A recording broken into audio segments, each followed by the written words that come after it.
Chapter 225. Sillin asked a few big hospitals in the city center, but many doctors were too lazy to answer Sillin's questions. When those people saw Sillin, they would look at his clothes at first glance. If it was not high-end goods, then sorry, they had no time for him. If he was not from the city, then they would not even bother to pay attention to him. There were a few times when Celine didn't even open his mouth to speak, and the doctors all walked away as if they were avoiding the plague. The nurses wouldn't take a second look at you just because you were young and handsome. In a big hospital, there were plenty of rich and good-looking people that people cared about. Who cared about you? Although Xianxia could not fully understand, he vaguely felt something. After all, children had an instinctive understanding of the eyes of adults. When he saw the eyes of the doctors and nurses, Xiaoqi's original excitement and curiosity cooled down a lot, and he seemed very quiet. Sillin looked at Xiaoqi and did not continue to stick to his cold ass. Based on the current situation, when Old Man Chang came to seek medical treatment, he had received a lot of such cold treatment. So according to the experience that Old Man Chang had taught him, if he could not do it at once, he would directly ask the service robots. At least they would be better. Sometimes, non-humans were more approachable than humans. The distance between the hearts of humans could not even compare to that of a machine. After asking about the general situation, Sillin estimated that if Chang Xiaowu's condition was to receive a full set of treatment, it would definitely not be less than 100,000 yuan. This was only the lowest configuration of treatment. The higher configuration of treatment was estimated to be 300,000 to 400,000 yuan. There was still a long way to go. After leaving the hospital, Chang Xiaoqi's state was a lot better. After all, he was a child. After seeing all kinds of new things in the city, he temporarily put the discomfort he had just felt in the back of his mind. Sillin bought some things according to the items listed on Old Man Chang's list. As for Hui Mao's fish biscuits, they were not easy to buy. Sillin looked at the pet biscuits in the pet supply store. The quality was not good. According to Sillin's understanding of Hui Mao, the guy would definitely not like it. So, Sillin found several large stores before he was satisfied with it. It was not in the pet food category. It was for people, and it was what the small bourgeoisie liked. After buying it, Hui Mao and the little ones could eat it. Sillin also went to a few communicators that were currently selling and bought a simple and cheap communicator. Right now, he wasn't in the League of Stars, so the large amount of League of Stars coins in his hands couldn't be used here. After making the purchase, Sillin first contacted Old Man Chang. Old Man Chang and Belle were busy at the moment, so it was Little Six who answered the call. Sillin asked about the situation in the store and if there was anything else he wanted to buy. Belle knew that it was Sillin calling, so he yelled at Sillin to hurry back. He couldn't handle everything by himself. After contacting Old Man Chang's store, Sillin then contacted the fat shop owner of the parts market. The fat shop owner was very reluctant to see Sillin leave, so he left his number with Sillin and told Sillin to contact him after he bought the communicator. It had to be said that the fat shop owner really thought highly of Sillin. Besides, there might be a few more parts transactions in the future. The fat shop owner had given Sillin a 20% discount and had even taken the initiative to contact him. This was already giving enough face, so he couldn't throw a tantrum. Could he? That was called not wanting face when given face. The fat shop owner was very happy. He wrote down Sillin's number and said that he would contact Sillin as soon as his flying car model was finished. While Sillin was making his purchases, someone had already clearly seen Sillin's every move, including the person Sillin was contacting. Ikiki, do you think our prince is a good person? Hasn't His Highness always been like this? Ikiki, the person who played the good cop in front of the planetary government, frowned after reading his subordinate's report. I can't believe we ran into that fatty. Which fatty? Muzo moved closer to read the report and exclaimed in surprise. So it's him. Didn't the Sizer family kidnap him? Ikiki curled his lips and said, he's a freak who's about the same as our prince. He paused for a moment before sighing. He's gotten fatter again. Sillin took Chang Xiaoqi to buy a couple of children's clothes and a set for himself. Although they weren't high-end goods, at least they looked about the same as the average person in the city. This way, he wouldn't be kicked out of certain places before he could even open his mouth. Sillin sighed as he looked at the balance in his hand. It was just like what Sillin had heard the old people in the maintenance streets say.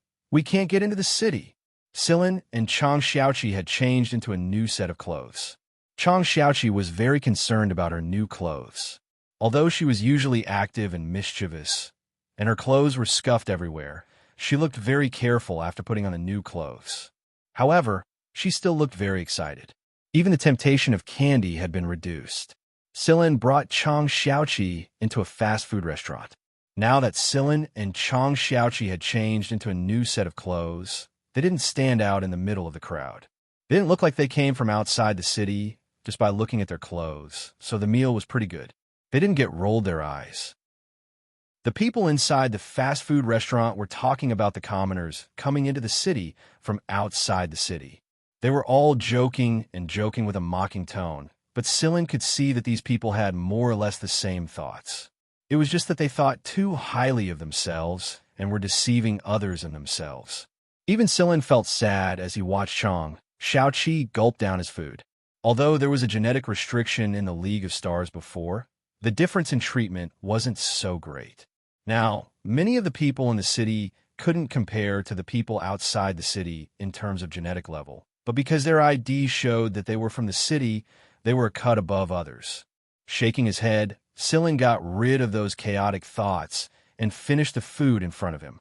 After Chang Xiaoqi finished eating, Sillin and Chang Xiaoqi set off on their way back. When they returned to the maintenance street, they saw a long queue in front of the shop from afar. Sillin, come help me. My arms are so sore.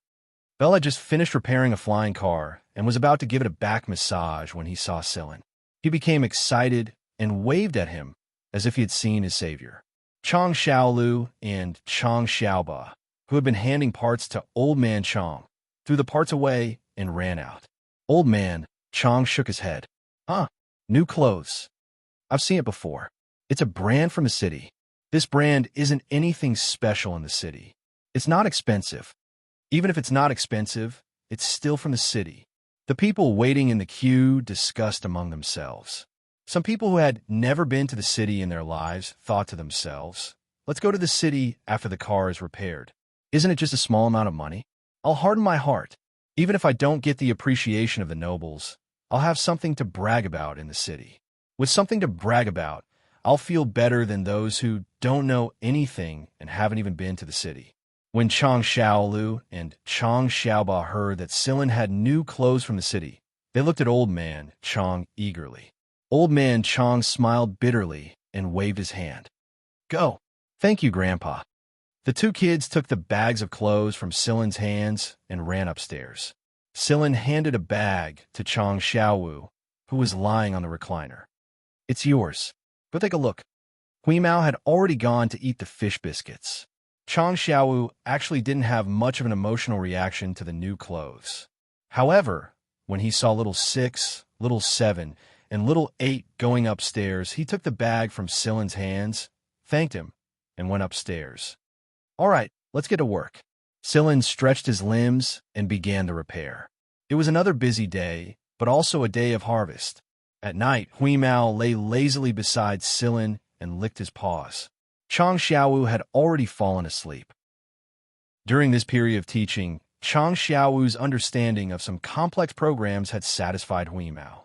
It was rare to meet a human with a good brain, so Huimao didn't have high expectations. Today's fish biscuits are not bad, Huimao said with a satisfied tone. Sillin pinched Huimao's ear and flicked it. You have a nerve to say that? I work my ass off to earn money, but that bag of food cost you 1/10 of it. Huimao patted Sillin's hand with his paw. I also contributed to this. The kid you asked me to keep an eye on really isn't simple. Oh, tell me about it. Sillin already felt that Belle was different from the others. He dressed like the people here, didn't have the arrogant attitude of the city dwellers, and acted shamelessly. At first glance, he looked more like a local. But Sillin still felt that there was something off about the kid. Something very, very wrong. That was why Sillin had asked Huimao to keep an eye on Belle on the first day Belle arrived. Both the communicator and the surveillance device were Huimao's eyes and ears. Belle didn't use it in front of others, but he did in private. This was one of the ways Huimao got to know about Belle. That kid's communicator is pretty advanced. Even the surveillance devices at the waterway might not be able to detect it. But, it can't escape my ears. Hui Mouse said proudly. Yes, yes, Master Cat, you're amazing. Silin curled his lips. This guy always liked to put himself on a pedestal. Hui Mao got to his feet and said mysteriously, Do you know who that kid is? Meow. I didn't know he was hiding his strength so well. I thought he was just a local, but it turns out he's a descendant of one of the 3 royal families, the Flaming Eagle Falvik. They call him His Highness. Silin wasn't surprised, because he was mentally prepared for what Wheeze was going to say. However, Wheeze's next words changed Silin's impression of the prince who traveled incognito to experience the life of the lower classes. That brat secretly arranged for medical staff to be sent over and even transported a batch of expensive medicine. He's prepared to secretly help Chang Xiaowu during his treatment. This was why Hui Mao's attitude toward Belle was so much better than before. He wouldn't let Belle pet his fur before, but now he reluctantly let him. Silin nodded and scratched Hui Mao's chin in silence. Sigh, the city really isn't that great. Why do so many people want to go there? In terms of development and skyscrapers, it's nowhere near as developed as some of the planets in the League of Stars. Hui Mao couldn't understand the attitude people had toward the city. Humans really were creatures with complicated emotions. Silin smiled at Hui Mao's words. It's different here, but it's just a small planet that's not very developed.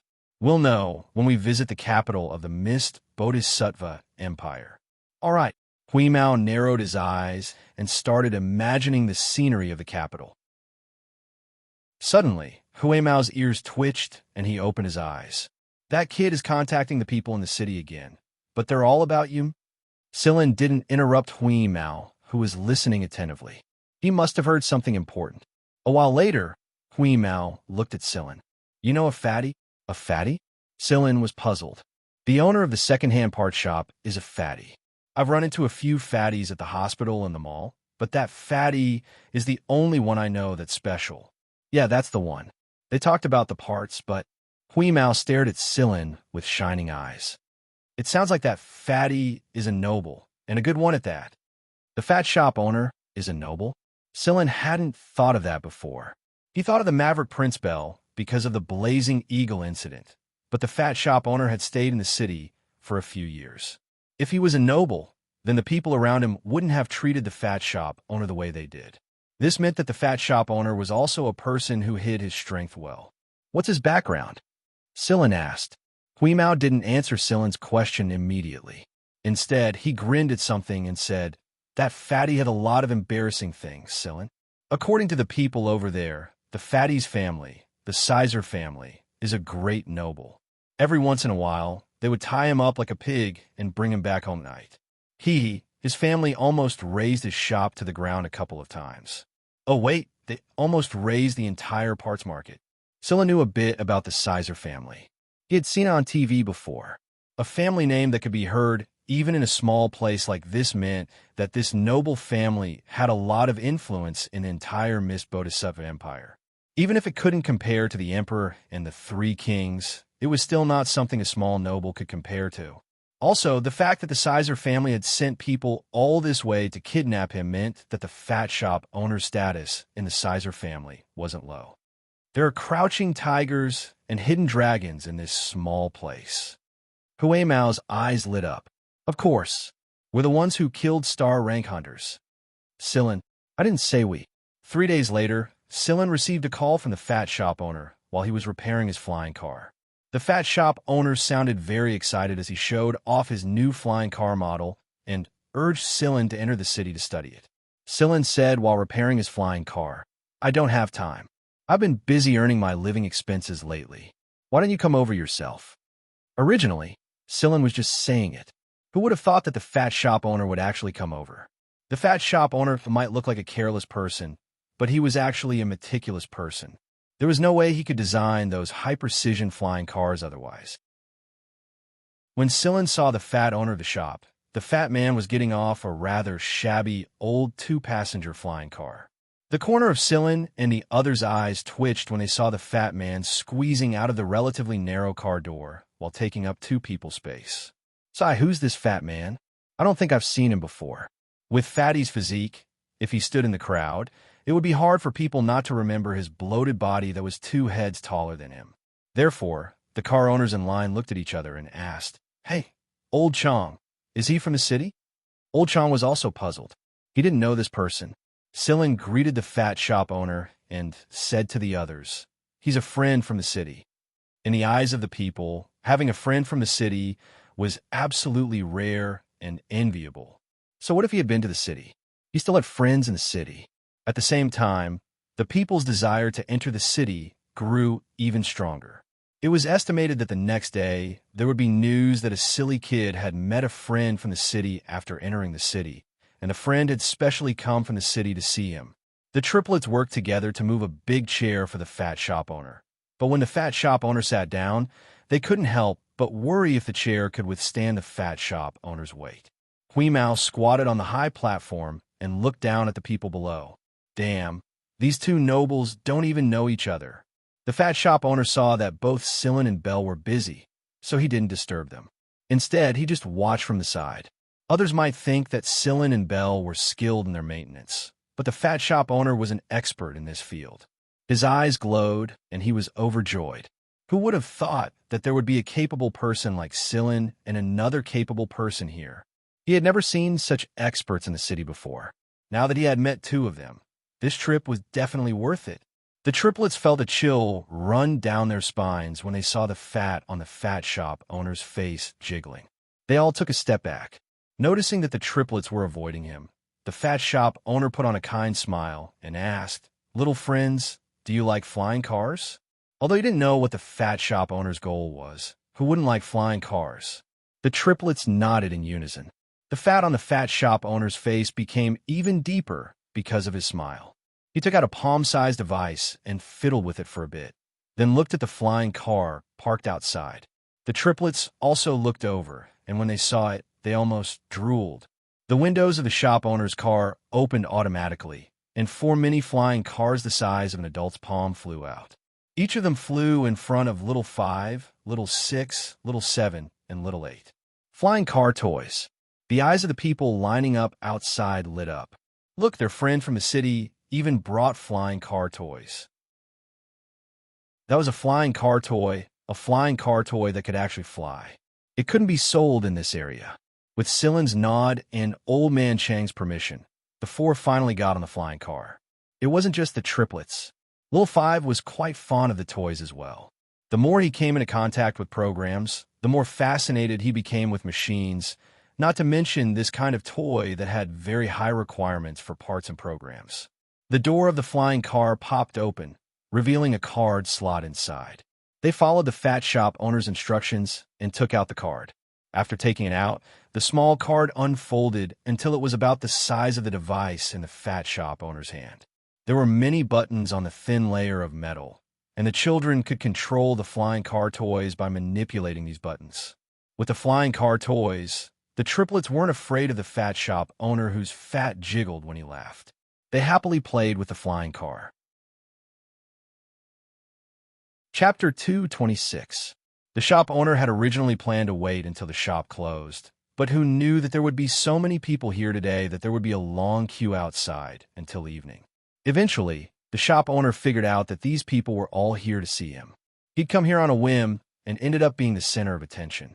Even though he'd been in the auto parts market for a few years, he still couldn't understand the feelings of the people in the civilian district.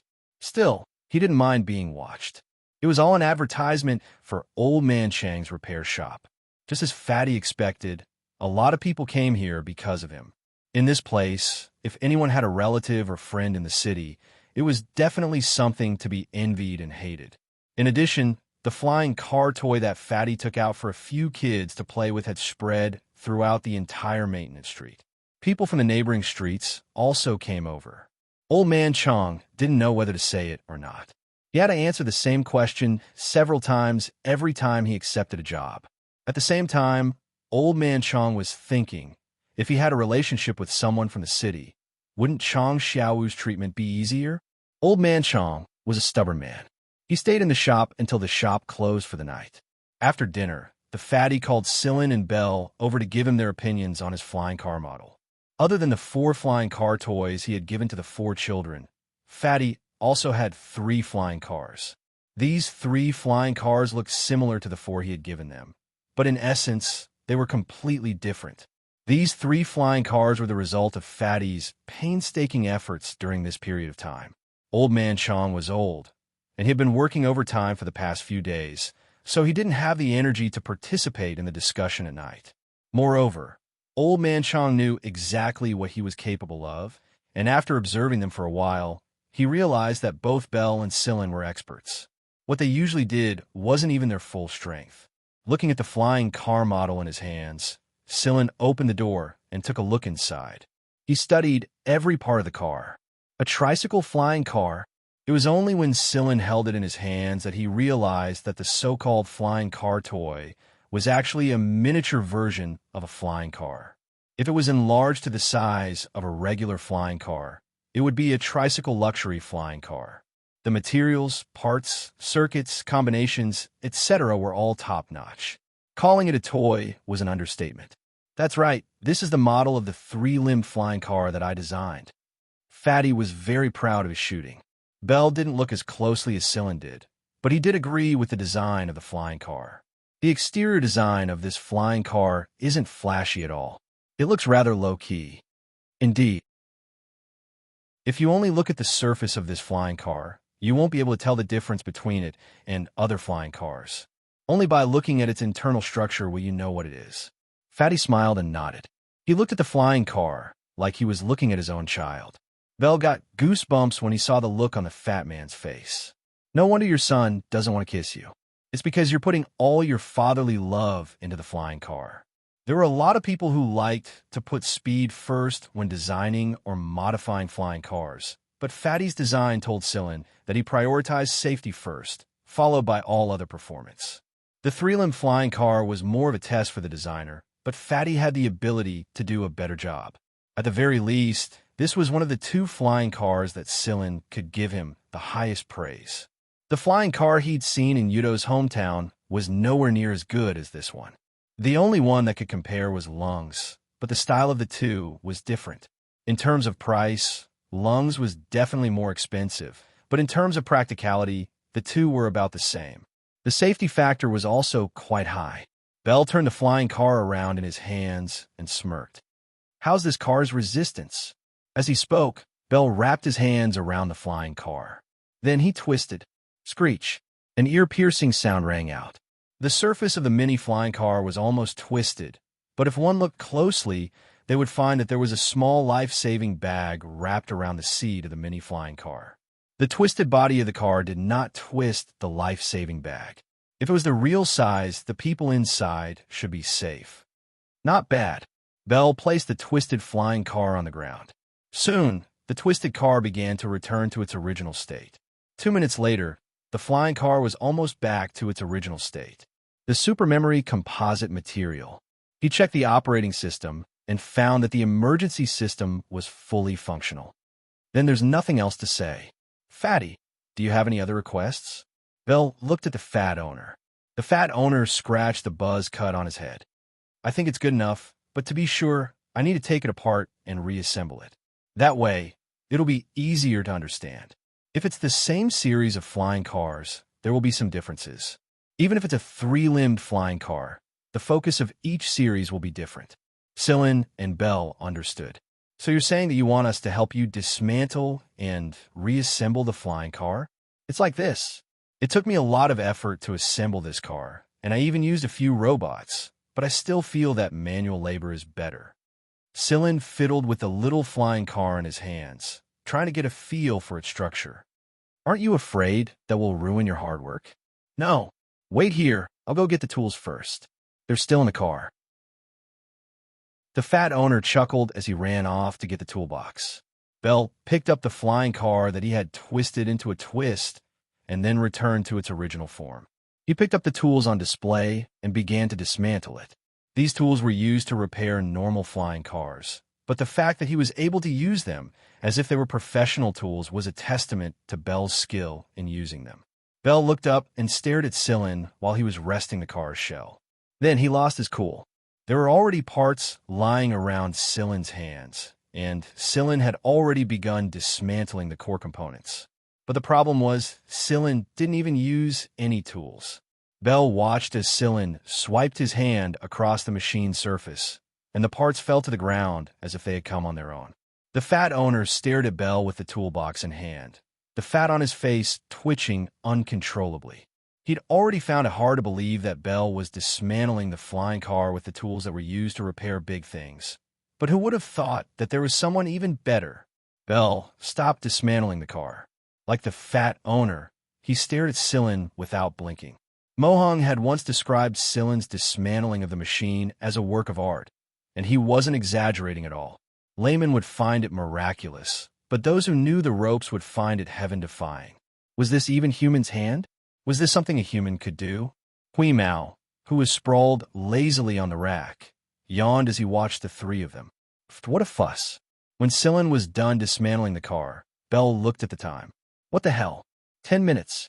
Bell would have taken at least half an hour to completely dismantle the flying car, wouldn't he? That was an extraordinary performance. But why did this kid seem to be able to complete it so easily? After Silen finished dismantling the car, the first thing Bell and the fat owner did wasn't to look at the disassembled parts. Instead, they each took one of Silen's hands and examined it carefully. He looked at it carefully and pinched it again, as if he wanted to take another bite.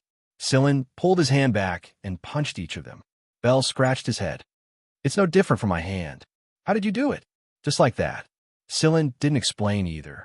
He pointed at the separated parts and began to explain, if it's divided into several series, then the rotating blades will definitely be different. The ratio of rotating blades to propellers in the air is slightly larger, and the proportion of materials that can resist water pressure is too large. Therefore, the more aquatic series will definitely lag behind the more aerial series in the air. Silen drew their attention to the flying car and began discussing the different configurations of the different series. The fat owner stopped worrying about Silen's hand and started taking notes. By the time the three of them were done talking, the sky was already bright. There was already a line of people waiting outside to open the door and place their orders. Fatty rubbed his numb legs and carefully placed the reassembled flying car into his own flying car. The 3 flying cars he had assembled were different from the ones he had assembled before. Each of them had a different focus and belonged to 3 different series of the same type. There were a few series that had not been assembled due to a lack of materials. However, the designs had already been drawn. The fat owner rummaged around in his pocket and took out a card. It was a common memory card of the Mist Bodhisattva Empire. Only 1% of the population on this planet owned one. The rest of the population only used the internal memory cards of the planet. The fat owner handed the card to Silen a little embarrassedly. This is all I have. I don't have any extra money on me right now. Split it with Bell as payment for your help. Don't say no. I'll feel bad if you do. You guys deserve more. I'll make it up to you in the future. Silen took the memory card and swiped it with his finger. A string of 7 digits appeared on the surface of the card. It was almost 1,000,000 MB. Silen knew that the fat owner didn't lack money. After all, the fat owner was a member of a great noble family, and his status wasn't low either. Bell knew this even better, so Silen didn't refuse the fat owner's offer. He needed money right now. Old Man Chong had already woken up and made breakfast. Silen gestured to the old man that he didn't need to rest. Old Man Chong sighed and prepared to open the shop, but the fat owner stopped him. One more thing. The fat owner looked at Old Man Chong and Silen. What do you think of my shop, Silen? It's okay. Are you interested in taking over? Old Man Chong didn't say anything. He was sure that he would regret it if Silen took over the fat owner's shop. After all, he would be the only one left to work. Silen waved a hand. I don't have time. Hey, don't be in such a hurry to turn me down. I think I'll be leaving soon, and it'll be a waste if I'm gone for a long time. I'd like to give it to you as a gift, but it'd be even better if you could reserve a room for me. I'll probably have to come back here occasionally in the future. Seeing that Silen wasn't saying anything, the fat owner added, You don't have to pay for it. I can give it to you after all the paperwork is done. This way, your ID will show that you're a citizen of the city. It's a great benefit, and I won't care who you sell the shop to in the future. What do you think?" The fat owner glanced at Old Man Chong while saying this. His meaning was clear. If you don't want to run the shop after you take over, then give it to this family. Why wouldn't you want such a great benefit? Is the shop big? Belle looked very interested. If it's big, I'll be able to freeload there more often in the future. It's 5 times bigger than this place. It's at the parts market, the fat owner said.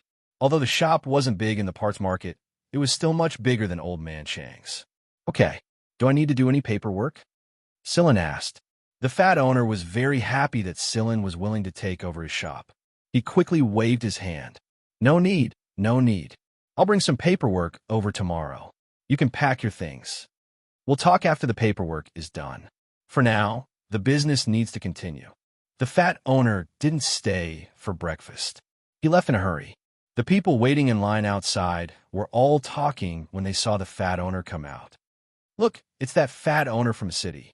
That fat owner stayed the night. Looks like they're pretty close." "Yeah, Old Man Chong and the others are really something." Old Man Chong wasn't in the mood to think about the people talking about him. His mind was a mess. After another busy day, Sillin discussed his idea with Old Man Chong during dinner. Sillin himself wouldn't be staying on this planet for long, so if he left the shop to Old Man Chong to manage, he would have a place to settle down in the future. Also, this way, Old Man Chong and his family's identification could be changed to citizens of the city. With this change, they'd be able to get better treatment at the hospital. The treatment at the hospital depended on the person. "Well, Sillin," Old Man Chong felt a little guilty. "You saved my life and Wheeze's. Without you, I might have been left to fend for myself in space. Also, Little Five needs to get treated as soon as possible. That's when the chances of success are the highest." Bell didn't ask for the money for Carrie's noodles. He said that he didn't help much, and that Sillin was the one who did all the work. There was something that Bell didn't say, but Sillin understood. How could a prince of the royal family lack money? $1 million was probably less than the price of a flying car for them. The next day, after Sillin and Old Man Chong came to an agreement, he didn't open the shop for business. Instead, he planned for Little Five's treatment. However, the fat shopkeeper didn't show up. Instead, it was a young man in his 20s. The young man looked like he came from an extraordinary background, be it his attire or his temperament. He was far superior to the common folk in the city. Sillin thinks that he was Tsijiu.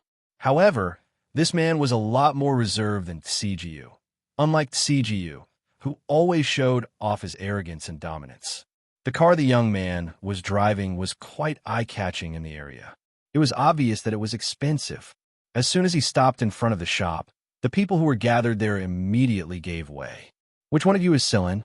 the young man asked. The tone of his voice was that of someone in a high position who often gave orders. However, when his eyes landed on Bell, his gaze paused for a moment. It was different from the way he looked at the others. "I am." Sillin stepped forward. The young man didn't say anything else. He took out a file and tossed it to Sillin. "This is the transfer document for the shop. All the paperwork has been completed. Here's your new identification card." Sillin opened the bag and confirmed that everything had been done. Logically speaking, a single day was definitely not enough time to complete an ID, let alone an ID that was transferred from outside the city to inside the city. It would take at least half a year to complete.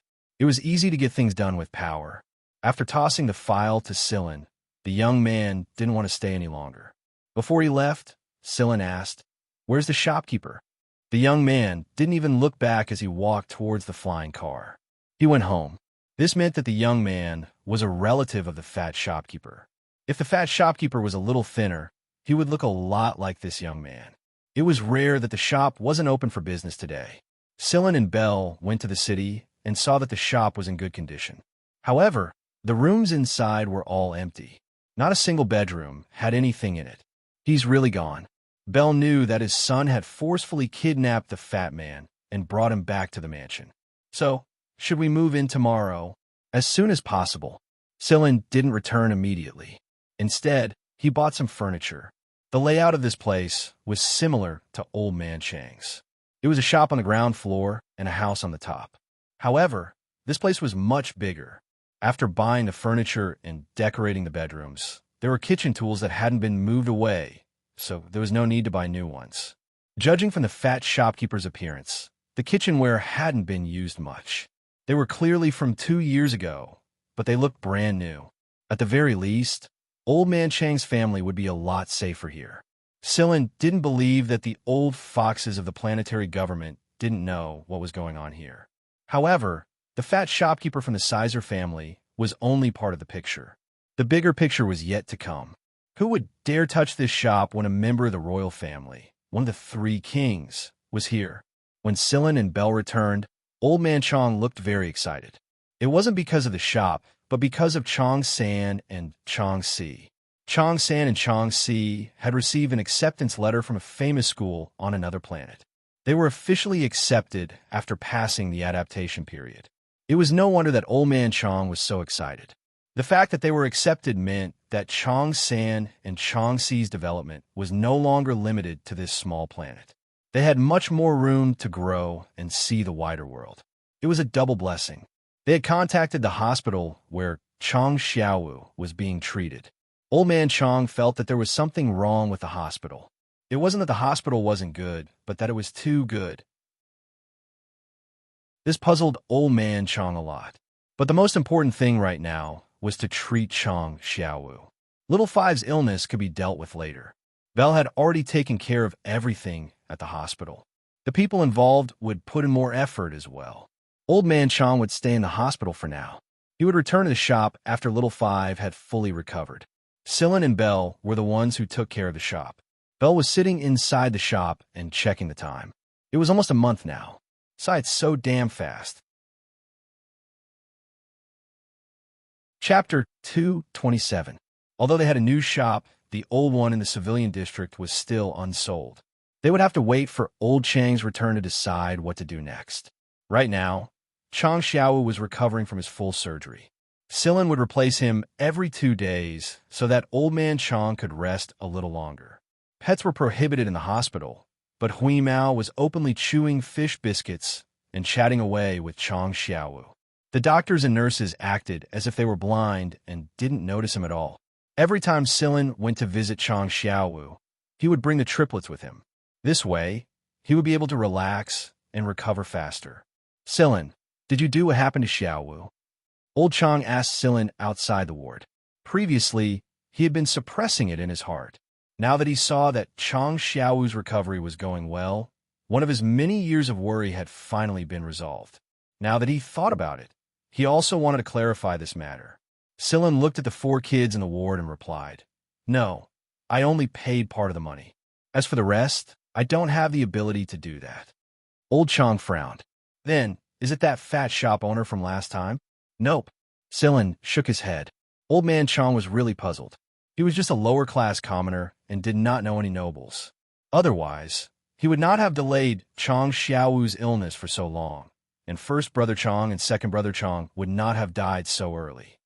"Sillin, tell me, let this old man have a goal to repay." Sillin smiled. This is really nothing to him. He's not even interested in the 1,000,000 yuan fat he gave me. When Sillin said this, Old Chong thought of Belle, who was staying in the shop to look after it. He was so shocked that he was tongue-tied. "It's Belle?" "Yes, but it's better to keep it a secret. He doesn't want too many people to know." "I understand that," Old Man Chong said with a sigh. If that was the case, then he must be a noble. Who would have thought that the young man who worked in the civilian district was a noble? People were right. A noble's thoughts couldn't be judged with common sense. Otherwise, why would he go to such a poor place to suffer instead of being a noble? Belle was completely unaware of the conversation between Sillin and Old Chong. However, he didn't care if Sillin and the others found out about Chong Xiaowu. The month was almost up, and it was time for him to leave and search for his next target. Belle yawned. The 2 service robots were enough to sell the parts. He was just taking a nap and thinking about his future plans. He wouldn't go back even if he was beaten to death. It wasn't easy for him to wander this far, so he had to experience it to his heart's content. Otherwise, if he was caught by his father, it would be difficult for him to come out again. He wasn't like that fatty Sizer Fleeka. Fleeka was the chief designer and senior manager of a huge family business, so it was only a matter of time before he was kidnapped. Belle, on the other hand, was empty-handed. Freedom was a goddamn good thing.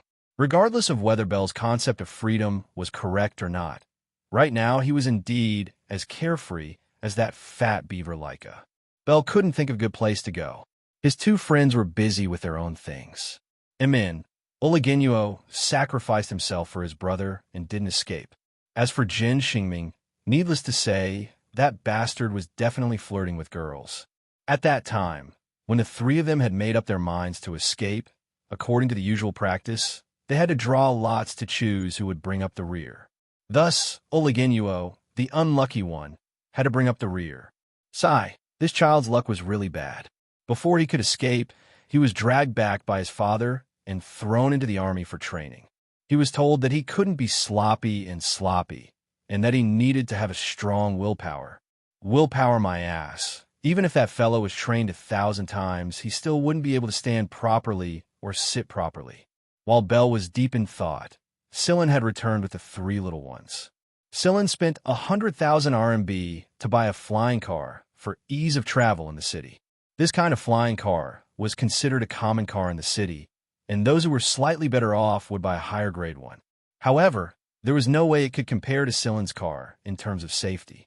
Sillin's flying car was modified by him, and it was much safer than before.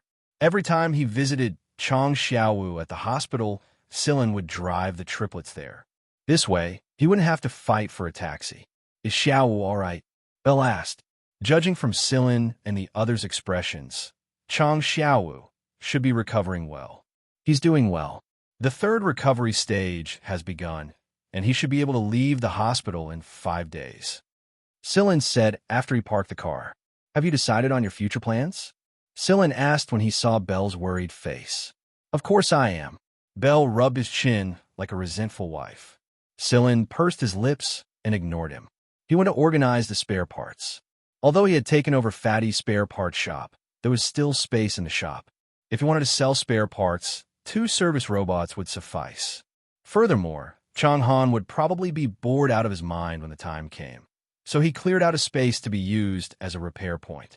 From time to time, he would be able to accept 2 repair orders. Of course, the final decision was still up to Old Man Chang. Sillin only cleared out the space. Hey, Sillin, what are you going to do? Stay here and look after the shop for them? Belle came over and asked. Even though he hadn't known Sillin for long, Belle believed that Sillin wouldn't stay here forever. Sillin drank a glass of water and said, I don't have anywhere else to go. This is the only place I can stay. But once Xiaowu's condition stabilizes, I'll leave and visit Chang 3 and Chang 4 on their behalf. After he moved here, Old Man Chang contacted Chang 3 and Chang 4 and told them the address and contact number of the new shop. The signal was much better in the city, and the video chat was much smoother. Both Chang Little 3 and Chang Little 4 had seen Sillin and the gray cat in the video before. The cost of interplanetary communication wasn't something ordinary people could afford, so in order to save money, they would only contact each other once every 30 to 50 days. As for those who didn't get along with their families, they wouldn't contact each other even once in a few years. After their living conditions improved, Old Man Chang couldn't wait to contact each other every few days. If it wasn't for Chang Xiaowu, Old Man Chang would have stayed by his communicator every day.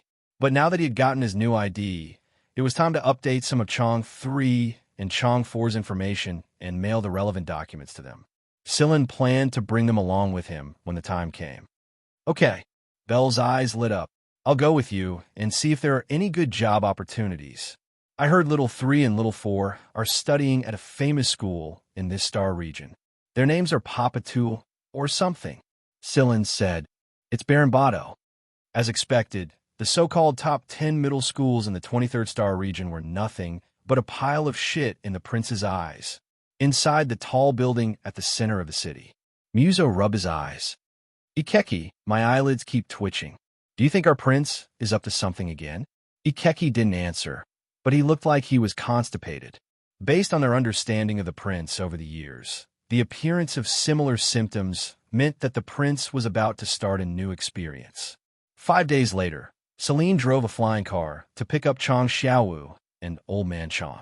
After treatment, Chang Xiaowu's complexion was no longer as sickly as before. After he had fully recovered, he could run and run like a normal child. Sometimes, being naughty was a luxury. At least, Chang Xiaowu had never experienced it in his life. However, Chang Xiaowu didn't seem to be a fan of strenuous exercise. In the future, his goal was to strengthen his body. His main focus was on programming. With Hui Mao's guidance, Chang Xiaowu's understanding of mechanical programming was even deeper than some so-called experts. In the past, he didn't have the physical strength to support his desire, but now that he had a healthy body and his family's financial situation had improved, he was able to solve more new and interesting machines in the city. Just as he planned, Silin prepared to go out for a while. Before he left, Old Man Chong took everyone to talk to Chang Xiaowu and Chang Xiaowu on another planet. Both Chang Xiaowu and Chang Xiaowu were very happy that Chang Xiaowu had recovered. Old Man Chong gave Silin 100,000 MB and asked Silin to pass it to Chang Xiaowu and Chang Xiaowu. It was said that one should only report the good news when they were away from home, and Chang Xiaowu and Chang Xiaowu were precocious to begin with. Even if they were wronged, they wouldn't tell their families.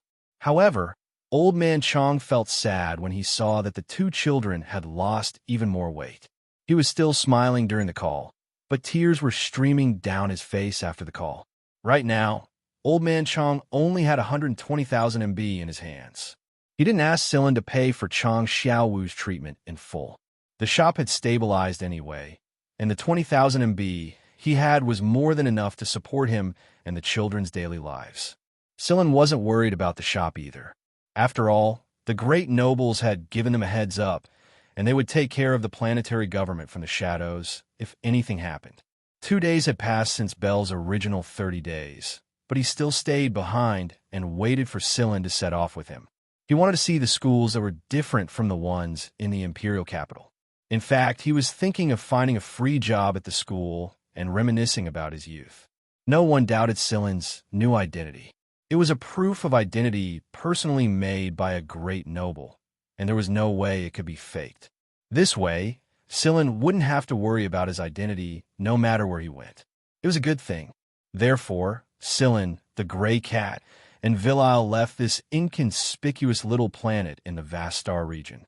They headed for a relatively well-developed area in the 23rd star region of the Empire, and that was where the Baron Bader Intermediate Education School was located.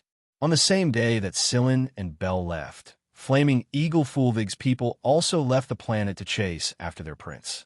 Without a personal spaceplane or a starship, Silin and Bell had no choice but to buy tickets and board a passenger starship. As for Wheeze, it had already found a place to sleep, and it would only come out when it reached its destination. It didn't want to be locked up with those stupid pets. Once again, riding on a passenger starship, Silin thought back to the time he met Dias. Things were still the same, but he was no longer the man. He wondered how the League of Stars was doing. There was bound to be chaos after Osculos's death, but it was hard to say how big or small the chaos would be. Bell looked very excited.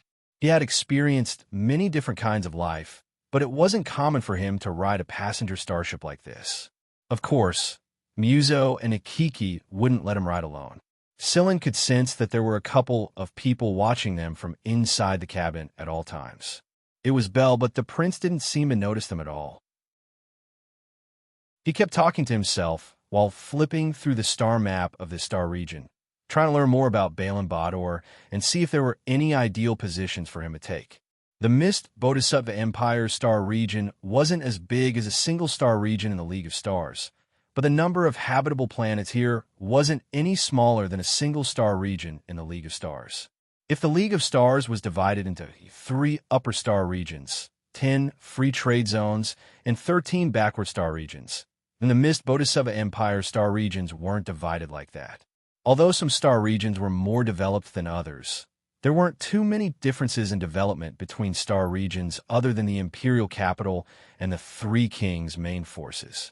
In fact, the gap between the rich and the poor in each star region was huge. Silin had already experienced this kind of strict hierarchy when he was on that small planet. The planets around Baron Bader Intermediate were doing very well. At the very least, Old Chang's planet couldn't compare. These planets were about as developed as some of the planets in the League of Stars' 10 free trade zones. Baron Bader Intermediate Education School was one of the top 10 middle education schools in the Star region. It wasn't a higher education school, so it couldn't reach the scale of a higher education school. Even so, Baron Bader Intermediate Education School only took up a tenth of the Star region. The fact that a school could take up a tenth of the Star region was a testament to its status. That was why the planet was named Planet Baron Bader. When Sillin and Bell walked out of Baron Bader Intermediate's port, Huimao had been crouching on top of a lamppost waiting for them for a long time.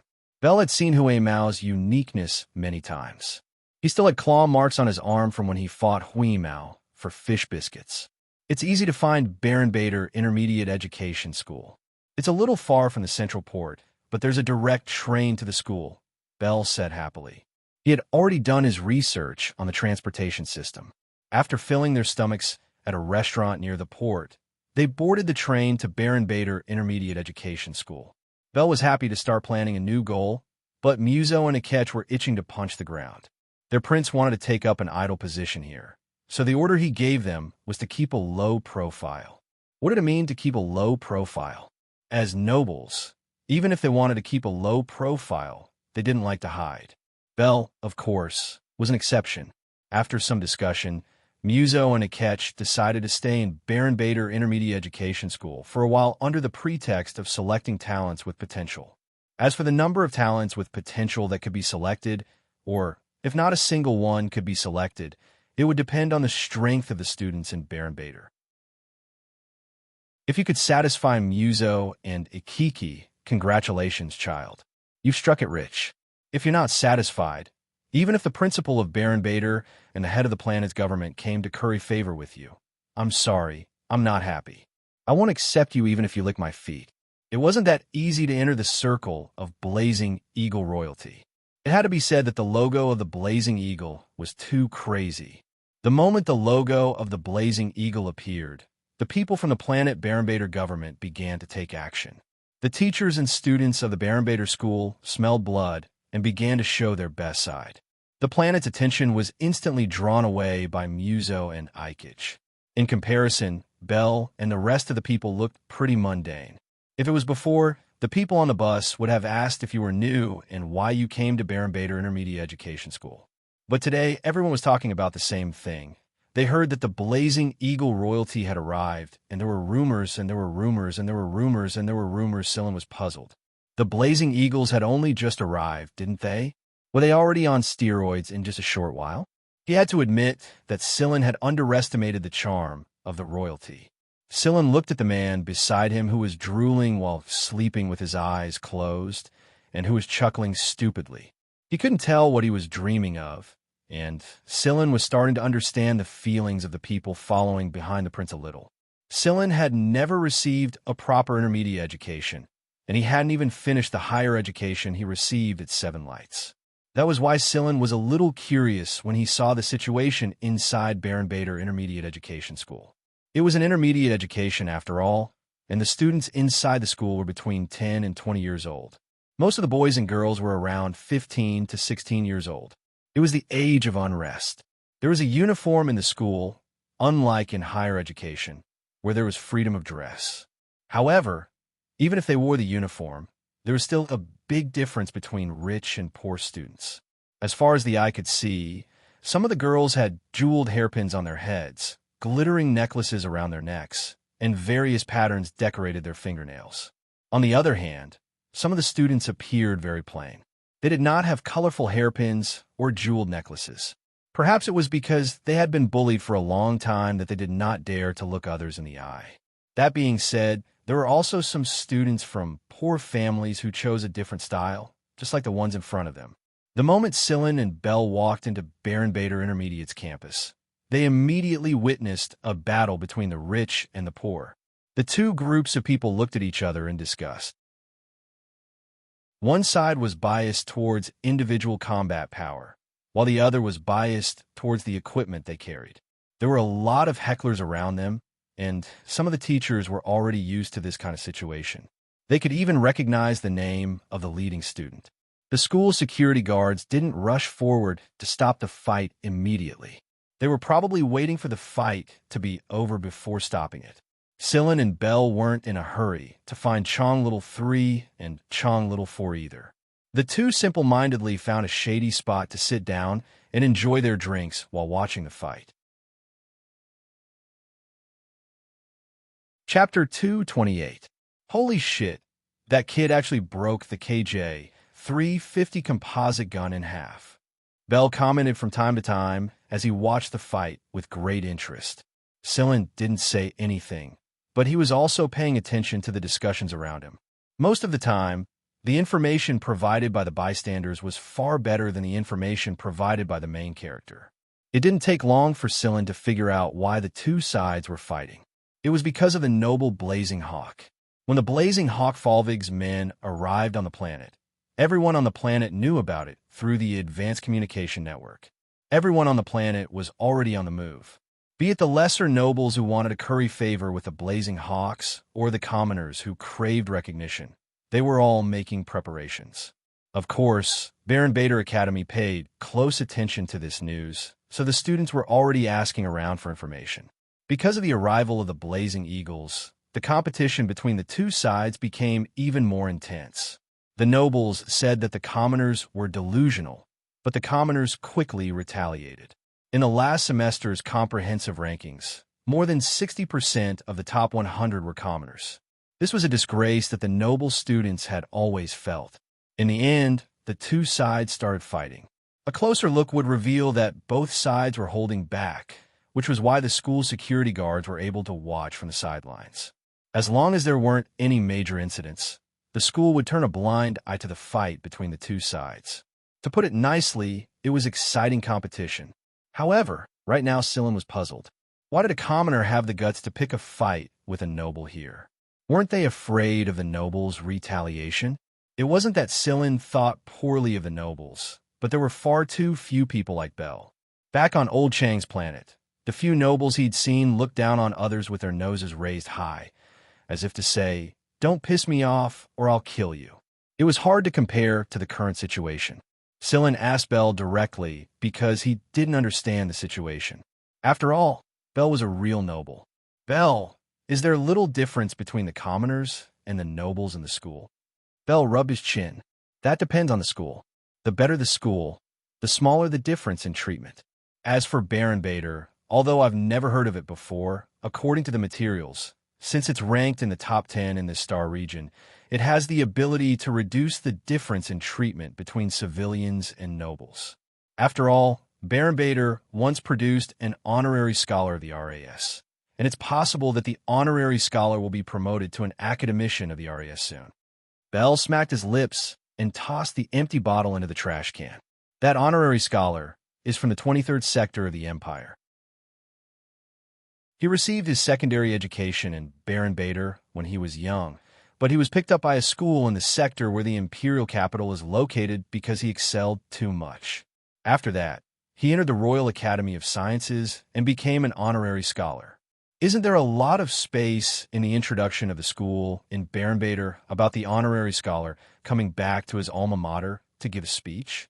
Of course, Sillin knew that Baron Bader had produced an honorary scholar, but he didn't think that it would be enough to make Baron Bader compromise to such an extent. It was because he had seen the difference between nobles and commoners that Sillin was surprised to hear that a commoner could argue with a noble student at Baron Bader, and the school didn't seem to care at all. Bell chuckled when he saw Sillin's surprise. "That's the RES we're talking about. It's no small institution. It's the RES. My old man tried to push me into it back in the day, but I failed. I have no talent in my head." Bell pointed at his own head, but he didn't sound depressed. It was as if he was talking about something normal. Bell told Sillin a bit about the RAS, and it was only now that Sillin realized that nobles weren't the only ones standing at the top of the Mist Bodhisattva Empire.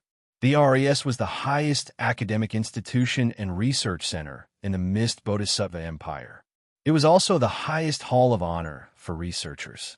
It was an independent institution that wasn't directly under the control of the Mist Bodhisattva Empire.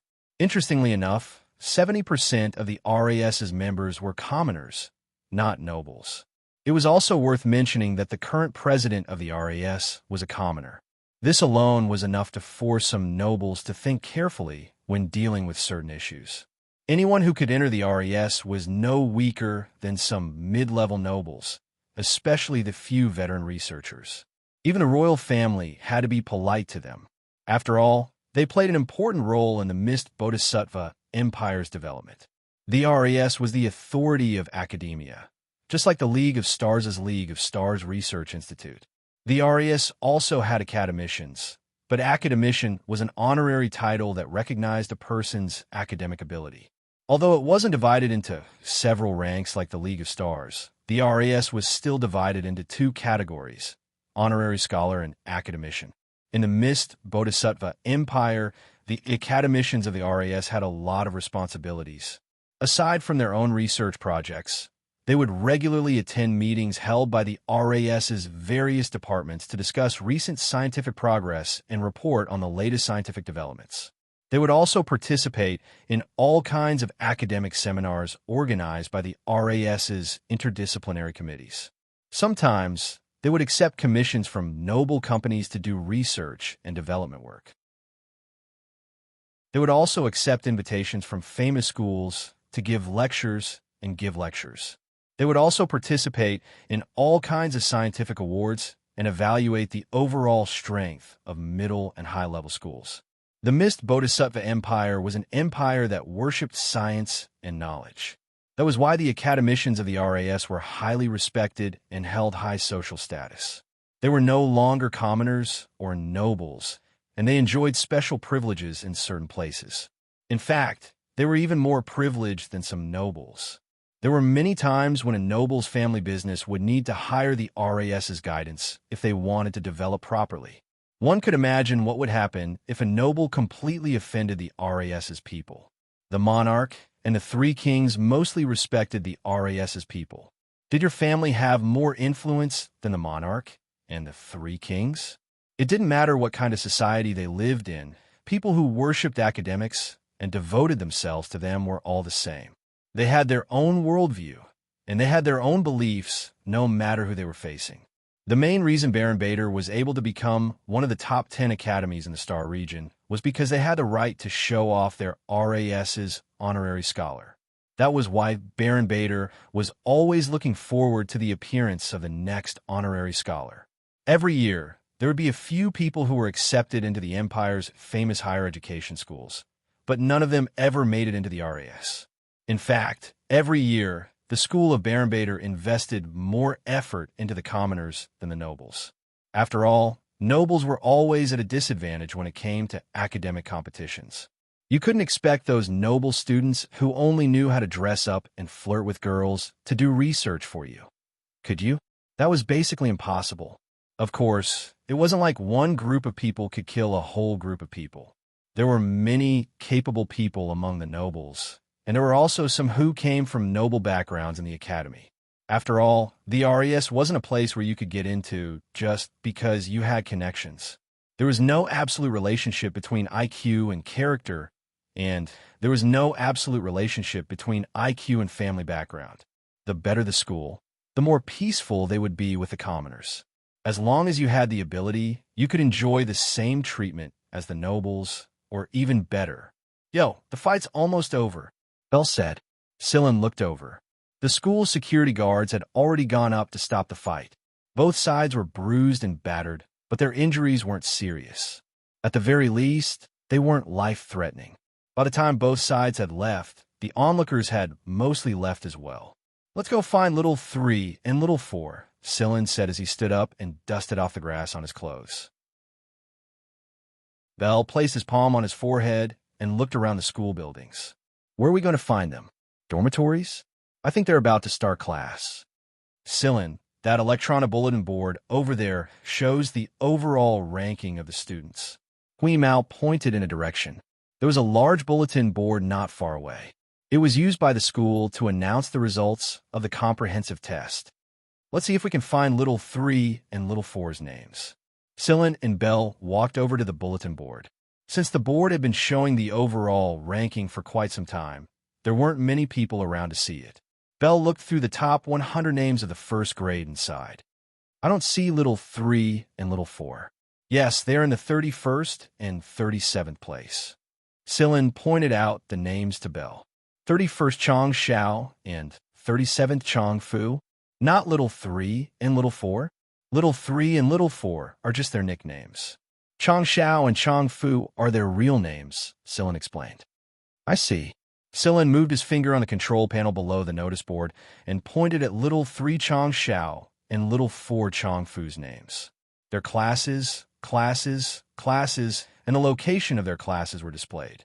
Inside the school surveillance room, someone said, There are 2 people checking Chong Xiao and Chong Fu's information today. Speaking of which, aren't Chong Xiao and Chong Fu commoners? All the information recorded on the bulletin board would be displayed in the surveillance room. They are indeed commoners, another person said. They were in the 80s during the entrance test, but now they're in the top 50. They have great potential, but no one has ever checked their information before. The 2 of them didn't pay much attention to it after that. After all, things like this happen all the time, and they were already used to it. On the other side, Belle and Sillin were preparing to go to Chong San and Chong Si's classroom. There were still 2 hours before the end of class, so Sillin and Belle decided to take a look around the school first. The school's environment was pretty good, but there were plenty of young boys and girls in the secluded woods. Most of them were the children of nobles. Belle even went to eavesdrop on them with a perverted look on his face. Sillin's face twitched uncontrollably. So this is the real prince of the Blaze Eagle royal family. If the citizens of Mist Bodhisattva Kingdom were to learn of this prince's behavior, they would definitely be horrified. Huimao jumped back on his Sillin's shoulder after running into the bushes to catch small insects. There was still pollen at the corner of its mouth from eating 2 large butterflies. Licking its paw, it wiped the corner of its mouth and patted Sillin. Let's go, it's going to rain soon. Sillin looked at the sky and saw that clouds were indeed starting to float over. However, it didn't look like it was going to rain. Even though it didn't look like it, Sillin still did as Huimao said. He gestured to Belle and ran to the vending machine to buy 2 umbrellas.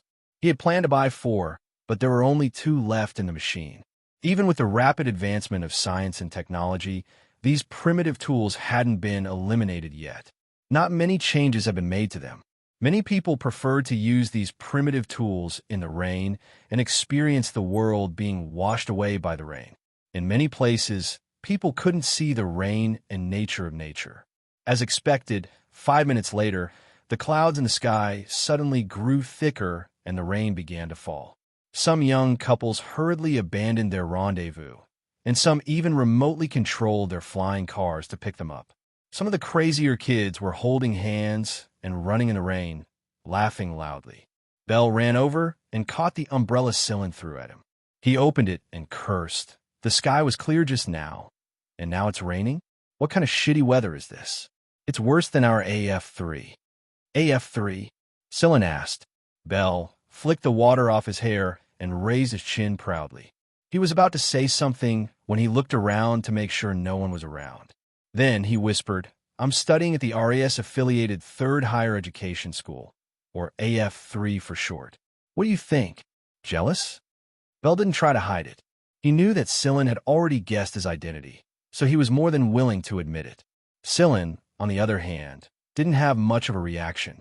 Given Belle's background, it wasn't strange for him to study at a good school.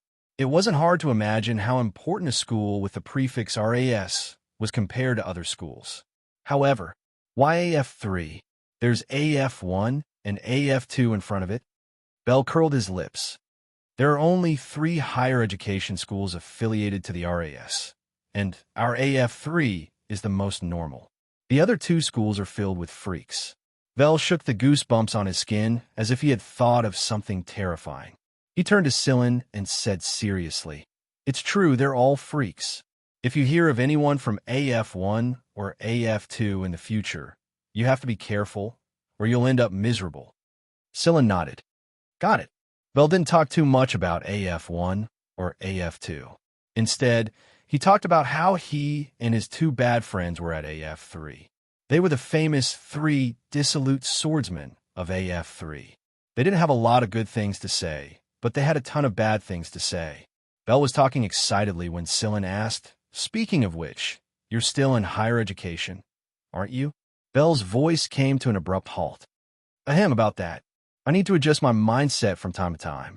I can't just throw myself into my studies. My brain is small, and I can't take in so many complicated things at once. I have to clear my memory every once in a while. Sillin was amused. You think you're in the right? Of course, Sillin wouldn't comment too much on other people's business. Everyone had their own way of thinking. Belle felt a little awkward. To distract himself, he pointed at Hui Mao. What's that cat listening to? Sillin looked over. Hui Mao wasn't even paying attention to their conversation. His ears were perked up as he listened to something intently. From the frequency at which his whiskers moved, Sillin could tell that the cat had found its prey. This guy would move his whiskers at a certain frequency whenever he heard the sound of prey. Sillin flicked Hui Mao's ears. What did you hear? Hui Mao smiled sweetly. Frogs. Frogs. Belle's eyes lit up. When I was in AF3, Xingming, Canuo, and I caught frogs and roasted them back at the dorm. They were delicious. Under the eager gaze of a man and a cat, Sillin headed to the place Hui Mao said had frogs.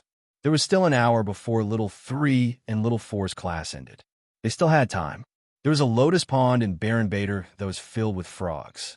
Unlike normal frogs, these frogs didn't go through a metamorphosis period. In other words, they didn't go through the stage of tadpoles. Instead, they directly developed into frogs. The lotus pond was huge, and the weather in Baron Bader was perfect for the growth and reproduction of these frogs. Frogs could be heard croaking most of the year. However, many nobles didn't bother to catch these slimy creatures, and some civilians didn't have the guts to do so. After all, in Baron Bader Academy, it was good enough that they could enjoy relatively equal treatment. They didn't dare to catch the frogs in the lotus pond. Some nobles saw them catching frogs and laughed at them. After that, very few people came to catch frogs. Maybe it was because the students of Baron Bader didn't attack the frogs sitting on top of the lotus leaves carelessly that the frogs had grown bolder. They didn't even move their legs when they saw Sillin and Belle walking towards them. Only when Belle caught him with a smirk on his face did he croak, then fall silent as Belle skillfully knocked him out cold and tossed him aside. 1. Keep going. We have to get at least one dish. Belle was very skilled at catching frogs. He held an umbrella with one hand and grabbed a frog near the road with the other. Hui Mao had already jumped into the pond to play. There were plump fish and stupid frogs in the pond. It was enough for him to play for a while. Sillin put the frogs that Belle knocked unconscious into his bag and thought about how he was going to eat them later. While Xianxia and Xianxia were listening attentively in class, they would never have imagined that these two people who were older than them by more than 10 years and should be much more mature were currently catching frogs in their school's lotus pond. Chapter 229. The rain had stopped for 20 minutes or so, but it suddenly started pouring again right before the end of class. The rhythmic sound of music rang out. It was the end of the class bell, and it was also the chorus of the school song of Baron Bader. Many students rushed out of the classrooms in the teaching area. The wealthier students who had smart flying cars directly walked into the cars that were already parked there, so they didn't need to be drenched in the rain. Some people came to pick them up, while others waited for the school bus. A few noble students came out together and boarded their flashy flying cars. Then they made a 180-degree turn and threw the dripping rainwater onto the people around them. Looking at the people who laughed and left, the rest of the people pointed at the back of the car and cursed. Changfu IV and Changfu were doing homework in the classroom. It was raining heavily outside anyway, so he didn't bring an umbrella. He could save the money for the school bus ride. Chang III, Chang Xiao, was reading a book next to Chang IV. It was a book she had borrowed from the school library yesterday that described the main characteristics of the Mist Bodhisattva Empire star regions. Chang III and Chang IV were twins, but their personalities were very different. Chang III was always smiling, just like her name. Chang IV, on the other hand, rarely smiled. She was always lukewarm, except for a few people she was particularly close to. A girl walked over while the two were busy. She could tell that Chang Fu came from a wealthy family. Changfu, I have an extra umbrella. You can borrow it. The girl placed a double-layered foldable umbrella on Changfu's desk. The umbrella was about 3 meters wide when opened. It was enough for Changfu and Xianxia to use. Before Changfu could refuse, another shrill voice rang out. Yo, trying to curry favor again. Say, Lanani, you're a noble, aren't you? You're a disgrace to us nobles. The speaker was a girl about the same age as Lanani. She was dressed very well, with shiny chains around her neck and wrists. Xianxia closed her book and looked at the frowning and impatient Changfu. She sighed. Well, low EQ guy. She had to mediate every time. Xianxia was about to say something when a cat's meow caught her attention. Why would there be a cat in a classroom? What's more, it was a rainy day. Xianxia followed the sound and saw a hui mouse squatting on the windowsill, staring at them with its round eyes. Who? Xianxia cried out in surprise. Xianxia and Changfudong had met Hui Mao when they were watching a video at home. Seeing Hui Mao, Changfu, who had always kept a straight face, also revealed a trace of a smile. If Hui's was here, it meant that Silin was also here. Xianxia closed his book and quickly packed his things. He thanked Lanani and left with Changfu. Silin and Belle were standing outside the school building with umbrellas in their hands. When they saw Xianxia and Changfu, Silin waved them over. Brother Silin, when did you arrive?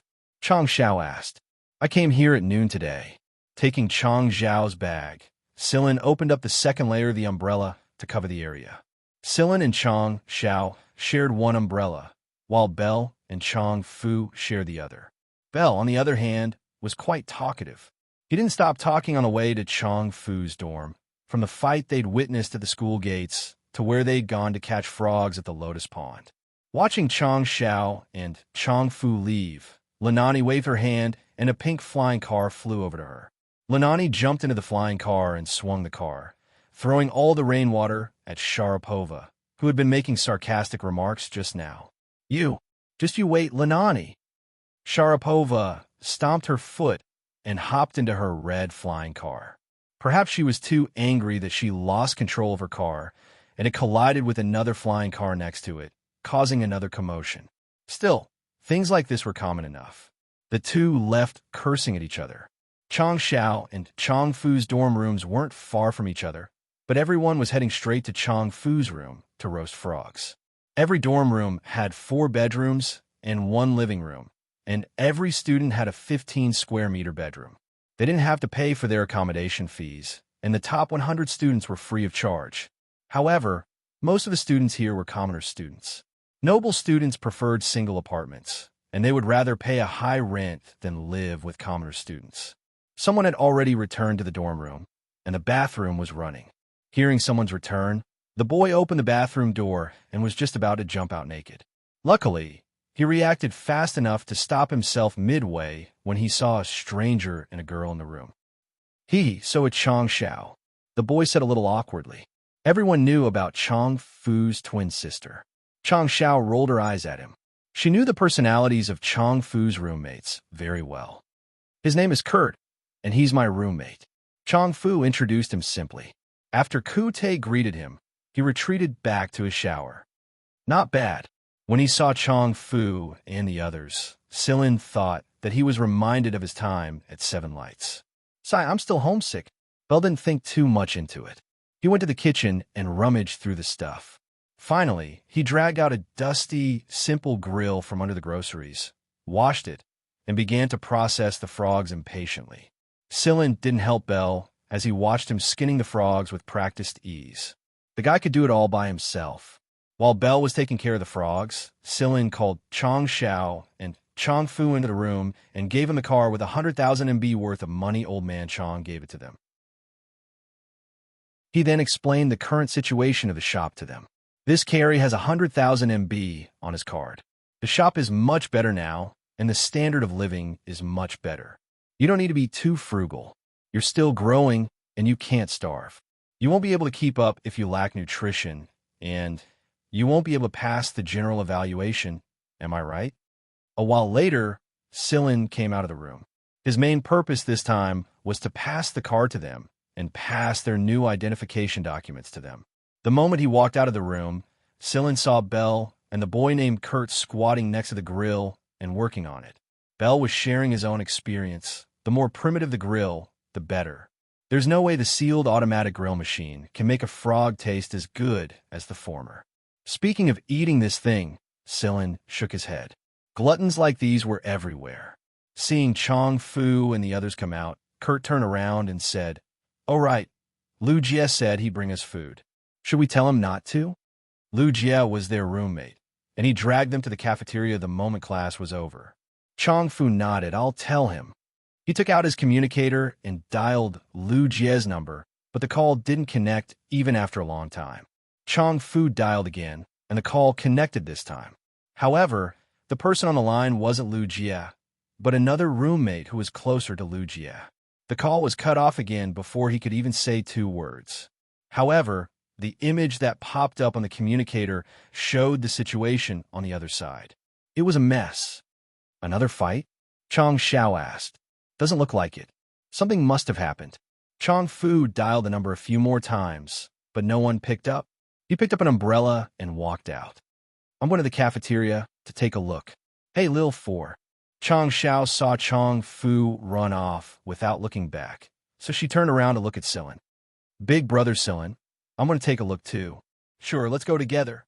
Sillin grabbed the umbrella and walked out with Chong Xiao. "Wait for me." "Hey kid, you stay here and roast the frogs. You have to be careful not to burn them. If you burn one, go to the Lotus Pond and catch another one to make up for it," Bell said as he poked Kurt's forehead. Kurt wanted to cry. The Lotus Pond was so far away from here. There were quite a few cafeterias in the school. Lu Jie and the others liked the one closest to the training grounds the most because it had the most meat and portions.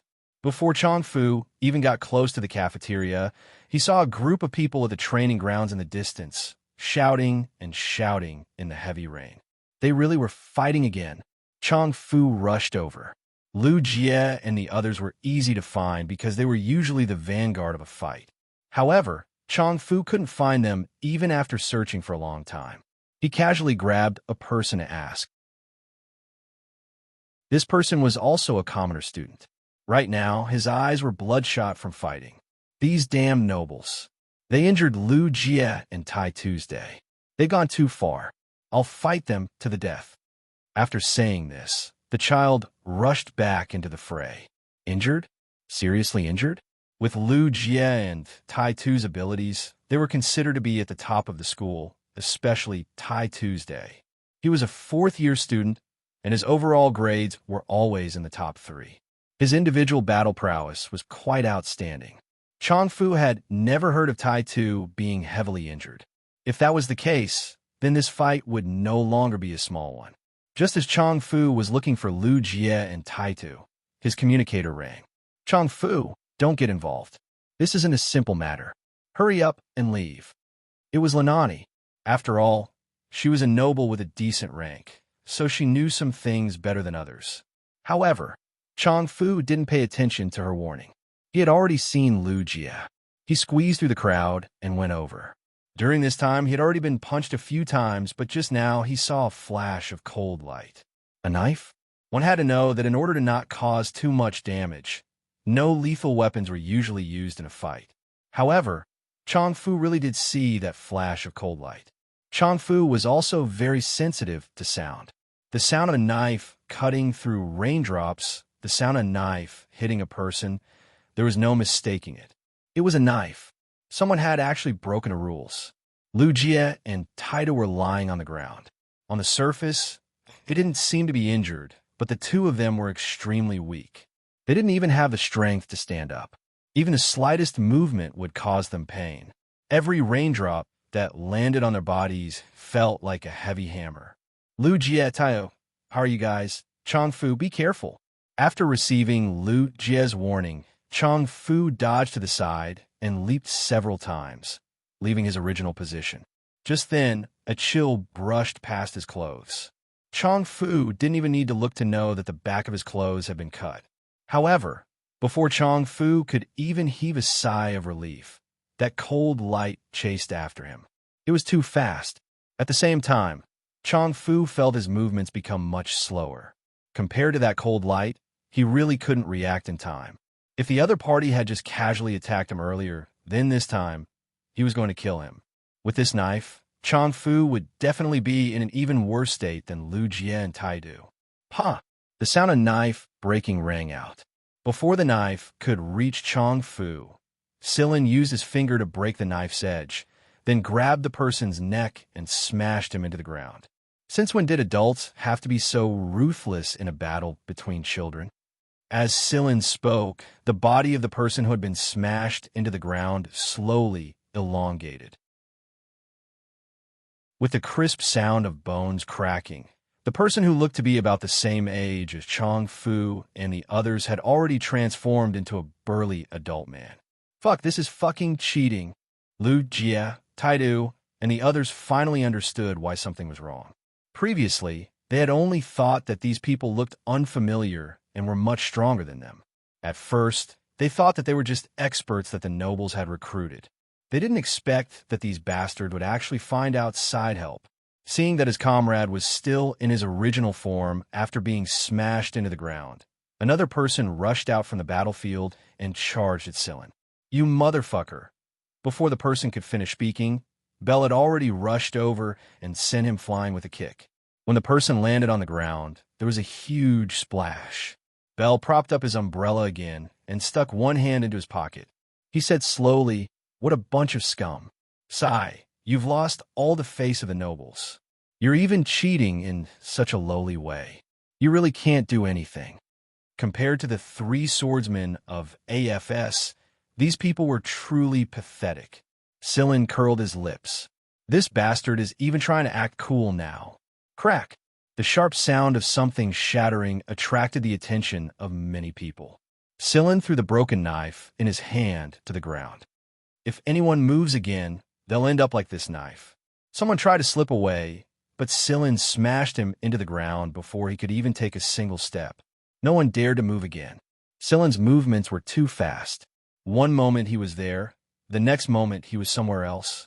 They weren't inexperienced people, and they knew that this was the difference between them and Silin. Their eyes couldn't even keep up with Silin's movements. They couldn't even see what was happening with their eyes. A flying car flew over and landed. A middle-aged man with a fat belly walked out of the car. He asked in surprise, "Hey, what's going on? What's going on? Who are you two? This is Baron Bader Academy. Who are you? Where did you come from? Not everyone can enter this place. Are you two from one of the trashy schools around here? Don't disturb the students of Baron Bader."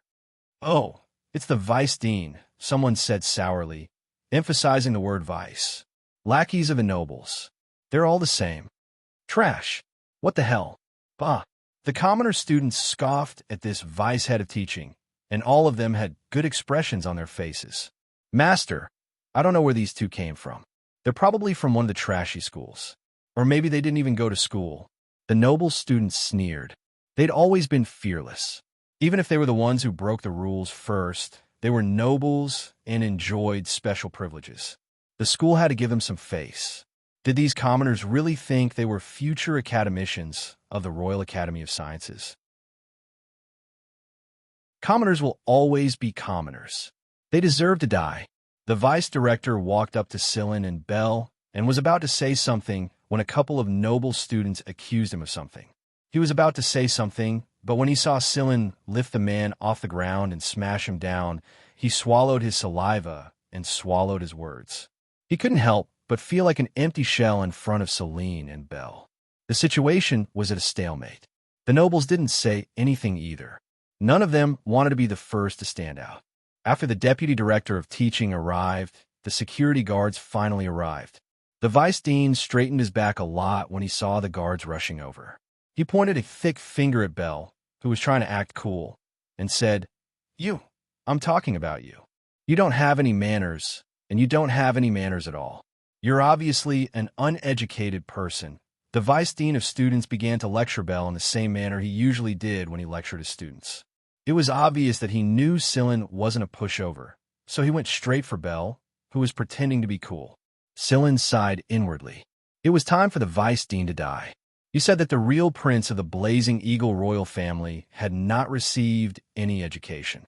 Even if he had no manners and was sloppy, it was far from your place to speak. The Blazing Eagle King did not care. So what qualifications do you have to speak? Bell stood in the same position as he listened to the Vice Dean's lecture. Bell smiled. You're asking me who I am? I'm not going to change my name. I was just about to eat a frog. Everyone. So cold. What did not go to change my name have to do with I was just about to eat a frog? Besides, who cared if you were eating a frog or a duck's egg? When Sillin saw that the vice director was about to continue, he immediately sat on the back of the person lying on the ground and kicked the person's restless feet. Behave yourself. The man froze when he heard Sillin's words. He didn't dare to move. Others might not know why, but he knew very well that the person sitting on his back might not be old. But the aura that was released in that instant was so powerful that he didn't dare to move at all, and he obediently let himself be gripped. Killing intent? Not exactly, but it was scarier than killing intent. He didn't know why, but this person was terrifying. He was like a gun hidden behind fog. You didn't know where he would be, or when he would put you in his sights. He couldn't afford to provoke the nobles, but he didn't want to provoke this person either. The best thing to do now was to pretend to be unconscious. The Vice Dean was trembling with anger as he glared at Bell. No matter what you asked him, he would answer with a completely irrelevant answer. From the looks of it, this brat still had a sincere look on his face, as if he was telling the truth. Which school are you from? I'm going to talk to your principal and teachers. How do they educate their students? I'm afraid you don't have the right. Let me tell you, I know all the principals of the top 10 schools. Regarding this, the deputy head of teaching was very proud and was quite proud of himself. Oh, I see. All right then, prick up your pig ears. I'm from AF3. Go talk to our principal. He likes to be talked to. Chapter 230. AF3. The name was too vague. Be it intermediate education or advanced education, there were too many schools with AF3. The only difference was the affiliation. Therefore, when Bell said that he was from AF3, everyone was trying to guess which AF3 he was from. After all, no one would think of the top AF3 in the first place. The third advanced education school affiliated to the RAS was either a top noble or a genius. Geniuses were everywhere there, and any one of them was enough to make other advanced education schools fight over it. Many schools would fight for the second place in the empire, but no one dared to mess with the first place. It was the acknowledged boss. As for the advanced education schools affiliated to the RAS and AF2, they didn't participate in the ranking. They weren't even on the same level. In other words, they weren't considered traditional advanced education schools anymore. The rain in Barenbader came and went as quickly as it came. A rainbow floated above the man-made lake not far away. However, no one was in the mood to look at the rainbow. The school guards had surrounded the area, and the school doctors were busy treating the injured. The conflict had caused a lot of damage, and some of the students might be in danger if they weren't rescued in time. The school doctors glanced at the broken blades on the ground and the broken metal utensils. They turned around and focused on treating the injured. It was better not to get involved. The deputy head of teaching was not stupid. He did not say anything when he heard the words AF3. After all, there were two advanced education schools with the words AF3 in the star sector. They were not bad. He even planned to send a batch of graduates there. He had to get to the bottom of the kid's background first. If the kid was close to the leaders of the two schools, he'd have to think twice. However, the vice dean of students couldn't afford to be weak in front of so many students. The vice director of teaching put his hands behind his back and straightened his back. Gathering his strength, he pointed at Bell with his chin and said in what he thought was a dignified tone, "Which AF3 are you? What's going on?" Before the deputy head of teaching could finish his words, he was interrupted by a loud shout. In fact, the voice of the person who interrupted the deputy head of teaching was not too loud, but it was imposing. It was different from the deputy head of teaching, who was weak on the inside but weak on the inside. Hearing this voice, people would feel a sense of awe. The deputy director of teaching's imposing manner, which had worked so hard to build up, suddenly dissipated. When he heard the voice, he swallowed his words, and his expression changed. He squeezed out a smile on his chubby face and looked in the direction of the voice. The crowd parted on their own, and a flying car landed not far away from them. A man wearing an imperial military uniform, and judging from the epaulets on his shoulder, he was a major. He was slightly older than Scylla and Belle, but he could still be considered young.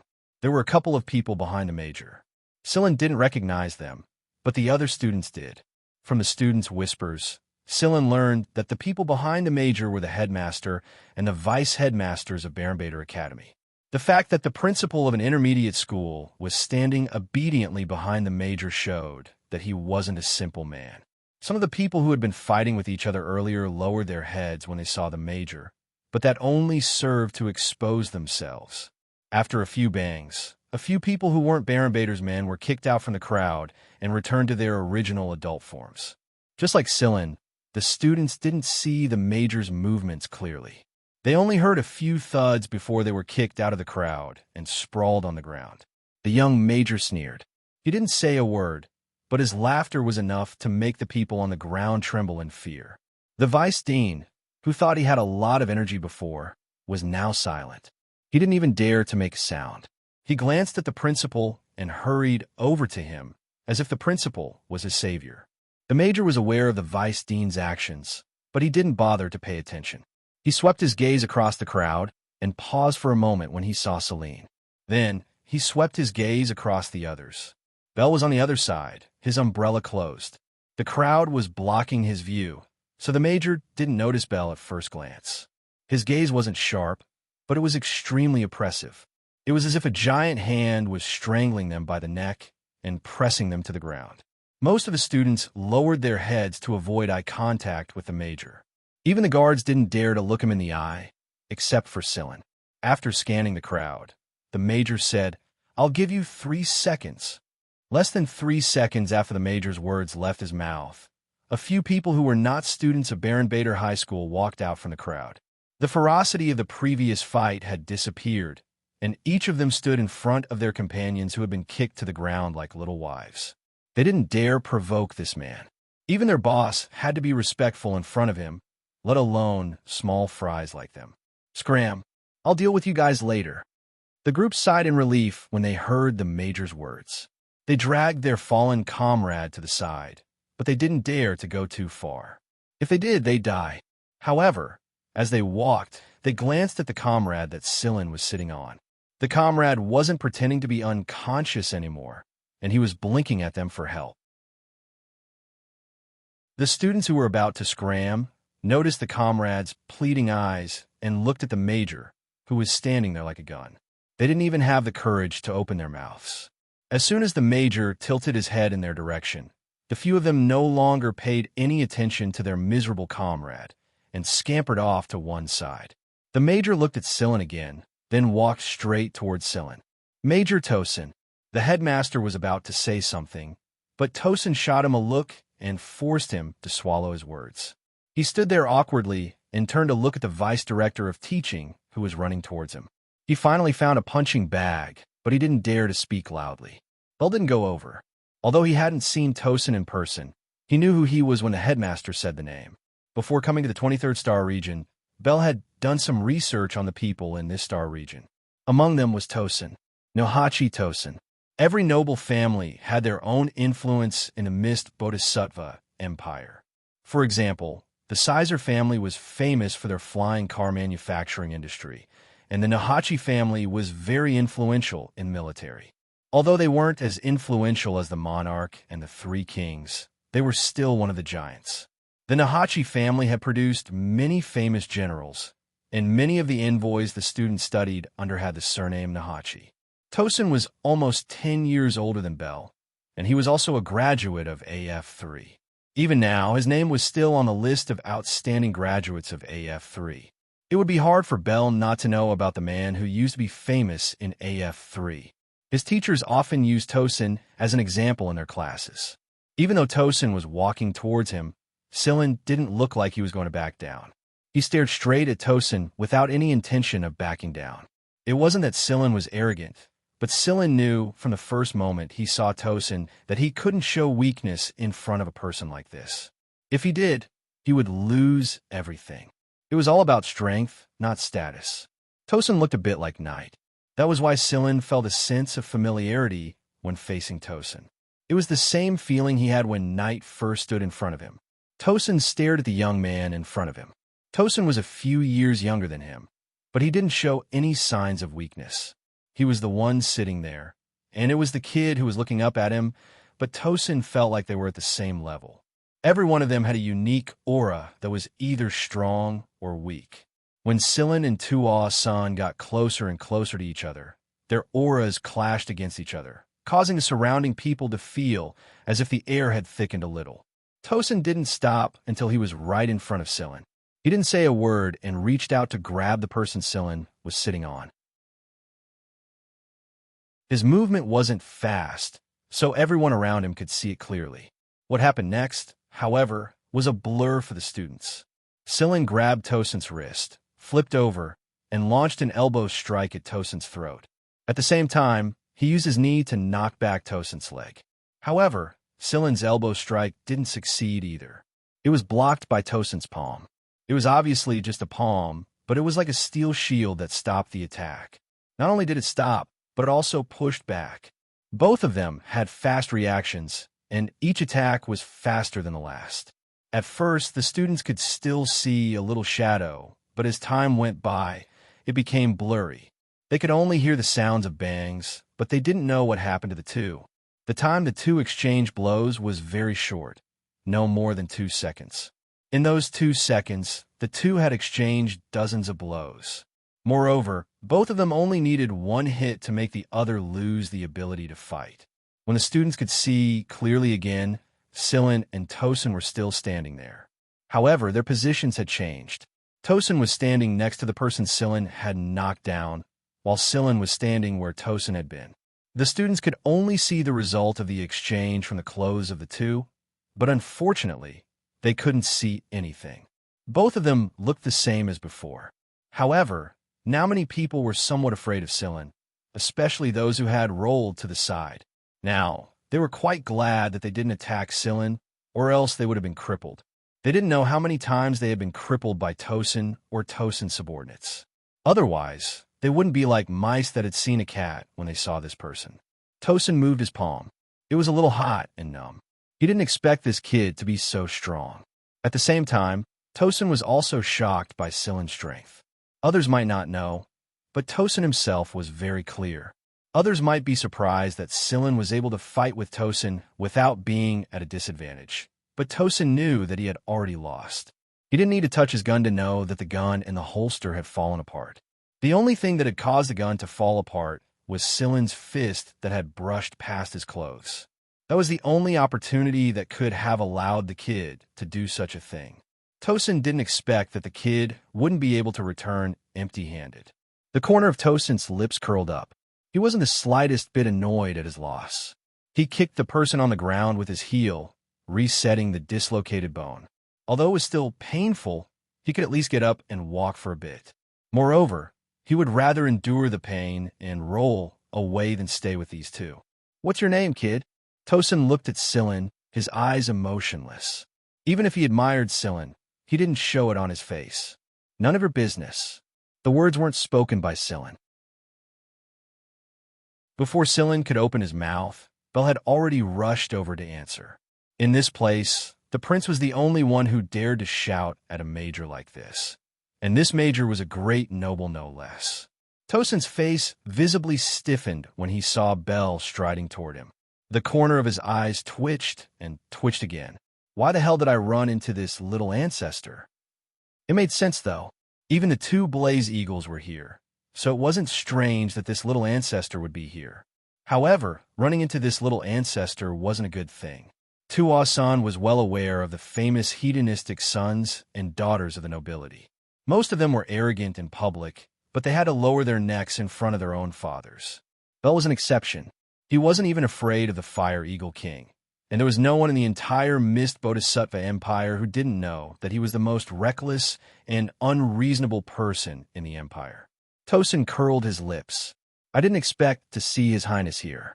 His Highness. The people around him were dumbfounded, especially the vice director. He wanted to die right now. What the hell did he do just now? Did he just point at the prince and lecture him? No matter which royal highness it wasn't someone he could say anything to. Moreover, the three royal families were famous for their bad tempers. This was bad, this was really bad. This time, it was really hard for him to absolve himself from the blame. Chong 3 and Chong 4's mouths fell open in shock. Is this really a prince? Is there a prince with ears like this? He was just skinning a frog in the kitchen just a moment ago. The principal and the others finally realized what was going on. A prince? Could he be the prince of the Blaze Eagle royal family? Only the Blaze Eagle royal family had come to this place. Some of the students had thought of the possibility as well, but they didn't dare say anything after what had just happened. Bell ignored everyone else's reaction and looked at Tosin like he was a thief. He nudged him and said, "Aren't the military supposed to be a bunch of busy people? Don't get involved in this. Go back to your own business. You don't have to worry about this." He then looked at the principal, who was twirling his fingers. "The school will take care of this, right?" Of course, the principal promised. Even though he was a noble, his family's social status was nothing compared to the royals. To be honest, a single word from Bell could force him out of office. "There's no rush. I'm just here to take a look at the campus. I heard it's a great place to relax. Why don't we find a place to talk?" Even though it was a question, Tosin's expression suggested that he had already made up his mind. "There are many places to talk in the school. I'll arrange them for you," the principal said hurriedly. "No need," Bell cut him off. "We shouldn't get involved in military matters. We're just normal students, after all. We won't be involved in military matters while we're still in higher education." The vice dean's heart skipped a beat when he heard Bell say that he was still in higher education. Fortunately, he fainted right away. Since it was His Royal Highness, which other AFC 3 could it be? "I can't say for sure. I was also involved in military missions while I was still in school." Tosin waved his hand carelessly. "You said it yourself, not us. We're just bad students who don't want to learn. We just want to have fun," Bell said like a spoiled brat. "Let me tell you, don't talk to us anymore." Billy pulled Sillin and charged out. "Hey, Your Highness, let's talk." Nope. Just give up your heart." It was rare that Bell remembered to catch the loophole in Angor's words as he ran. Tosin smiled as he watched Bell drag Sillin away. "Just you wait, kid." Ignoring the people around him who were still confused by their conversation, Tuasan walked back to the flying car and drove it away. The principals had finally regained their authority and were now directing the guards and medical staff to deal with the situation. Those who had been forgotten by the side looked at each other. In the end, they obediently went back to find Tua-san to be punished. This time, not only would they have to stay in jail, they would also have to suffer physical pain. Sigh. Tosin returned to the place the school had arranged for him. He took out his gun holster and poured out the parts inside. With a flick of his fingers, he quickly assembled the parts into a perfect gun. Tosin looked at the gun and put it back into the holster. He tapped his finger on the table, deep in thought. The two lieutenants behind Tosin exchanged a look when they saw the smile on their superior's face. Their superior was probably up to something again. Bell dragged Sillin back to Chong 4's dormitory. The first thing he said was, "Sillin, don't be tricked by that guy. Don't go to the military. Don't join the military. Damn it, he's trying to poach the Fire Eagle royalty? No way. Not even a window." Sillin thought to himself, "Since when did I become a member of the Fire Eagle royalty?" Although it was a hierarchical social system, the various major powers still valued some outstanding talents. Poaching and snatching people away from others was not uncommon among the various powers. Let me tell you, the military is hard and tiring, and you can't get anything good. I bet you won't even get a wife. You're a bunch of men, and you might not even see a single girl for a few years. Think about it. It's great now. You can do whatever you want, pick up girls if you want, and be as carefree as you want. Why would you go to the military and ask for trouble? Bell rattled off a long list of the disadvantages of the military, but Sillin just nodded. The prince must have suffered a lot in the past, or he wouldn't be able to speak so profoundly and with so many vivid expressions on his face. Beside him, Kurt held a few roasted frogs in his hands, unable to get a word in.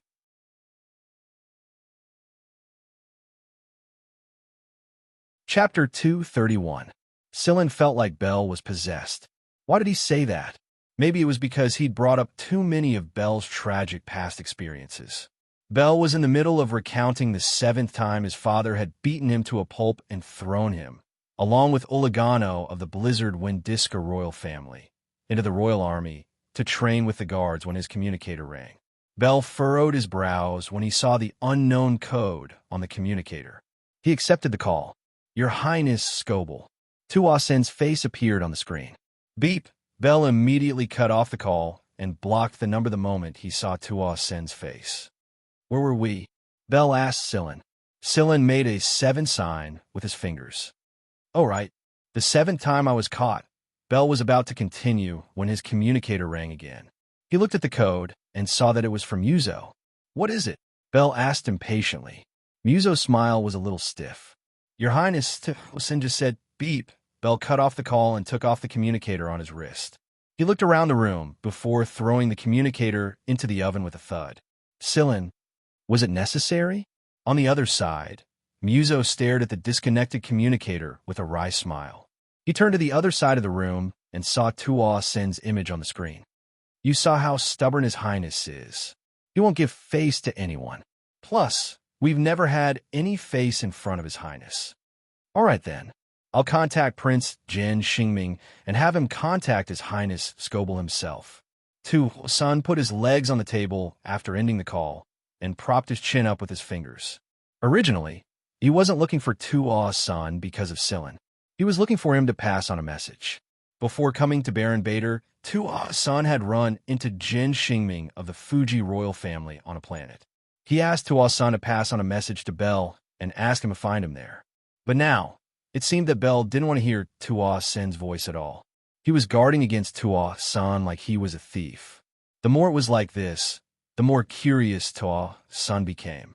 Although he had only exchanged blows with Sillin for 2 short seconds, those 2 seconds were enough to prove Sillin's strength. Other than that, and the fact that he had unholstered his gun without realizing it, what else did Sillin have that Bell would treat him this way? Although Bell was an unreliable prince with an unorthodox way of thinking and often acted foolishly, every member of the royal family wasn't as simple as they seemed. Bell might seem like an idiot sometimes, but sometimes he was more cunning than a fox. To be able to make him want to pull Sillin into the Fire Eagle royal family like this, just what was it for? He looked at the information his subordinates had gathered on Sillin, but it was so little that he couldn't glean anything from it at all. Not to mention that the Sizer family was behind all of this. It was obvious that the truth about Sillin had been obscured. Just what kind of person was a person that even the Sizer family and a prince of the Fire Eagle royal family had a grudge against? The joint military exercise was drawing near, and everyone was busy trying to find good seedlings. Otherwise, Tuasen wouldn't have come to Baron Bader to try his luck. After all, every school had their own special talents. They were trained specifically for the military, and their curricula were all geared towards military development. Baron Bader was Tuasen's 5th stop. He hadn't found anyone he liked in the previous 4 stops, and he didn't expect to find anyone outstanding in an intermediate school. But he didn't expect to run into someone like Sillin here. Sillin didn't give Tuasen the impression that he was a student at all. He reminded Tuasen of the people at AF1 and AF2. However, there was something about Sillin that was clearly different from them. Why was that? He was like a killer, but he was different from them. He was like the people at AF1 and AF2, but he was clearly different from them. It was too hard to understand. It was no wonder that Tuasen couldn't figure it out. After all, hunters didn't make up as many people in the Mist Bodhisattva Empire as they did in the League of Stars. There were hunters in the Mist Bodhisattva Empire, but they were much weaker than the hunters in the League of Stars. The great nobles had absolute control over manpower and resources, and the royal army and the Empire's Joint Defense Force would never allow a large organization like hunter regiments to appear in the Mist Bodhisattva Empire. If they were searching for rare minerals or exploring an unknown star region, the great nobles would pay a huge sum of money to gather a group of people to do it, and the rewards would belong to the great nobles. Therefore, as a hunter, Sillin could not be understood by others. Unable to think of a reason, Tuo-san took the communicator and keyed in a series of characters that looked like a combination lock. A while later, the call connected. A beautiful blonde woman with a hot body appeared on the screen. "Yo, little Tuo-san, how'd you find the time to contact me? You haven't contacted us since you were demoted. We miss you so much." If it was anyone else who heard this hot girl's words, their imagination would definitely run wild. But Tuo-san shivered and hurriedly said with a smile, "Teacher Griffin, please don't miss me. I can't withstand your torment." Although Tuo-san used to study at AF3, he had gone to AF1 and AF2 for training. Those training were very helpful for Tuo-san when he carried out military missions. Among the people who trained Tuo-san was this blonde beauty, Griffin. Although Griffin had a hot body and looked to be in her 20s, this AF2 teacher was actually about the same age as Tuo-san's grandmother. She was also very skilled, and she even had the military rank of colonel on her back. Tuo-san couldn't help but shiver when he thought of the terrible situation during training. "Teacher Griffin, I have something to ask you today. I want to ask you about a person." Tuo-san, who had a dignified look in front of Principal Barenbader and so many other people, was still an obedient student in front of Griffin. He was even more obedient than he was in front of his father. "Sai, I knew you would be like this little heartless person. When you have nothing to do, you don't even think of us. Only when you have something to do, you remember that there are people like us." Griffin twirled a strand of her hair around her finger and sighed. Tuo-san smiled awkwardly. He knew that Griffin wasn't angry. This was just their usual way of talking. "Tell me, who do you want to ask about? I'll say this first, don't come to us asking for people. I can't bear to throw them to your damn place."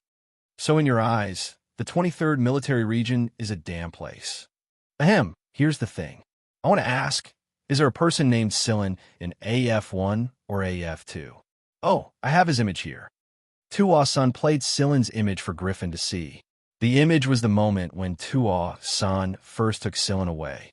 Sillin sat on the person who was lying on the ground and raised his head to look directly at Tuo-senator. After looking directly at Tuo-san, Sillin's eyes looked at the flying car behind Tuo-senator. It was the car that Tuo-san drove over, a military flying car. There was a surveillance camera on it, and Sillin was looking in the direction of this surveillance camera. And the surveillance camera only captured this part of the video. Griffin couldn't see the look in Sillin's eyes when he looked at Tuo-san, but the moment Sillin looked at the monitor, that look, Griffin narrowed her eyes. Her fingers that were playing with her hair had already let go of it, and she gently rubbed a canine tooth along her red lips. When Tuo-san saw Griffin like this, the hairs on his back all stood up. As someone who had been through this, he knew too well what this habit of Griffin's meant. In this case, their military region wouldn't be able to get people over. "Ahem, this, Ms. Griffin, since you're busy, I won't bother you anymore." A soft and slightly raised tone of voice made Tuo-san not dare to hang up the communicator. He obediently waited for Griffin to continue. "Little Tuo-san, tell me, what's this kid's name again?" Griffin asked. "Sillin." Tuo-san answered obediently. In his heart, Tuo-san had already cursed himself 1,000 times. How could he be infected by that idiot bell? He couldn't think straight and actually went to Ms. Griffin. "It's over, it's over." He went for wool and came home shorn. "So his name is Sillin. Little Tuo-san, when you have a chance to get Sillin over to me," Griffin said with a bright smile. Tuo-san wanted to cry. "Get him over? How am I supposed to do it? This, Ms. Griffin, it seems a bit difficult." Tuo-san's voice became smaller and smaller. "Tell me about it." "Ugh, he's not only backed by the Sizer family, but also the Fire Eagle Royals. I also want to get Sillin over to our 23rd MR, but that Scoble guy is guarding against me like a thief. I can't find a chance." Hearing Tuo-san's words, Griffin snorted and laughed. "Little Tuo-san, you're really living more and more backward after being sent to the 23rd MR. Never mind. I'm in a good mood today, so I won't argue with you. Don't worry about Sillin. I won't let any military region drag Sillin into it." These words sounded a bit arrogant. How could a mere school teacher and a colonel have the confidence to say something like this? There were so many military regions in the Empire. How many generals were there? How could a colonel like you have a right to speak? However, this was exactly what Griffin was capable of. Tuasan was very clear about this. Moreover, many generals were under Griffin's command. Yes, Mayam. Good boy. Tuasan let out a long sigh of relief after Griffin finally disconnected from the communicator. Although it had been a few years since he left the academy, he still couldn't help but shudder at the sight of this teacher. It's like, I did something bad. Tuasan rubbed his chin. Forget it. I won't inform Bell and Sillin. Bell won't let me finish my sentence anyway. I'll let them worry about it when the time comes. Now it seems that even if the 23rd MR couldn't get him, the other military regions wouldn't be able to either. After ending the call with Tuasan, Griffin turned on a holographic display and flipped through the records inside. She found a video record and compared it to the one Tuasan showed her with Sillin's image. The look in their eyes was too similar. But of course, he knew his own student very well. He knew what kind of experience, personality, and habits he had. But what kind of person was Celine? It seemed that there were still a lot of treasures hidden away from them. Right now, Sillin was eating roasted frogs with Bell, Chong 3, and Chong 4. He had no idea that he was being targeted by a lot of people. After taking care of Chong 3 and Chong 4's business, Sillin was about to return to Old Man Chang's place. However, Bell picked up a call and dragged Sillin to another planet in Sector 23. Before he departed, Sillin contacted Old Man Chong to learn about the shop and Chong Xiao's recovery. However, he didn't use his own communicator. Instead, he used the public communicator of the Vice Director of Education's office. In Bell's words, they didn't have to pay for the communication fee. Compared to Sillin's own crappy communicator, the images were much clearer. It would be a waste not to make use of a ready-made resource. The Mist Bodhisattva Empire was a good choice. All of its subsectors were connected to the same communication network, so communication was much easier. Sillin and Bell hadn't even stayed in Barenbader for a day, but the commotion they caused was enough to be recorded as one of the 10 most influential events in Barenbader's history. Because on this day, some people in Barenbader saw the Prince of the Fire Eagle royal family, who was studying in the 3rd Advanced Education School affiliated to the Royal Academy of Sciences that everyone dreamed of. They saw Major Tosin, who was born a great noble, fighting a young man to a standstill. Although the two fought for a short time, and no one could see their movements clearly, they saw the principal and other leaders of the school trembling in fear before them. Regardless, Chong 3 and Chong 4 were no longer looked down upon by the nobles. In the eyes of others, they had the support of the Prince of the Fire Eagle royal family. The school leaders also saw them as seedlings with a bright future.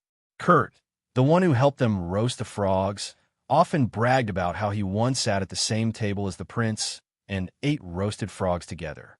As for Celine, he seemed to have become a burden, a foil that was placed beneath the Prince of the Fire Eagle royal family and Major Tosin. Only a small number of people paid more attention to Sillin, and this small number of people would go on to achieve great things in the future, including Wuxia and Tai Tuesday. Sillin and Bell sat on Bell's 4-passenger spaceplane and flew toward Jen Xingming's planet. Muzo and Akiki stayed behind to smooth out the waves caused by their departure. Inside the spaceplane, Sillin rubbed the area where the leaf pattern ring was. Sillin had put on a pair of gloves not long after he arrived at the Mist Bodhisattva Empire. This was one of the reasons why Bell hadn't discovered the secret on Sillin's finger until now.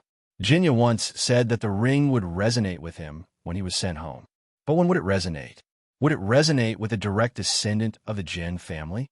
Would Jen Xingming, the son of the current King Fuji, cause the ring to resonate with him? Sillin was looking forward to it.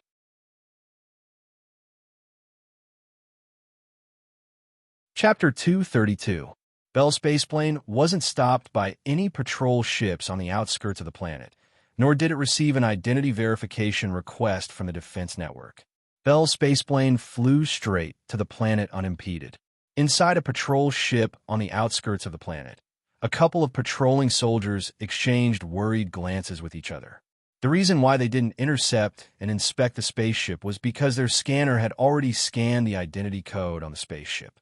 Based on the identity code and the scan result, they knew very well what kind of person this spaceship belonged to. It was a spaceplane belonging to the Fire Eagle royalty, and judging from the numbers on the code, the owner of the spaceplane must have a very high status in the family. Who would have the guts to stop it? It didn't take long for Muzo and Ikiki to arrive as well. The patrolling soldiers quickly reported the situation to their superiors when they saw the large blaze eagle emblem. Muzo and Ikiki were in charge of dealing with the planetary government. Bell never did anything about it. He took out his new communicator and started contacting people. "Hey, where are you? I'm already here. Come out and welcome me." Bell was answered with a beep. "Fuck, that bastard must be hitting on a girl again." Bell wasn't really angry. He brought up the control screen on his communicator and began searching for the coordinates of Jin Xingming's signal. Then, the spaceplane automatically moved to the nearest large parking lot. Jin Xingming was currently in the city. After parking the spaceplane, Bell and Sillin walked to their destination together. It was nighttime right now, and it hadn't been long since the start of the night.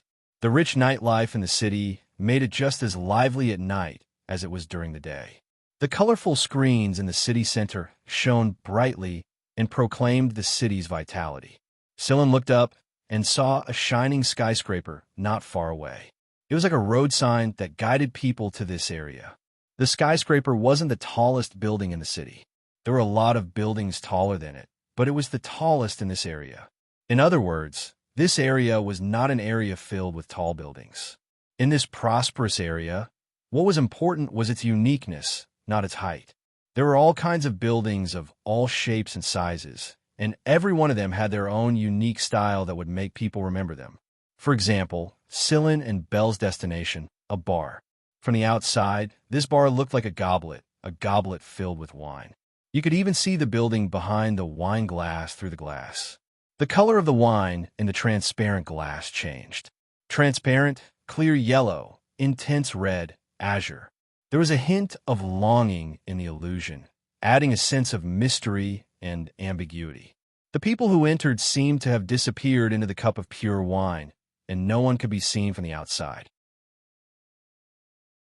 This was actually a special kind of building material that made light deceive people's vision. To be able to design and build the bar like this, it could be seen that the owner of the bar had put in a lot of effort. After entering through a door at the foot of the cup, what he felt was completely different from the outside. It was divided into several areas, some with a more flamboyant and free style, and some with a more leisurely and romantic style. After entering the door, he could see a hint, and according to the style he liked, he could go to different areas and enjoy the atmosphere that suited him. Bell went straight to a more flamboyant area. As soon as he walked in, he was greeted by an explosive rhythm. Huimao wagged his tail and moved his claws along with the rhythm. The atmosphere here is so familiar. Of course it's familiar. Sillin could still clearly remember the time when Huimao and Lycrabe were dancing at Acerella's dance night in the League of Stars. Flicking the restless Huimao on his shoulder, Sillin walked in as well. Bell looked around. He didn't need to search to know that there was a circle of people on the dance floor, and Jin Xingming was in the middle of that circle. Right now, Prince Jin Xingming was dancing with a beautiful girl in a tight miniskirt. His hands were still wandering around the deep cleavage between her breasts.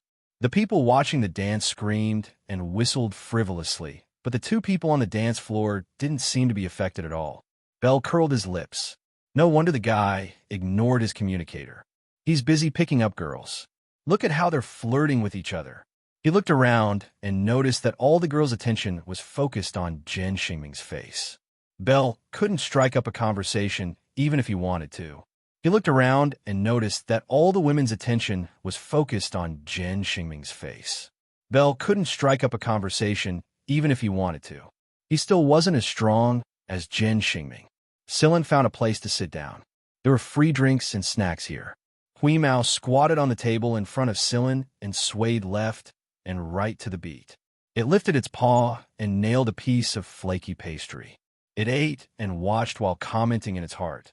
Their dancing skills are not as good as Lycrabe's. What would Jin Xingming think if he knew that he was being looked down upon by a cat? The dance ended. Belle yelled, "Oh, another one!"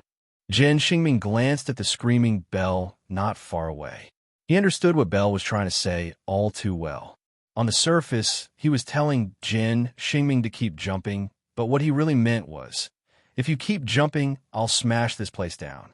Jin Xingming let go of the woman's waist and whispered something into the woman's ear.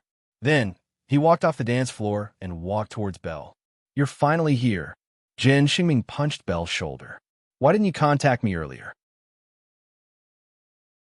Why didn't you tell me you were coming to the 23rd star region?" Belle punched him in return. "How dare you say that? Didn't I tell Tua-san to tell you to contact me on your own?" Belle was usually the busier one. He wouldn't talk to anyone unless it was convenient for him. If Jin Xingming had tried contacting Belle on his own, he would have most likely been ignored. Truth be told, Belle hated being interrupted the most when he was experiencing life. "Don't mention Tua-san to me. Then why didn't I get through to you after that?" Jin Xingming tried to contact Belle more than 30 times, but he only succeeded on the last attempt. The first few attempts were all fruitless. "Oh, so you threw that communicator away and replaced it with another one. Forget it. I'll forgive you this time." Jin Xingming raised his chin. "Let's go somewhere else and have a good chat." Belle called Sillin over and said to Jin Xingming, "This is Sillin, my new friend." "Oh, that's Wheeze on his shoulder. It's a very smart cat." Hui Mao, who was a little upset at being almost ignored, shook his beard when he heard the word smart. He looked at Jin Xingming proudly. Jin Xingming didn't look at Hui Mao. Instead, he looked at Sillin and felt a sense of familiarity. He clearly didn't know Sillin, and he couldn't remember anyone who looked similar to Sillin either. But why did he feel a sense of familiarity? In fact, Sillin felt that Jin Xingming looked familiar as well. Jin Xingming actually looked a lot like Jinya. In Sillin's memories, Jinya only looked like an old man, but if Jinya was younger, he would look 60 to 70% similar to Jin Xingming through complex analysis. However, Jinya also said that he had no children. This meant that Jin Xingming's elders had a close relationship with Jinya. However, what puzzled Sillin was that the ring didn't react at all in front of Jin Xingming, the real prince of the Jin family. Jinya could only be sent back to the Jin family when the ring resonated with him. If the ring didn't react in front of Jin Xingming, then when and under what circumstances would it react? Belle noticed that both of them were looking at him strangely, so he asked, "Do you two know each other?" Why didn't they look like they were looking at strangers? Sillin and Jin Xingming shook their heads at the same time. "No." Seeing that he was being ignored again, Hui Mao whipped Sillin impatiently with his tail. Sillin scratched Hui Mao's chin in consolation. "All right, let's go. Where are we going?" Belle nudged the slightly distracted Jin Xingming. Jin Xingming pointed upwards. "Up there." Jin Xingming led Sillin and Belle to the top floor of the bar. It was an open-air venue, and the place where Sillin and the others were standing was right above the liquid of the glass of wine. The floor was like crystal when they walked in. It felt like they were standing on top of a crystal mine when they looked down. The surrounding walls presented an image that reflected the ambience. Because it was open air, the air circulation was good, and there weren't many people around. Therefore, it wasn't as stuffy as inside the bar. Jin Xingming found an empty table for Belle and Sillin to sit down at. He then chose a few drinks and snacks from the electronic screen that popped up. "What do you think? This place isn't bad, right? You should know that not just anyone can come here," Jin Xingming said. Belle looked around and was a little disappointed to find that there weren't any single beauties around. He kicked Jin Xingming. "Hey, what's the name of that beauty you were hugging and dancing with just now?" Jin Xingming looked at him as if he were an idiot and answered, "How would I know?" "Yeah, young master, Xingming never needs to strike up a conversation with a beauty." A voice sounded from behind Jin Xingming. "Dawei!" Belle exclaimed in surprise when he saw the girl walking over from behind Jin Xingming. Dawei was born in a middle-class noble family. She used to be classmates with Belle and Jin Xingming, but due to her rebellious personality, she didn't go back to school after completing her secondary education. Belle didn't expect to see Dawei here. Belle suddenly remembered something and pointed a finger at the bar. "Is this your bar?" he asked Darby. "Yeah, not bad, right?" Dawei brought over the drinks and snacks that Jin Xingming had ordered. "My sincerest apologies for troubling you, Miss Dawei." Jin Xingming crossed his legs and picked up a nut from the plate. Dawei rolled her eyes at Jin Xingming. A freeloader has no right to speak. Pulling over a chair and sitting down, Dawei glanced at Sillin before asking Bell, "Aren't you going to introduce us?" "His name is Sillin." "Sillin, this is Dawei. You can eat here for free if you mention her name in the future," Bell said bluntly. Sillin knew that Bell and Jin Xingming had a good relationship with each other when he saw how rude Dawei was. He also noticed that Dawei was a pretty forthright girl. There was no way she would be so close to Bell and Jin Xingming otherwise. We circled around the bottles once and sniffed them.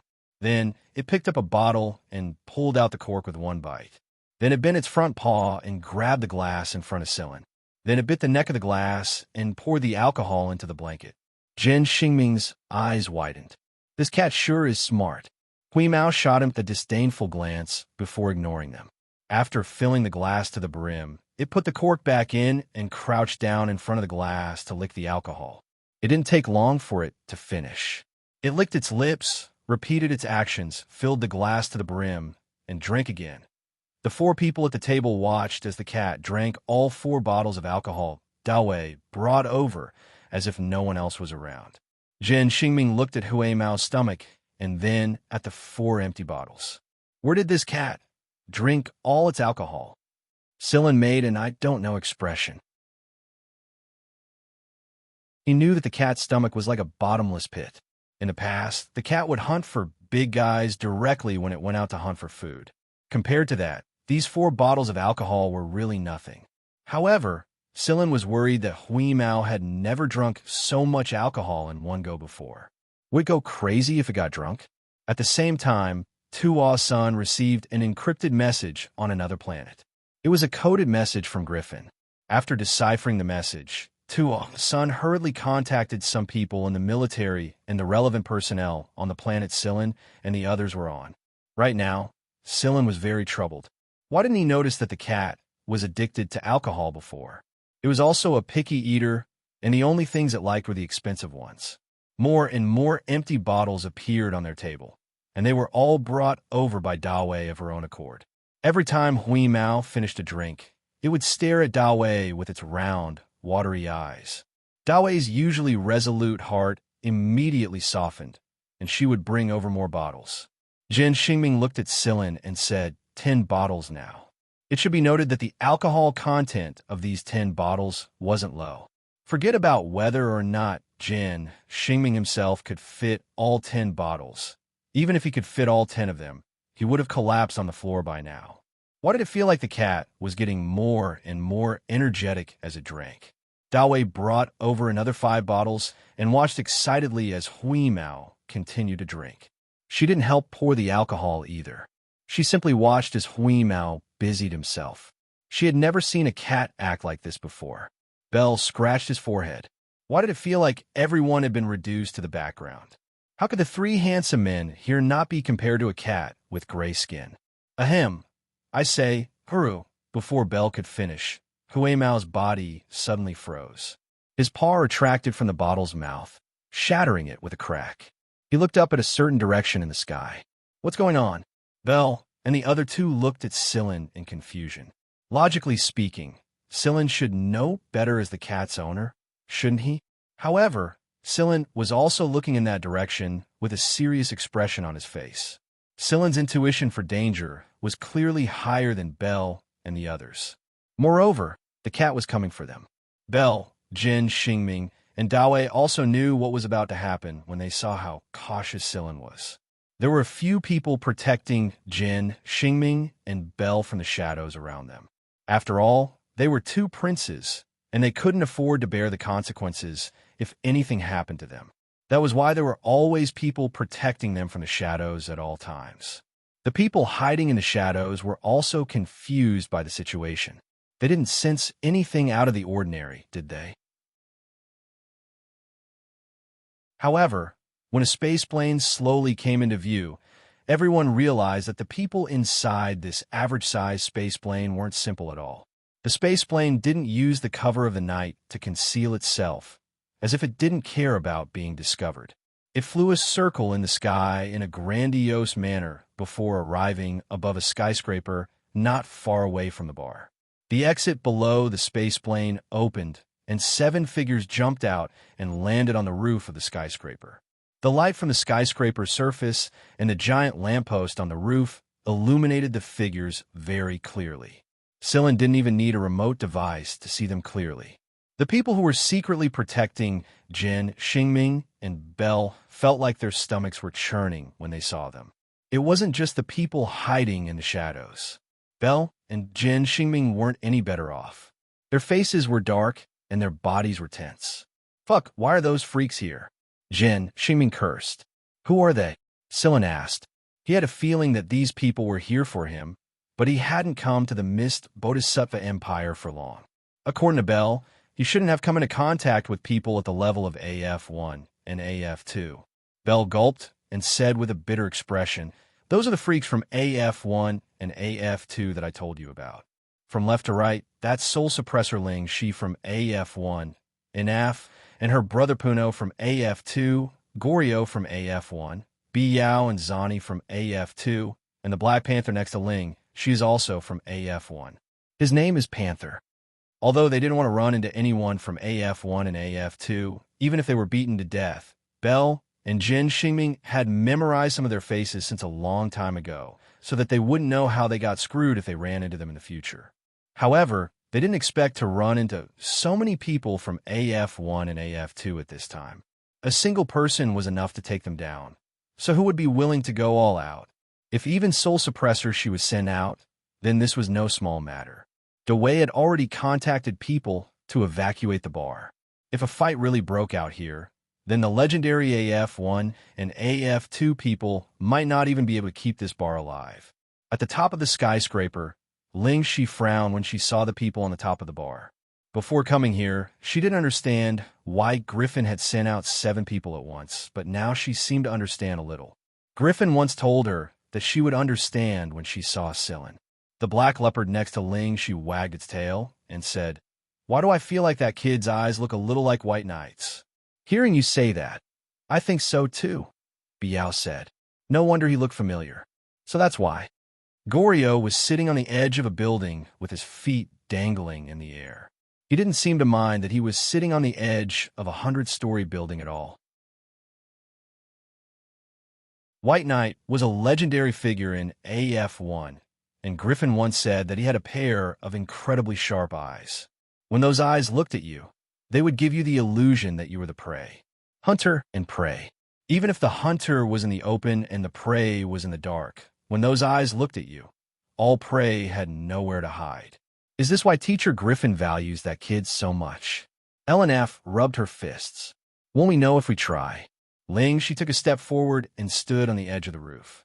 Half of her foot was exposed, as if she would fall off if she leaned forward a little more. However, the others didn't seem worried at all. Ling, she clasped her hands together and interlaced her fingers, then placed them by her mouth. As her fingers moved, a piece of music came from there. "Don't listen to that sound," Bell yelled at Sillin. He hurriedly covered his ears as well. Even though they were so far away, the sound was still clear when it reached them. The music whistled through the air like an explosion of life.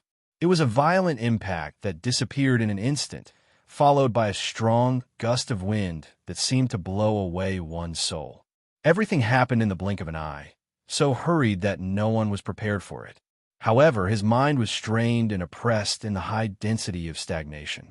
All of a sudden, endless thoughts overlapped and overlapped. The soul that was restrained at the fingertips humbly begged for release. Then, an unstoppable force whistled through the air, then suddenly disappeared without a trace when no one was prepared for it. The sudden calmness and relief made people feel an indescribable sense of confusion, as if their lives were being drained hopelessly. A call drew everyone's consciousness over. It was a call hidden in the wind. The wind and clouds that couldn't breathe swept over, and the darkness seemed to be fading away. It was ethereal and ethereal. Their minds were blank. Some of the people who heard the music froze in their previous positions, but their expressions were blank and hopeful. They were already immersed in their own consciousness. Their senses seemed to be isolated from their consciousness, and they couldn't sense what was happening around them. Soul suppressor she. The reason why it was called soul suppressor she was because the sound seemed to be able to intimidate a person's soul and guide it. It sounded mysterious, but it was actually a kind of superb hypnosis, a natural hypnosis technique. It couldn't be replicated. Even recording the music with a recording device wouldn't be able to achieve such an effect. This was the main reason why Ling, she was chosen by AF1. Belle and Jin Xingming's backs were drenched in sweat. It took a lot of energy to resist the music. The music finally stopped, but Belle and Jin Xingming grew even more nervous. This wasn't the end. It was just the beginning. What were these people going to do next? The people responsible for protecting Belle and Jin Xingming in the dark were all experts of the royal family. Although they managed to resist the hypnosis, it wasn't easy. They didn't dare to use their guns carelessly against AF1 and AF2. The conflict would escalate if they did. However, before they figured out AF1 and AF2's goal, everyone had to stay united and observe the situation. It was fine as long as the two princes' safety was guaranteed. Lingxi didn't move after the music stopped. Neither side made a move. They simply stood there in silence. Lingxi and the others were analyzing Silin and evaluating Belle and Jin Xingming's abilities. After all, it was quite impressive that they could resist the hypnotic music. On the other hand, Silin didn't seem to react to the music at all. This puzzled Lingxi and the others. Jinya had taught Silin hypnosis since he was young, and Silin had absorbed a lot of other techniques as well. His resistance to hypnosis had grown even stronger after the incident at Sector S's prison. Therefore, it wasn't easy to hypnotize Silin. Belle looked at Jin, Xingming, and Away. The three of them knew each other since they were young, and they had worked together many times in school. They could read each other's thoughts with a single look. The people from AF1 and AF2 never knew the meaning of courtesy, and they couldn't rely entirely on the people hiding in the dark. How were they supposed to come up with a foolproof plan? Silin sensed the unusual movements around him. He didn't need to worry about Belle and Jin Xingming's safety. Naturally, there were plenty of people who would protect them. Silin was now certain that the people from AF1 and AF2 were here for him, and the battle was definitely going to break out soon. Right now, the only thing Silin was thinking about was how to fight them. After Lingxi's music stopped, the surroundings suddenly became a lot quieter. Even the lights looked eerie under the night sky. Hui Mao had been staring at the Black Panther on the rooftop all this time. The panther's eyes were very hostile. It was looking at him arrogantly, with thick mockery and disdain. Disdain? Why did he have to disdain it? Meow, meow. Why the hell are you showing off, you black thing? The gray cat let out a roar, and the tense atmosphere collapsed just like that. The roar was so loud that the people and the panther on the rooftop could hear it clearly. The Black Panther's ears twitched a little before he looked at the others, especially Puno. He wasn't sure who the black thing, the ugly cat, was referring to. Puno thought, "You're the darkest panther here, and you're looking at me?" Silin put a hand to his forehead. The cat was probably going crazy from the alcohol. Normally, it wouldn't have yelled in such an unfamiliar environment in front of so many strangers without any scruples. It even had profanities in it. Hui Mao leaped from the table to the wall and stood still. He raised his tail and pointed a paw at the Black Panther. "I've been annoyed by you for a long time. Come down and fight me." Silin, Belle, and the others were speechless. The panther's beard trembled, and Goryo burst out laughing. "Panther, it's been a long time since I've seen one of my kind look down on you. Please don't insult the word my kind. It's just a cat, not a panther. They've already issued a challenge. Are we going to accept it?" Puno looked at the panther. Of course. Black Panther yelled and ran down the wall of the building. "Leave that panther to me. If I don't beat it up, it won't know why cats eat fish." With that, Hui Mao jumped down from the wall. "Silin, is Wheeze all right?" Belle asked uncertainly. "Don't worry about it. Scylla replied confidently. On the roof of the skyscraper, Enaf flexed her fists. Let's go too. Let's go. Enaf, Biao, and Puno all unfurled a hoverboard that was similar to a hoverboard. The front of the board was designed to break the airflow and reduce air resistance. This increased speed, but at the same time, the control requirements of the hoverboard were much higher. Zani didn't unfurl his hoverboard. Instead, he took off his jacket and jumped down. After falling a certain distance, a pair of featherless, bat-like wings suddenly unfurled from his back, making him look like a ghost in the night. Only Ling, Shi, and Goryo remained on the roof, watching the development below.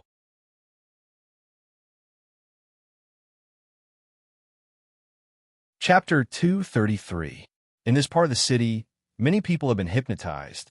The people walking on the streets, the people sitting in the restaurants, the mobile stalls floating in the sky, all of them were gone. In addition to the hypnotic effect of Sentinel Spirit Shi, the planetary government also took action, sending some people who were still drifting away from their consciousness away from this area. Soon, there were no other people in the streets around the bar, only flashing lights. However, the planetary government had evacuated some innocent people, but they did not make a move against the main characters here, or rather, they pretended to be deaf and dumb. The Jin family and the Fuvig family had not come out to express their opinions, and they, as small fries, did not want to get involved. Some people in the military were also aware, but they maintained a wait-and-see attitude. The black leopard had the unique elegance of a feline. It was swift and arrogant, and its dark golden pupils reflected a frightening light in the night. Every step it took was like a noble taking a stroll in a grand ceremony, and it was pleasing to the eyes and heart. In comparison, Huimao was much more comical. Perhaps it was because he had drunk too much alcohol, but he was a little shaky when he ran. When he slid down a beautiful arc on the side, he even slipped and slid like a child on a slide. Midway, due to his unstable center of gravity, he made a 180-degree turn, and his but slid forward and landed first. The Black Panther regretted running. Why did he listen to this cat's provocation and run down? This kind of trash wants to fight one-on-one? Not to mention his size, just his unsteady steps alone could send him flying with a single paw. After landing, Huimao slowly stood up, turned around, and shook his fur. At this time, the Black Panther that was descending from the skyscraper was already close. With a large leap, its smooth fur revealed a beautiful streamline under the illumination of the lights. But after a bang, the elegance was gone. The Black Panther that was leaping towards Huimao was sent flying.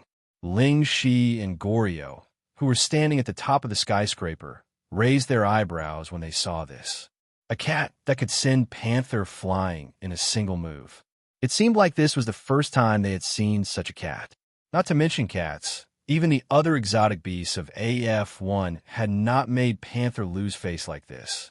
The Black Panther was originally going to trample the ugly, small, and stupid cat on the ground, but when he really touched it, he found that he was suddenly hit by a strong force. When he came back to his senses, he was already knocked into the air. He adjusted his center of gravity and landed on the ground. Moving his chin, he felt a burning pain, which proved that the blow just now was not an illusion. It was an oversight. The Black Panther re-examined the cat.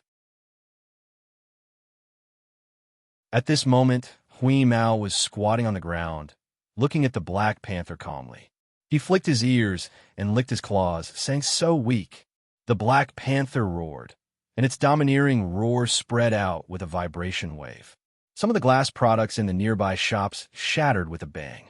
Huimao pulled back his ears, raised his head 45 degrees, opened his mouth, and howled. Meow. He didn't have the domineering aura of the Black Panther, but more of an inexplicable strangeness. The moment it heard the cat's meow, the Black Panther's fur stood on end. It didn't feel danger, but terror. It was an absurd and instinctive trembling. Following the cat's meow, a dark zone began to appear with the Black Panther at the center. The electrical circuits were affected, and the power supply system was completely paralyzed. A growing circle of darkness appeared in the colorful night view of the city. All the lighting equipment in the skyscrapers and bars were destroyed, and the place was completely dark. The people who were watching this area from space were shocked, but the display equipment was also starting to show interference. They couldn't see what was happening below them. The city was dark, but that didn't mean that the battle had stopped. The people who came down on hoverboards quickly arrived in front of Sillin and the others. Zani was about to land on the rooftop of the bar when he suddenly appeared 3 steps away from Dewey. He spread his wings wide and said, "My apologies, beautiful lady, but you can't interfere with the battle over there. This is my territory." Belle and Jin Xingming were both fighting, so she couldn't back down. She was also one of the vanguards when she was in school. A metal rod appeared in Dewey's hand. It split open in the middle and folded in reverse to reveal its true appearance. It was a custom-made butterfly knife. At the same time, Biao stood in front of Belle, and Nafu in front of Jin Xingming, and Sillin in front of Puno. Biao's forte was speed, and he was even faster than Zani's move just now. Belle knew this, so he had to catch Biao's movements as soon as possible. Otherwise, he would be forced into a passive position. Jin Xingming stared at the seemingly delicate girl in front of him.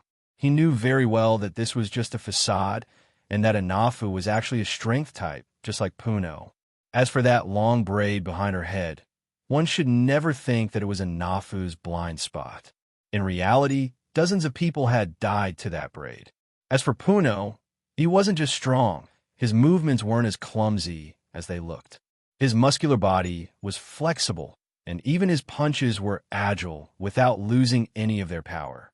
His punches weren't flashy at all, and every one of them carried the determination to subdue the enemy in one hit. The Jin family and the Fuvig family were secretly anxious, but they didn't show up to interfere. Why?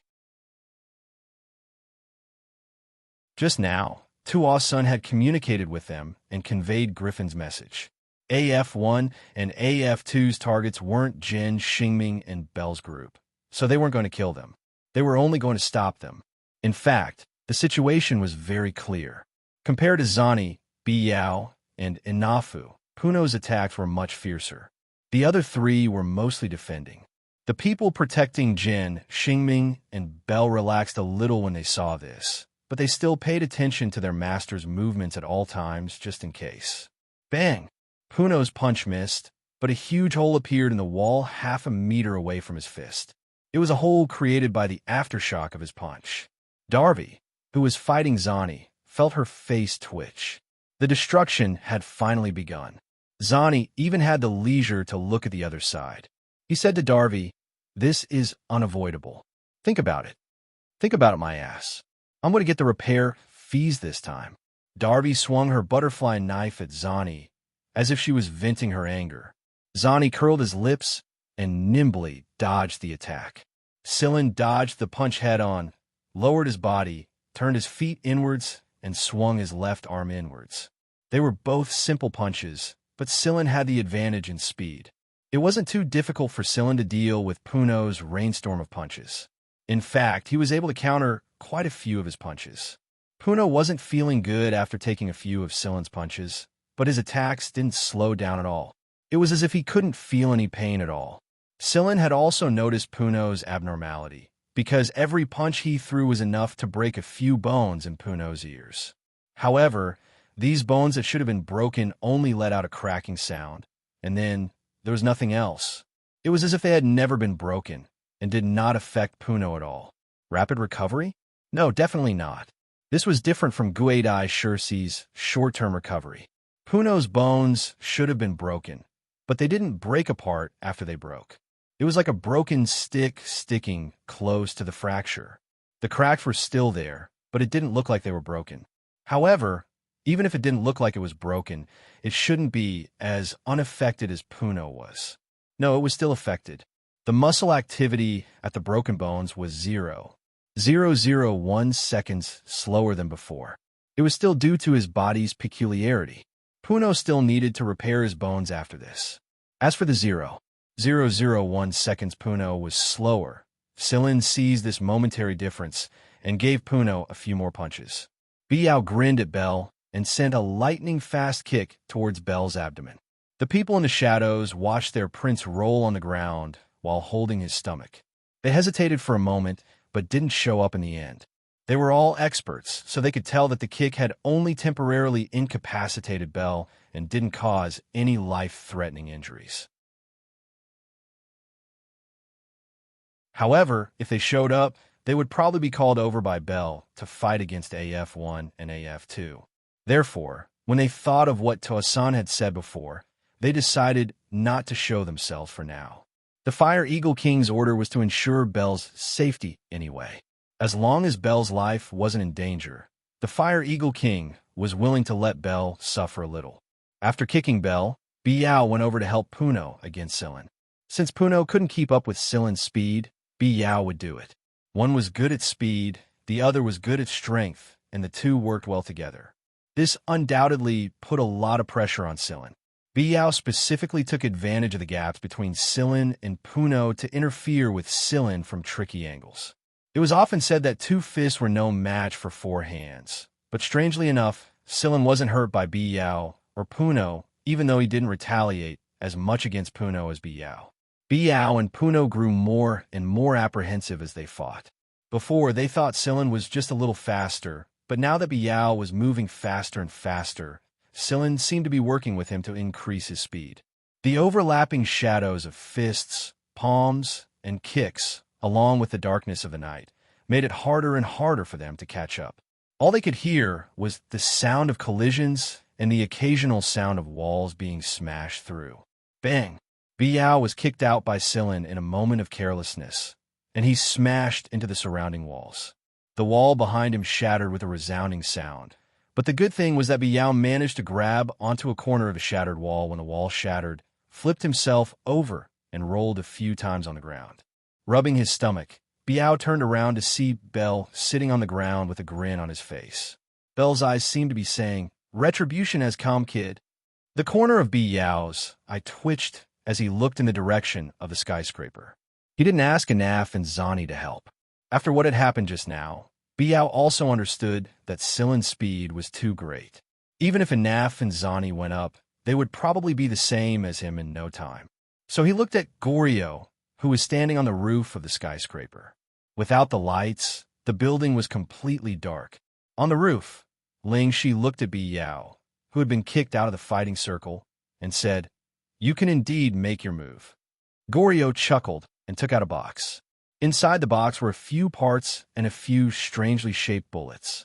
As Goryo moved his fingers, the parts were assembled one by one, and soon, a gun was assembled in Goryo's hands. It looked very strange. According to the parts, this gun used bullets, but unlike other guns, this gun's barrel was very short, so short that it looked a little deformed.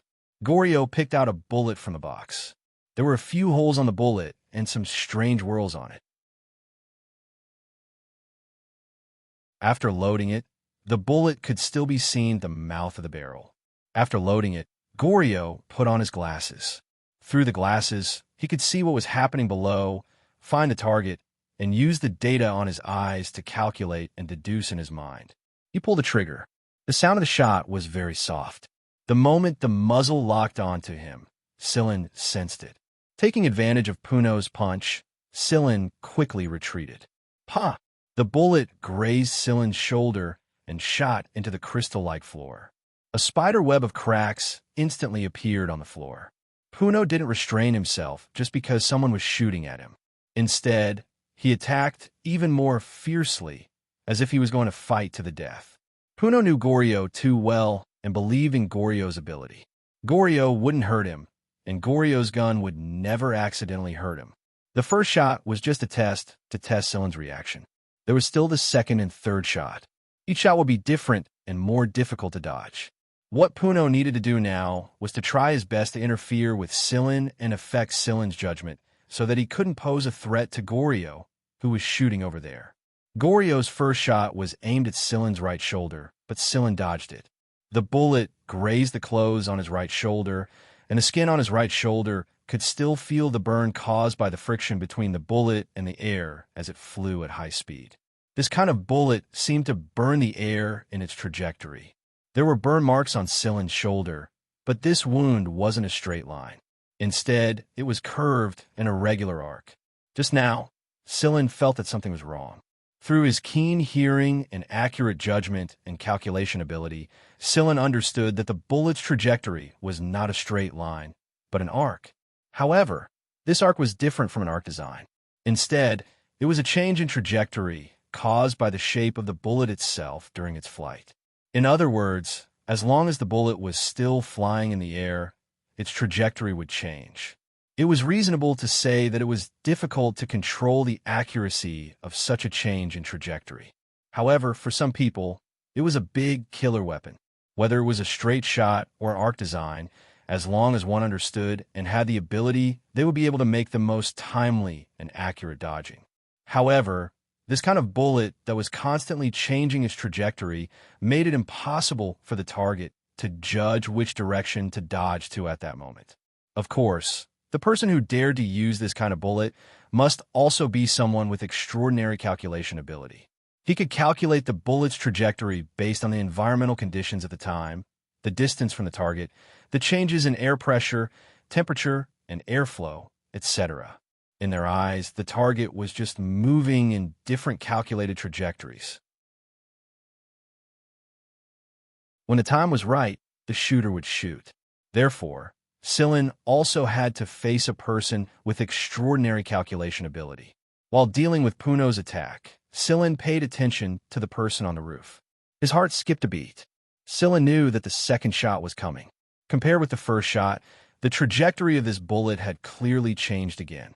It was faster than the previous one, but the changes in the trajectory were also more complicated. The bullet passed through the gap between Sillin's fingers and hit the ground. If Sillin had still clenched his fist just now, his entire fist would probably have been crippled. However, at that moment, Sillin opened his palm and the bullet passed through the gap between the middle and ring fingers of his left hand.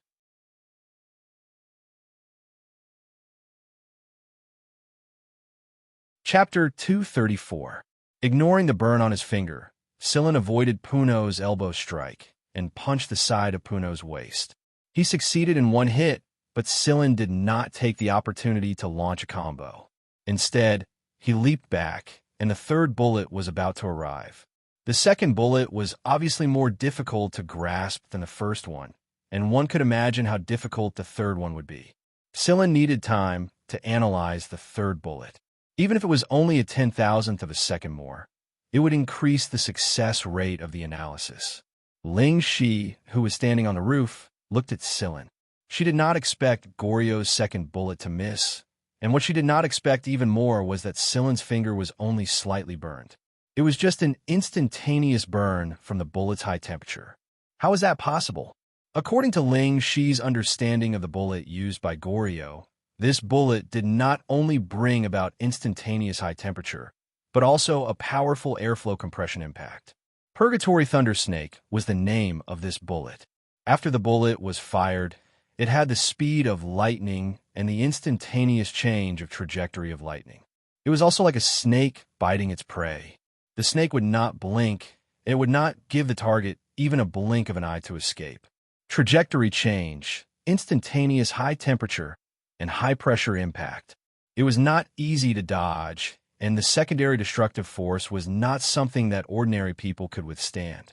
Therefore, even if it passed through the gaps between Sillin's fingers, it should not only bring about a burn to Sillin. According to Ling Shi's estimation, even if it did not break his fingers, a piece of flesh would be cut off by the airflow. But that was not the case.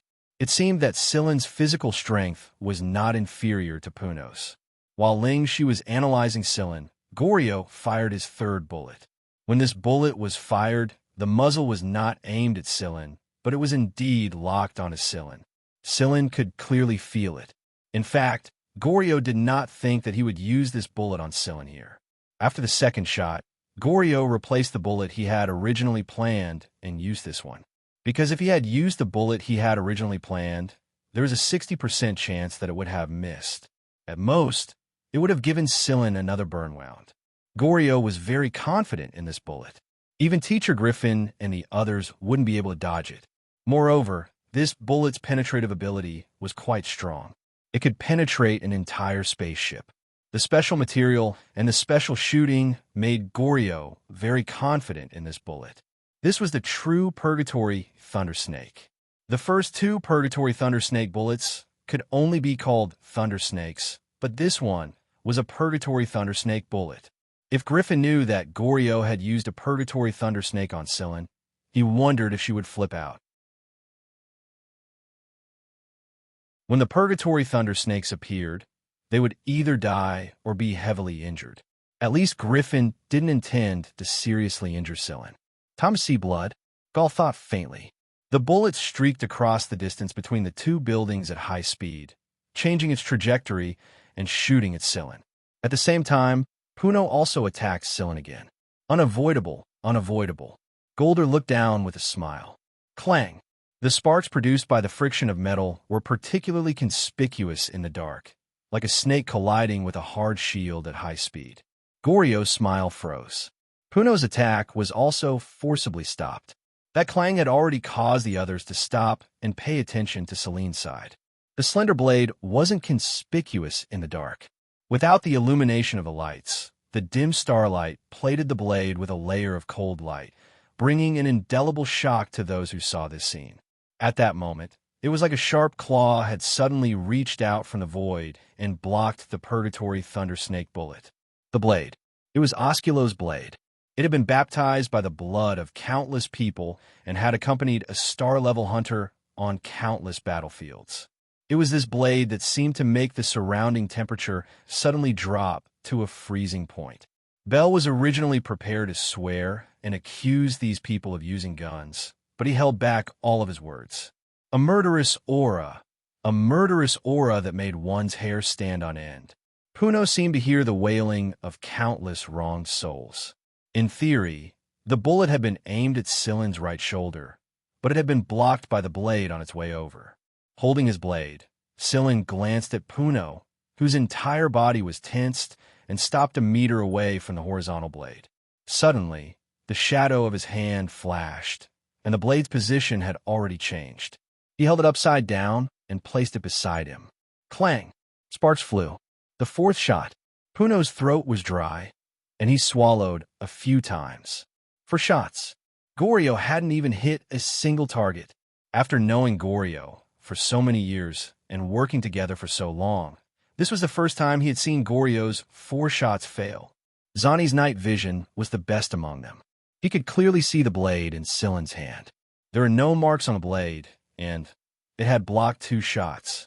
The sparks from the friction of metal didn't come from this blade at all, but from the so-called Purgatory Thunder Snake that could pierce through a spacecraft. After the 4th shot, Goryo put away the gun, dismantled it, and put it back in a box. He understood very well that there was no need for Scylla to shoot again. The Purgatory Thunder Snake wasn't invincible. To be able to calculate the trajectory of the Purgatory Thunder Snake to such an accurate degree was indeed admirable. Goryo was able to predict the trajectory of the bullet because of his understanding of the Purgatory Thunder Snake. But what about Scylla? Scylla had deduced the bullet's shape and structure based on the bullet's initial flight trajectory, and then deduced the subsequent trajectory changes. If it was a calculation problem in a class, then there were countless people in AF1 who could solve it. However, this was an actual battle, and there was only a short moment left for people to think. What was this person's brain made of? Was it a human computer? Goryo had always thought that his brain was good, and his rapid calculation ability was strong, but compared to Scylla, it was really not up to standard. After putting away the box, Goryo made a helpless gesture toward Ling Shi. This guy is too strong. No wonder Teacher Griffin sees him in a different light. Seeing that Goryo had put away his knife, Puno also did the same. He pressed a few parts of his body that had been hit by Scylla. This time, his injuries seemed to be a bit more serious.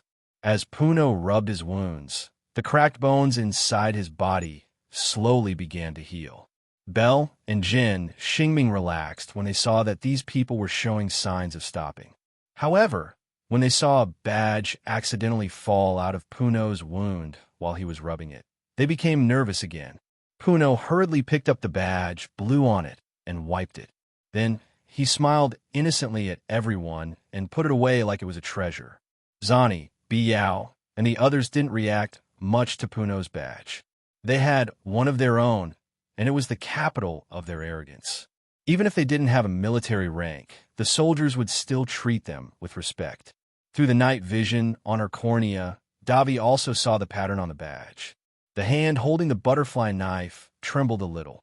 Wing was a special department of the Mist Bodhisattva Empire. The emblem of Wing was a pair of wings. At the center of the emblem was the national emblem of the Mist Bodhisattva Empire. There was a pair of wings on each side of the emblem. One wing had the emblem of the Imperial Guard, and the other had the emblem of the Imperial Guard. Although Wing's emblem had the emblem of the two great armies of the Empire, they were independent of the two great armies. Wing had a lot of authority and could accept orders directly from the Mist Bodhisattva Emperor. In other words, the Mist Bodhisattva Emperor was their ultimate leader. They were also the only department that the Mist Bodhisattva Emperor had granted them the right to kill nobles directly. There were plenty of nobles who had broken the laws of the Empire and been beaten by Wing, and many of them had been killed. That was why the nobles' first reaction when they saw Wing was to feel guilty. Who didn't have a pile of shit on there? But in Bell and Jin Xingming's eyes, these people were just AF1 and AF2 students. At most, they would feel a little uncomfortable, but they didn't think that they would cause too much trouble. But now, they weren't so sure anymore. Who knew what kind of orders these people had received? What if they were accidentally injured or killed in the end? It wasn't that Bell and Jin Xingming were cowards. As direct descendants of the royal family, they shouldn't be so afraid of Wing's people. But Bell and Jin Xingming had never been obedient since they were young. They had done what they should and shouldn't have done. It would have been fine if their father was here to support them, but without the old man's support, they were clearly lacking in authority. When did Wing recruit these bastards? Why hadn't they heard anything at all?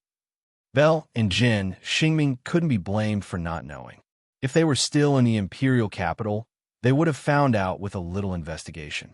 But the problem was that they had left the imperial capital for a while now, so they didn't know what was going on in AF1 and AF2. Zani was very cocky. The wings on his back were flapping loudly to show off his existence. Bell and Jin Xingming, the two princes of the royal family, were intimidated by him. Ahem, Puno, put your badge away. Of course, it was an accident. Puno had no intention of showing off. He put away his badge and started massaging his wound again. Zani glanced at the guarded Bell and the others and was about to show off again when he noticed Silen's gaze. He turned to look at Silin. What are you looking at, kid? I know I'm handsome, but you've never seen a man with wings before, have you? It can't be helped. Talent always attracts jealousy. Biao and Inaf were used to Zani's behavior a long time ago. They didn't even bother to roll their eyes at Silin. Silin, was it? Our boss has a message for you. Silin moved before Biao could finish his sentence.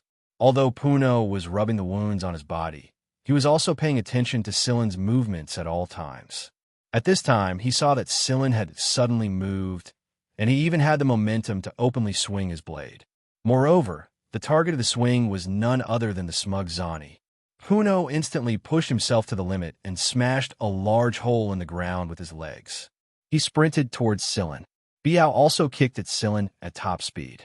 Judging from the group's situation, Silin was the closest to Panori, and Biao was slightly further away. However, neither of them could compare to Silin's distance to Zani's. Silin was obviously the furthest away, but he was able to dodge Puno's fist, Biao's kick, parry Inaf's fist, and stab Zani in the stomach. Zani was still thinking about how to show off in front of these two famous members of the royal family, but he suddenly felt a strong sense of danger. But before he could react, he felt a chill in his abdomen, and a huge chill swept through his entire body. Zani regretted his carelessness. He had failed miserably in an easy task. For a moment, Zani felt that he had experienced the feeling of death. Ling Shi and Goryo, who were standing on top of a tall building, didn't expect Silin to be so daring either. Bell, the Jin family, and the few big family members who were watching from the shadows felt like their hair was about to explode when they saw this scene. Belle and Jin Xingming really wanted to knock themselves out on the ground. Stabbing a member of Wing? Other than those who didn't care about their lives, only their superiors would listen to them. But Sillin didn't look like someone who didn't care about his life, and he definitely wasn't a member of Wing. Why would he stab Zani? Although Zani's mouth was as big as Bart's, he couldn't just stab Zani directly. Belle looked at Jin Xingming. It's over. Sillin definitely doesn't know about Wing, or he wouldn't dare stab Zani. What do we do? What do we do? Motherfucker, bastard. Puno's body swelled and doubled in size. Inaf and Bi Yao were different from before as well. They looked like they were ready to fight to the death. Ling Shi and Goryo flew down on a fan-shaped flying board. Goryo was holding 2 guns in his hands, 2 short-barreled guns similar to the ones from before. Wait! Ling Shi stopped them. Zani's fine. Sillin put away his blade. It still wasn't stained with a single drop of blood. He frowned at Zani. Sillin was far more sensitive to those things than anyone else present. In fact, he was even more sensitive than Zani himself. But he drew his knife at Zani. This is unforgivable. Puno and Biao looked like they were about to stop. Stop! Zani shouted. Puno and Biao finally stopped attacking when they heard Zani's words. They looked at Zani in confusion, not understanding why he was doing this. Zani took a deep breath with some difficulty and exhaled slowly. It took him quite a bit of effort to recover from the shock just now, and he waved his hand the healing potion in Naf passed to him to indicate that he didn't need it. Bell had covered his face with his hands when he saw that the battle was about to begin, but his eyes were still peeking through the gaps between his fingers. At first, he was complaining that the people hiding in the shadows didn't come out to help, but when he saw that things weren't going the way he expected, he moved his hands away and openly observed the situation. Under everyone's confused gazes, Zani raised his hand and revealed 5 fingernails that were even longer than his fingers. Then, Zani put his hand into the wound that Sillin had just stabbed him. Zani used his long fingernails to dig into the wound until they completely disappeared. Bell and Jin Xingming subconsciously touched their abdomens and shivered when they saw this. It must be very painful. When Zani's fingernails reappeared, they were holding a black object about the size of a quail egg. An insect. Zani twisted his fingers and crushed the object into pieces when he saw it. Then, he raised his head and let out a long scream that didn't sound like a human's. Following this sharp scream, Zani's originally sturdy body quickly became thin, but his arms were stretched out. Pop! Pop! 2 more pairs of wings unfurled behind Zani's back, each longer than the last. 2 long, sharp teeth protruded out of his mouth. His silhouette under the hazy starlight looked quite sinister at first glance, like a demon from a fairy tale. Sillin could feel that Zani had become lighter. No, his bones had become lighter. They were probably hollow bones that allowed him to move faster in the air. This was the real Zani. In comparison, the previous Zani looked like he was playing with a child. Zani let out another scream after he became like this. This time, he didn't change as much as before, but there were some obvious protrusions moving around his body. However, these protrusions moved from Zani's body to the 3 pairs of wings as if they were threatened. When all the protrusions had moved to the 3 pairs of wings, Zani let out a 3rd scream. The 3 pairs of wings shook violently, and the skin around the protrusions broke open, shaking out the things inside. Pop, pop! The shaking of the wings caused something similar to the black object that Zani had crushed to fall to the ground. Insects! Could it be? Biao exclaimed in surprise. He took out a knife and poked one up for a closer look. These little insects that had fallen to the ground were already close to death because of Zani. They all died in a short while.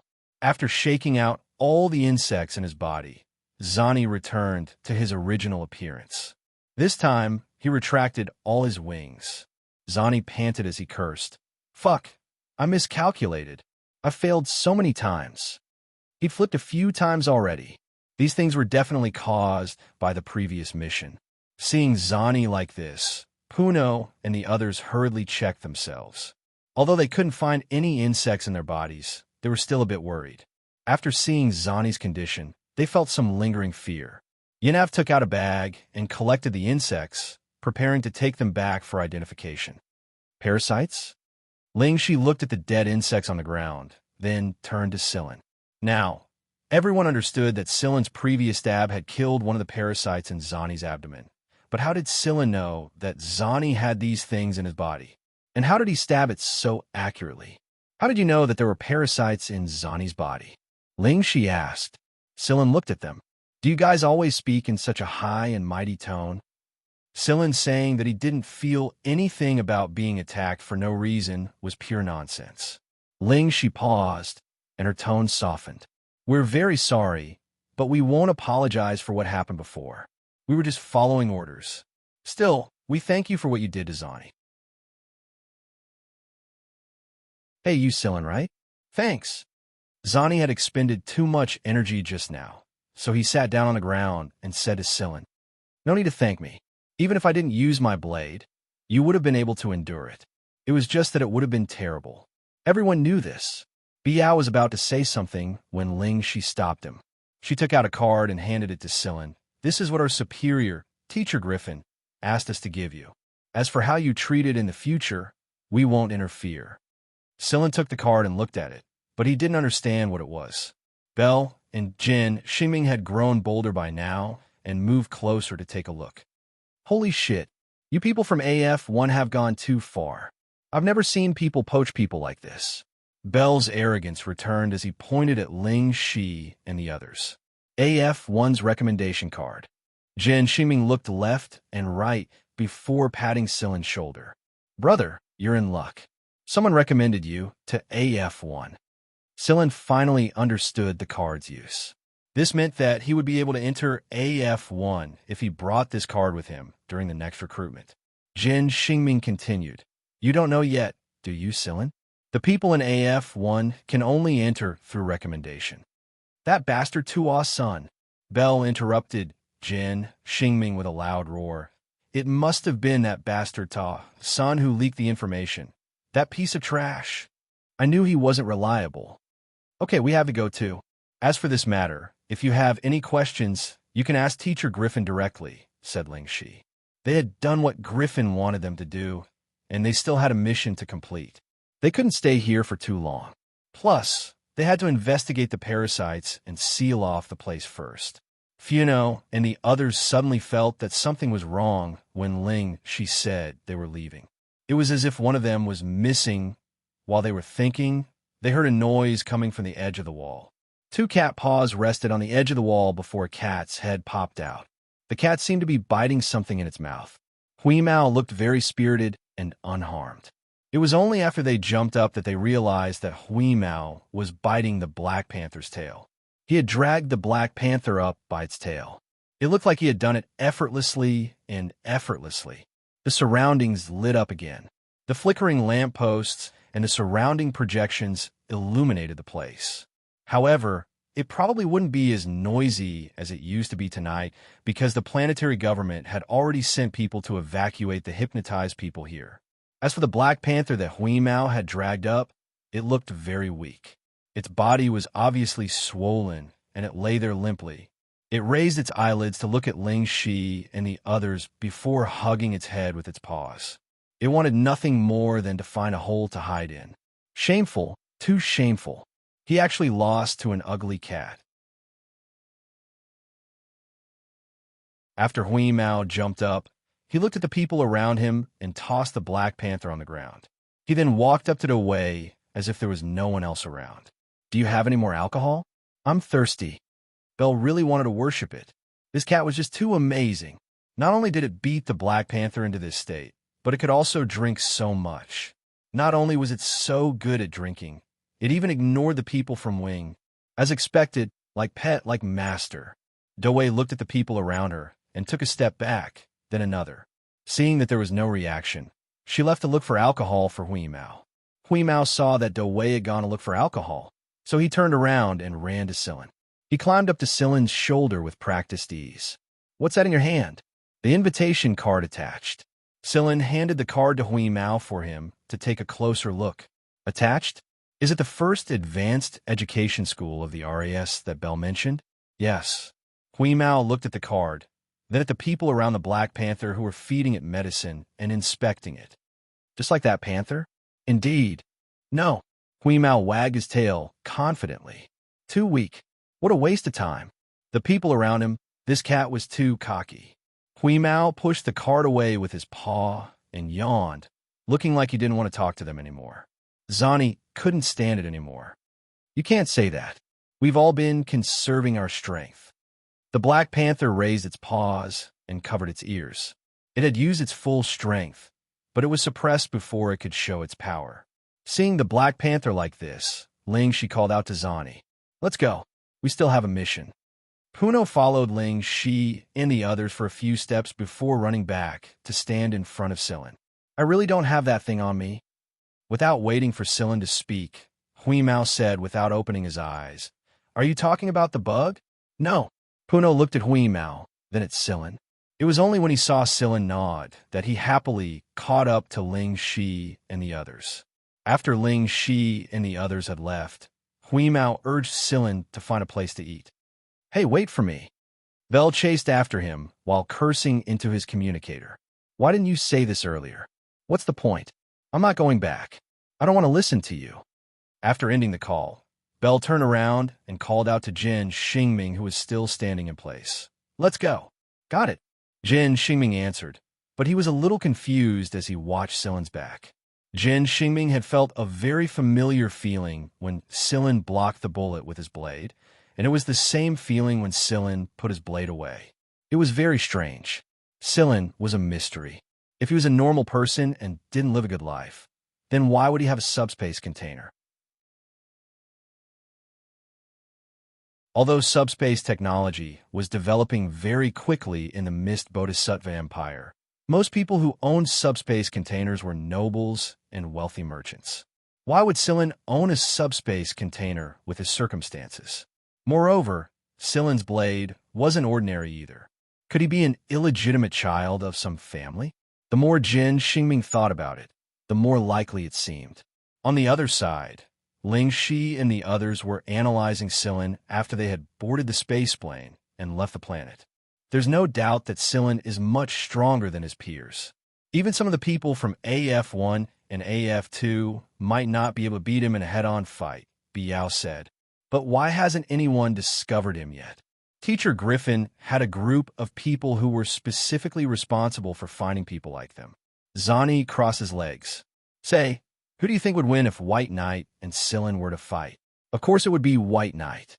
It's not like you don't know how strong White Knight is," Inafu said affirmatively. Zani shook his finger. "Don't blindly worship someone. You need to analyze objectively." Goryo didn't say anything. He didn't know who would win either. Seeing Zani and Inafu arguing, Biao asked Ling-Shi, "What do you think, Ling-Shi? You know your brother better than we do, don't you?" White Knight was Ling-Shi's older brother. They were discovered and brought to AF1 together. Ling-Shi shook her head. "Sillin is a very well-hidden person. No one said anything for a while." Puno scratched his head and didn't know what to say. In order to change the topic, he kicked the Black Panther that was playing dead next to him. "Panther, is that cat really that strong?" Panther looked pained. "I doubt it's a cat. I can't scratch its skin at all. Also, Panther panted heavily. Is that the strength of a cat? Not even King Kong is as strong as it." King Kong was a 10-meter-tall gorilla, baby gorilla. It was still in its infancy.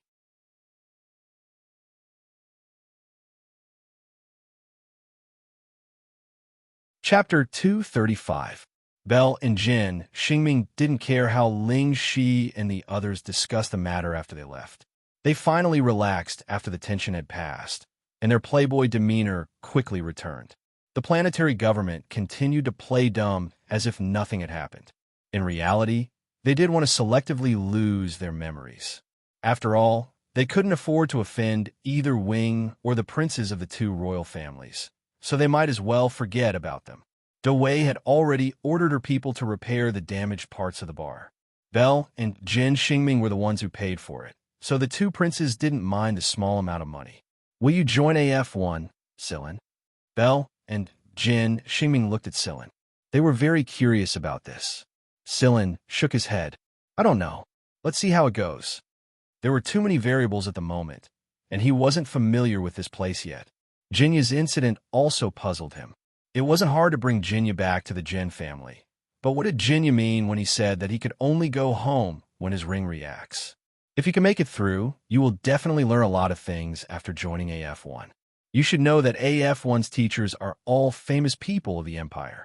Other than the people from the RAS, there are also famous generals of the Empire, some retired generals, and old politicians. Jin Xingming really hoped that Sillin could join AF1.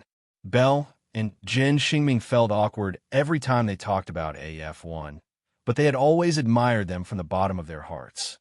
There were very few royals who could join AF1, and those who did were all the focus of the royal family's training. They were people who had been carefully taken care of by generations of the royal family. Even the two sons of the current king couldn't compare to their influence in the royal family. Unfortunately, Bell and Jin Xingming didn't have the talent or the ability to endure the hardship. If Sillin went to AF1, he could brag a little. I have a good friend in AF1 too. Bell didn't say anything. He had a feeling that Sillin would either be lured into joining the army, or someone else would take advantage of the situation and steal him away. If I go in now, the people of my age should be much younger than me, right? After all, as you said, the people there are all geniuses, Sillin said. Jin Xingming waved a hand and explained, that's not necessarily the case. The age range inside AF1 is too broad, and that place doesn't care about age at all. It doesn't even care about race. Didn't you see how cocky that black leopard was? Moreover, if you were to enter, you might not necessarily start from the very beginning. AF1 didn't have a fixed grade level. They would arrange the curriculum based on the admission test. Most of the time, the attached school doesn't look like a school, but more like a base to cultivate special talents. In that case, Sillin did have some sectors. If he could go there and learn new knowledge, he would definitely benefit greatly. Sillin thinks for a moment, then asked, what's up with the wings you mentioned before? Bell and Jin Xingming explained Wing's situation to Sillin in detail so that Sillin would pay more attention to anyone who saw Wing in the future. Bell and Jin Xingming's fathers weren't afraid of Wing, but they were. It couldn't be helped. They had done too many shameful things, so they couldn't help but feel guilty whenever they saw them. The reason Wing was founded was because of the extravagance of the nobles. Wing was the eyes and ears of the mist Bodhisattva emperor. When Wing was around, the nobles were a lot more restrained. It was to supervise the nobles. Therefore, even though the nobles had special privileges, they couldn't go too far. It would be terrible if they were caught. All right, let's change the topic. My stomach hurts when I talk about this, Bell said, while shaking off the cold air around him. All right, I do have something to tell you.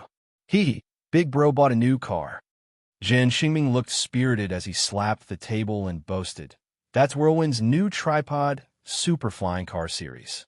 There are only 5 of them out now, and this Prince's Ride is one of them. Whirlwind was a famous brand among flying cars. It was one of the most unique super flying car manufacturers in the Empire. It was famous for its low-key luxury and belonged to the Sizer family. It was one of the top families among the tripod flying cars, and many of its models could be transformed, restrained, and flashy. It was loved by the nobles and was the dream of the flying car race. Bell said sourly while listening to Jin Xingming's drawn-out boasting. What's the point of just talking? Bring it out and let us see what Whirlwind's latest super flying car model looks like. Bell could have gotten his hands on one if he didn't want to experience life. The problem was that he had already missed the opportunity. Da Wei shot a sideways glance at the smug Jin Xingming and shook her head. What a spendthrift. Sillin himself wanted to see what the legendary super flying car looked like. However, a strange expression appeared on Sillin and Bell's faces when they saw the car that made Jin Xingming's tail stick up in the air. It was because it was one of the models that Fleeka and the others had been researching. Bell's sour mood immediately brightened up. His grin was so wide that it almost reached his ears. What was I thinking? I didn't know it was something we could play with. It was Belle's turn to be smug this time. You're just jealous. Why the hell would you play with a new car? Jin Xingming said with a "I knew you were lying" expression. TSK, why would I lie to you? Belle jumped in the car with practiced ease and fiddled with a series of settings on the control panel. The flying car changed its form according to the settings, and Belle explained to Jin Xingming while driving. He was able to explain in detail many of the settings that Jin Xingming didn't have time to figure out yet. Fuck, how did you know? Jin Xingming grabbed Belle's neck and shook it hard. Belle kicked Jin Xingming away and rubbed his neck. Then he raised his chin proudly and said, I was there when that fatty Fleeka was designing the flying car. Come to think of it, I even had a hand in the creation of this car. Sillin, I think that fatty should give each of us a car when we run into him. Sillin shot a glance at Belle when he heard this, but he didn't say anything. Out of respect, he didn't tear down Belle's act. Under Jin Xingming's pressure, Belle explained the whole story briefly. However, he made sure to beautify himself a little and reduce Sillin's presence by a lot. He had to prevent the Jin family from poaching Sillin. Jin Xingming rubbed his chin and looked at Sillin. When are you guys going back? I'll go with you and see where this car came from. Let's go tomorrow. Belle had no objections to Sillin's decision. He could do anything he wanted right now, but he didn't want to go back to school.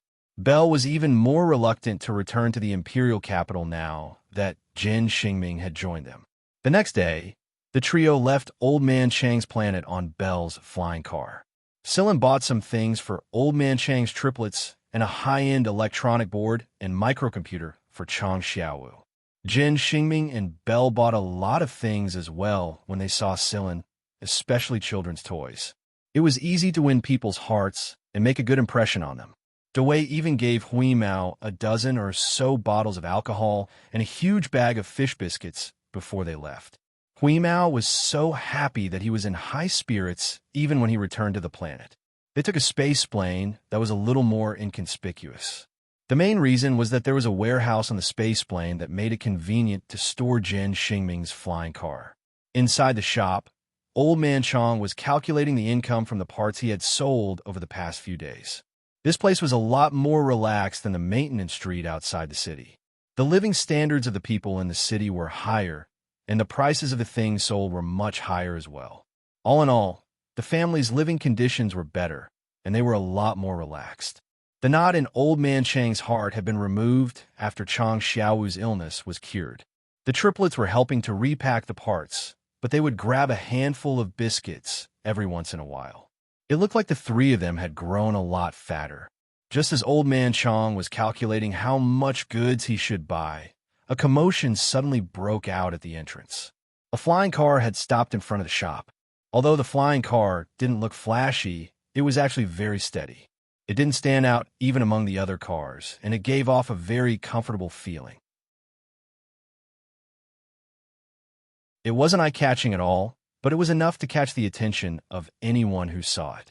What caused the commotion, however, was the brand at the front of the car. Old Man Chang had once dreamed of driving a car of this brand when he was younger. Who in their line of work wouldn't like a car of this brand? Whirlwind was a very high-end brand.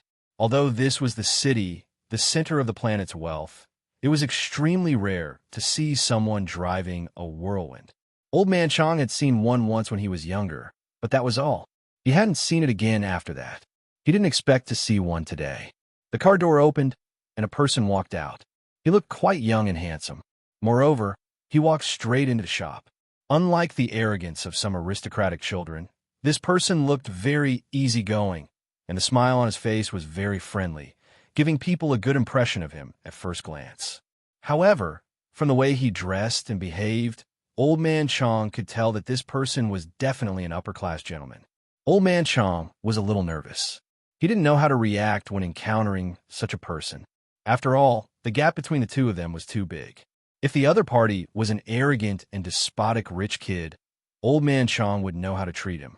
However, it just so happened that the person in front of him was like this, which put Old Man Chang in a difficult position. This kind of person was born to be looked up to. Even though he appeared to be easygoing, Old Man Chang still felt nervous. At the end of the day, Old Man Chong felt inferior and embarrassed to face such a person. Although there was a service robot, Old Man Chong still went up to greet him personally. "Excuse me, what do you need?" Old Man Chong asked carefully. The person smiled warmly. "Don't be nervous. I'm just looking around." "It's because you're looking around that I'm nervous." Old Man Chong thought to himself. As if reading Old Man Chang's mind, the person didn't say anything and looked at the parts on display. "I can see that you're very familiar with the structure of a flying car," the person said. "These parts are all arranged according to a specific construction order." At the mention of these things, Old Man Chang's nervousness lessened a little. As the person asked some maintenance questions, Old Man Chang's nervousness also slowly eased, and he answered seriously. Old Man Chong felt that this kind of person was quite good. Even if he didn't buy the parts, he couldn't be annoyed. Fortunately, the person sat on the chair that the service robot had brought over and chatted with Old Man Chong. He took a cup of water and moistened his eyes.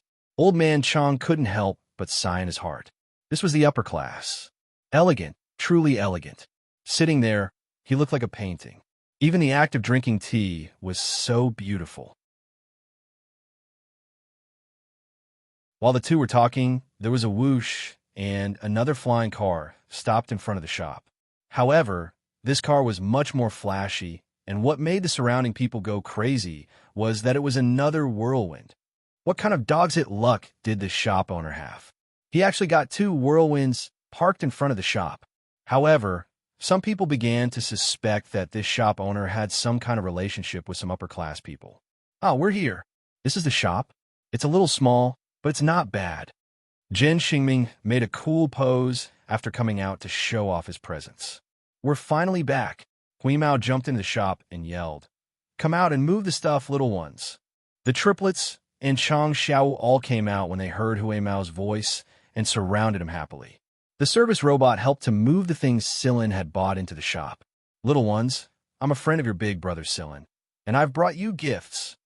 Jin Xingming hurriedly took out the things he had bought from the car and piled them up on the ground. The triplets' eyes lit up, but they didn't go over to Silin directly. Instead, they looked at Silin and only went over to take the things after Silin nodded. Jin Xingming was very confident in the gifts he had bought. This should leave a good impression on the little kid, right? "Look at your manners." Belle walked over and said disdainfully to Jin Xingming, "Mind your image. Can't you see that there are still customers in the shop?" "What customer? Did I get in his way?" Jin Xingming's voice, which was originally quite powerful, suddenly dropped in pitch. The person who was chatting with Old Man Chong turned around elegantly and smiled at them. His smile was very friendly, but Belle and Jin Xingming felt like they were suddenly thrown into a glacier. A chill rushed straight to their brains as they took 2 steps back in unison. From the looks of it, they wanted nothing more than to run away right now if possible. Jin Xingming was filled with regret. Why did he decide to come with them on a whim? What's there to see? It's just a shop, isn't it? Damn, he ran into the person he didn't want to see even in his dreams after running all the way here. Belle was also regretting his decision. He really shouldn't have come. He really shouldn't have. The person smiled when he saw Belle and Jin Xingming and said gently, "Why are you 2 blocking the door?" Whoosh. Belle and Jin Xingming moved to the side as if they were running for their lives. Silin stared at the person sitting inside the shop. He looked about the same age as Ta-san, and he looked pretty harmless. However, Silin had a feeling that he was the same type of person as Hunting Knife Gaydar. "GGGG teacher Guan." Belle and Jin Xingming couldn't even speak properly. Guan Feng took a sip of the warm water in his cup and said, "Don't worry, I'm not here to capture you." Belle and Jin Xingming let out a small sigh of relief when they heard this. But only a small amount. The two who had been chattering nonstop on the way here didn't even dare let out a fart now. After handing everything over to the service robots, Silin brought the triplets and Chang Xiao upstairs into the house. "Hey, you two, come over and help me." Silin shouted at Belle and Jin Xingming from the stairs.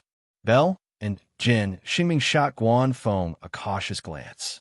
When they saw that the man was ignoring them, they ran upstairs like the wind.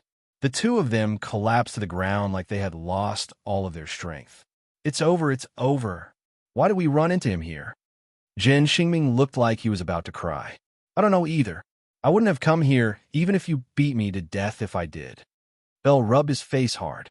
After asking Hui Mao to take the 4 kids to play with their new toys, Sillin brought over 2 cold drinks and passed them to the completely absent-minded duo. Drink this. It'll help you calm down. The duo accepted the cold drink and gulped it down in one go. When they were done, they let out a long sigh of relief. Suddenly, Jin Xingming remembered something and asked, Sillin, did Guanfeng come looking for you? The more Jin Xingming thought about it, the more likely it seemed. They had just run into someone from AF1 and AF2 not long ago, and now they were running into Guanfeng today. How could there be such a coincidence? Plus, who was Guanfeng? There was no way he would run all the way to this poor little place just to chat with an old man. Guanfeng? Is that person called Guanfeng? Sillin asked. Yeah, his name is Guanfeng. Jin Xingming suddenly paused and looked around. I don't think the people down there can hear us if we talk here. Can they? Sillin nodded. The soundproofing here is pretty good. Jin Xingming listened for a bit and confirmed that the soundproofing was pretty good before continuing. Guanfeng is a special teacher at AF1. He might look about the same age as Tuasan, but he's actually the same generation as my grandfather. I don't know how old he is, but his age is a mystery to me. Also, he's a member of Wing, and he's a high-ranking member at that. I think he has a military rank like Major General or something. I'm not sure, but don't underestimate him. He's taught a lot of princes and princesses of the Mist Bodhisattva Empire, and even my father was once his teacher. He's a person who's been given special permission to not greet princes and princesses, much less us. Oh, and that Goryo from AF1 who shot at you earlier is Guanfeng's disciple. Goryo's marksmanship was taught by Guanfeng, and the Purgatory Thunder Snake Immortal bullets he's using are pretty good. However, Guanfeng uses the Purgatory Thunder Snake K model bullets, and that's the most difficult type of Purgatory Thunder Snake. You might be able to dodge Goryo's bullets, but there's no way you'll be able to dodge Guanfeng's K model bullets. I'm not trying to scare you, but you'll know when you actually head to AF1. Guanfeng is a very dangerous man. A shiver ran down Jin Xingming's spine when he recalled how his father kicked him to AF1 to train him. Guanfeng is fucking inhuman. Silla knew that Guanfeng was a dangerous man, but he was a little curious about the Purgatory Thunder Snake K model bullets Jin Xingming was talking about. Bell heard Jin Xingming's words and asked, How do you know Guanfeng so well? I only know a little bit about him myself. Jin Xingming spread his hands. Guanfeng has a bit of a relationship with the Jin family, but it's only during my grandfather's generation. In my generation, it's just a weak teacher-student relationship. Maybe he doesn't want to acknowledge it at all. Why is that? Sillin asked. Bell curled his lips. Because everyone is too weak in Guanfeng's eyes. It's embarrassing, of course.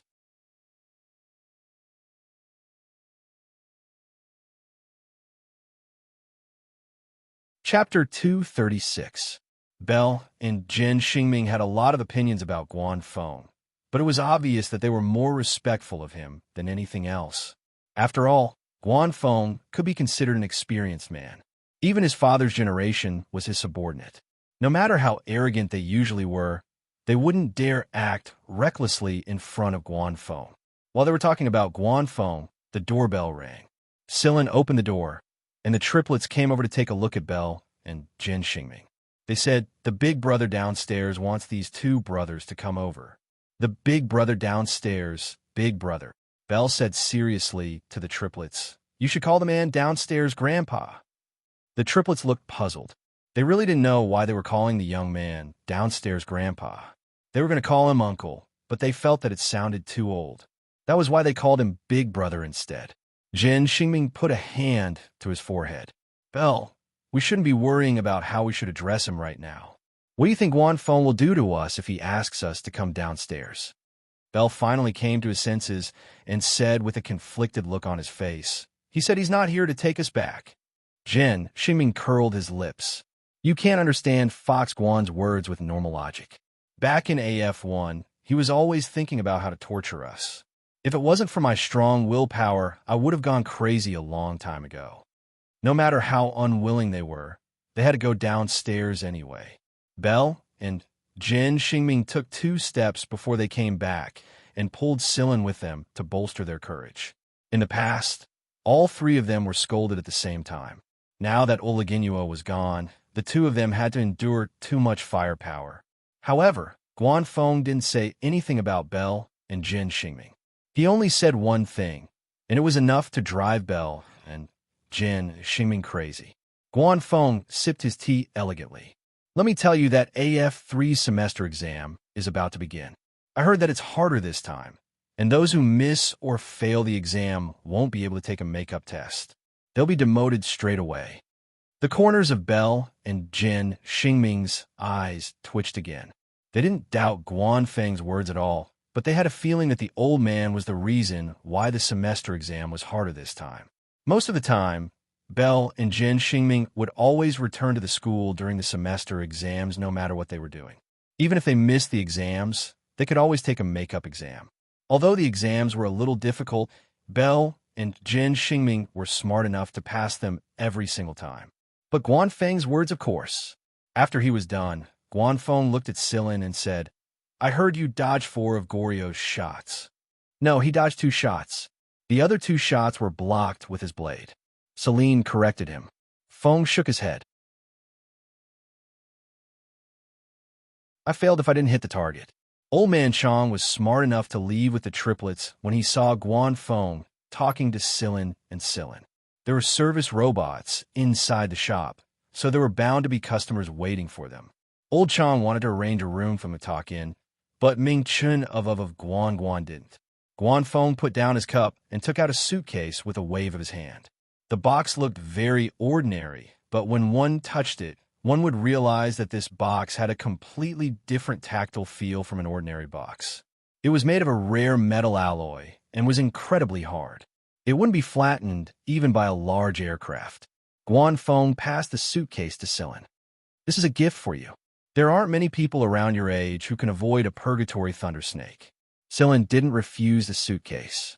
Judging from what Belle and Jin Xingming had told him about Guanfeng, it was pointless to refuse. Guanfeng opened the suitcase towards Sillin. There were 2 compartments inside, one of which contained some parts. Sillin took a look and realized that they were probably gun parts. The other compartment was filled with some strange-looking metal pieces of different sizes. The front was a little sharp, and the back looked like the tail of an arrow. The thin metal pieces were probably filled with something else. To Belle and Jin Xingming's surprise, there was a picture of a lightning-like snake. It was the picture of a purgatory thunder snake. There was a K symbol in one of the corners of the suitcase. It was obvious what was inside the suitcase. Guanfeng had given a purgatory thunder snake to Sillin and a Model K. They didn't understand why Guanfeng would do this. He should have given a purgatory thunder snake, the most basic Model B. What was the meaning of giving a Model K? Wasn't this a psychological blow? The suitcase's lid was opened at a 90-degree angle to the table, blocking Guanfeng's line of sight. Guanfeng didn't look at the suitcase. He simply stared at Sillin and started moving his hands as he spoke. "I know that Griffin gave you a recommendation card, so this gift counts as a recommendation for me. However, it's up to you whether or not it works." Guanfeng's movements were too fast. Although Jin Xingming and Belle could catch some of his movements, they were completely disjointed. They missed far more movements than they caught.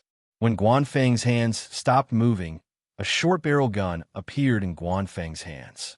Guanfeng touched the gunshot wound with his finger.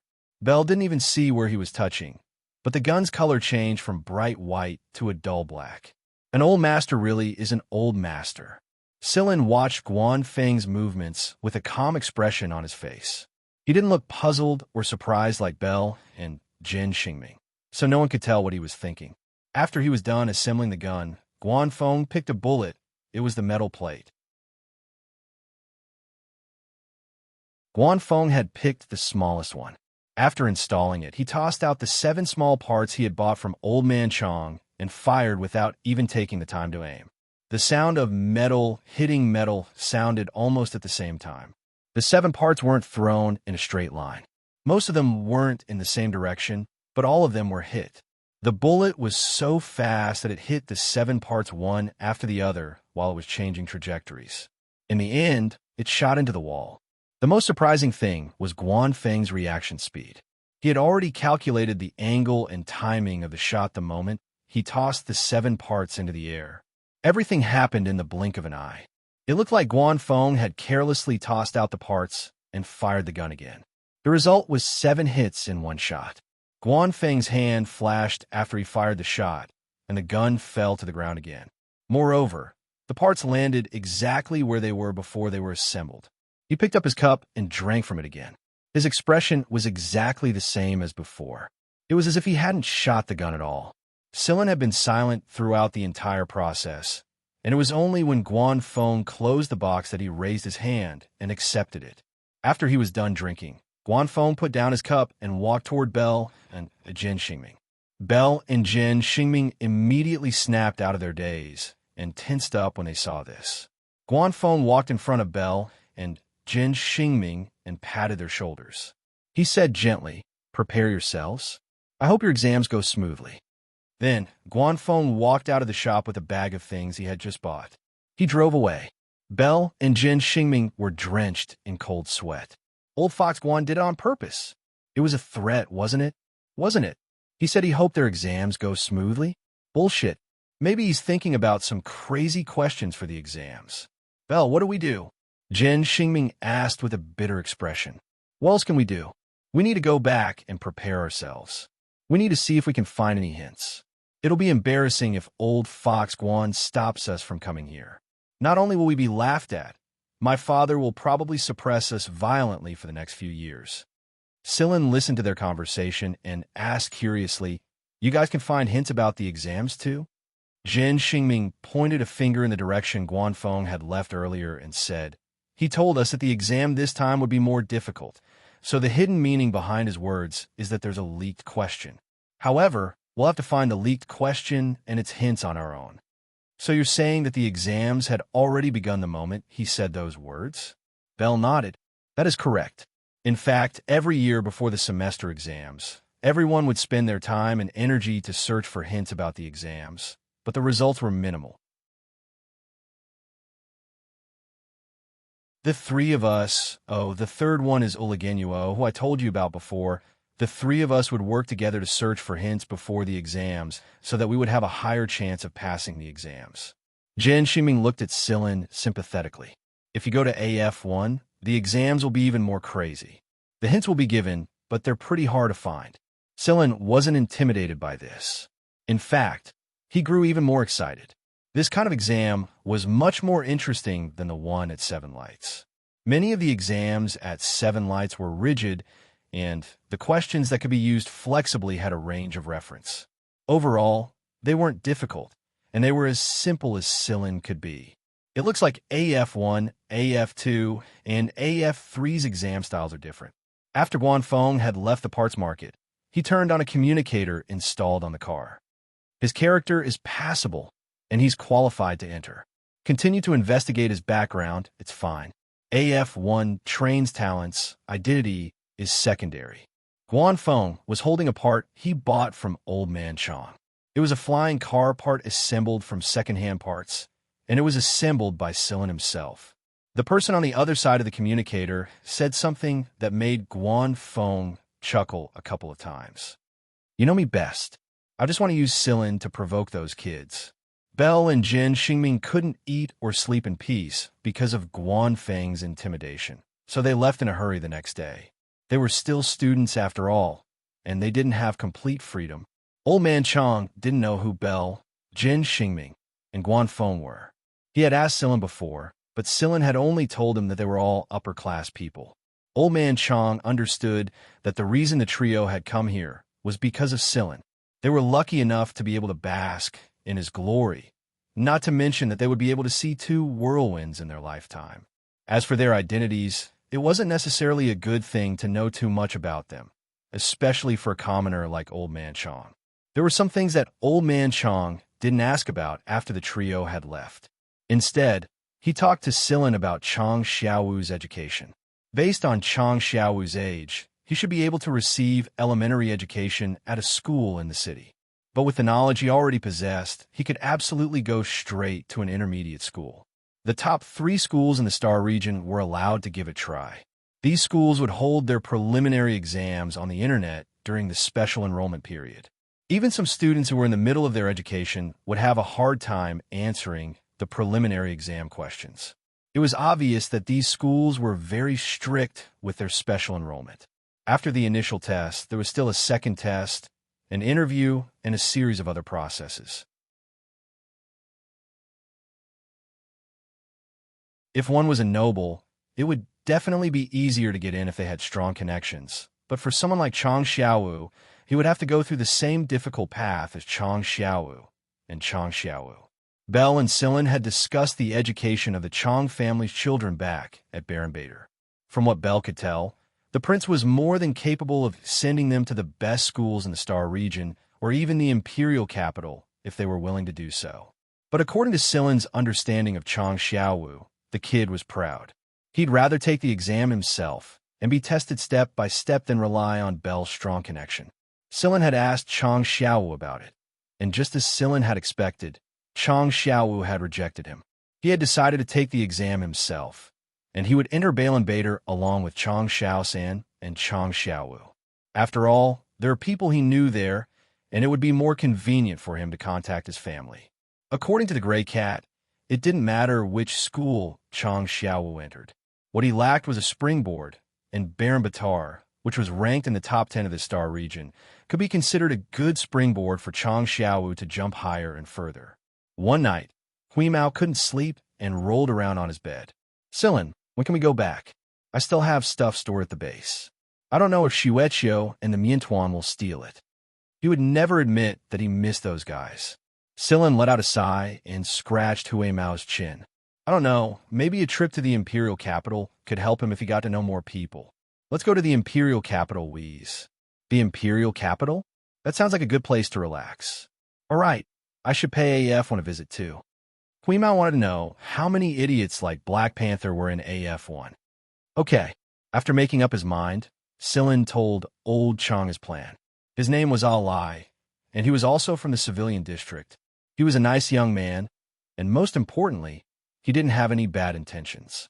After Sillin left, he would be able to take care of Old Man Chong and the little ones. After all, there were many times when a robot couldn't replace a human.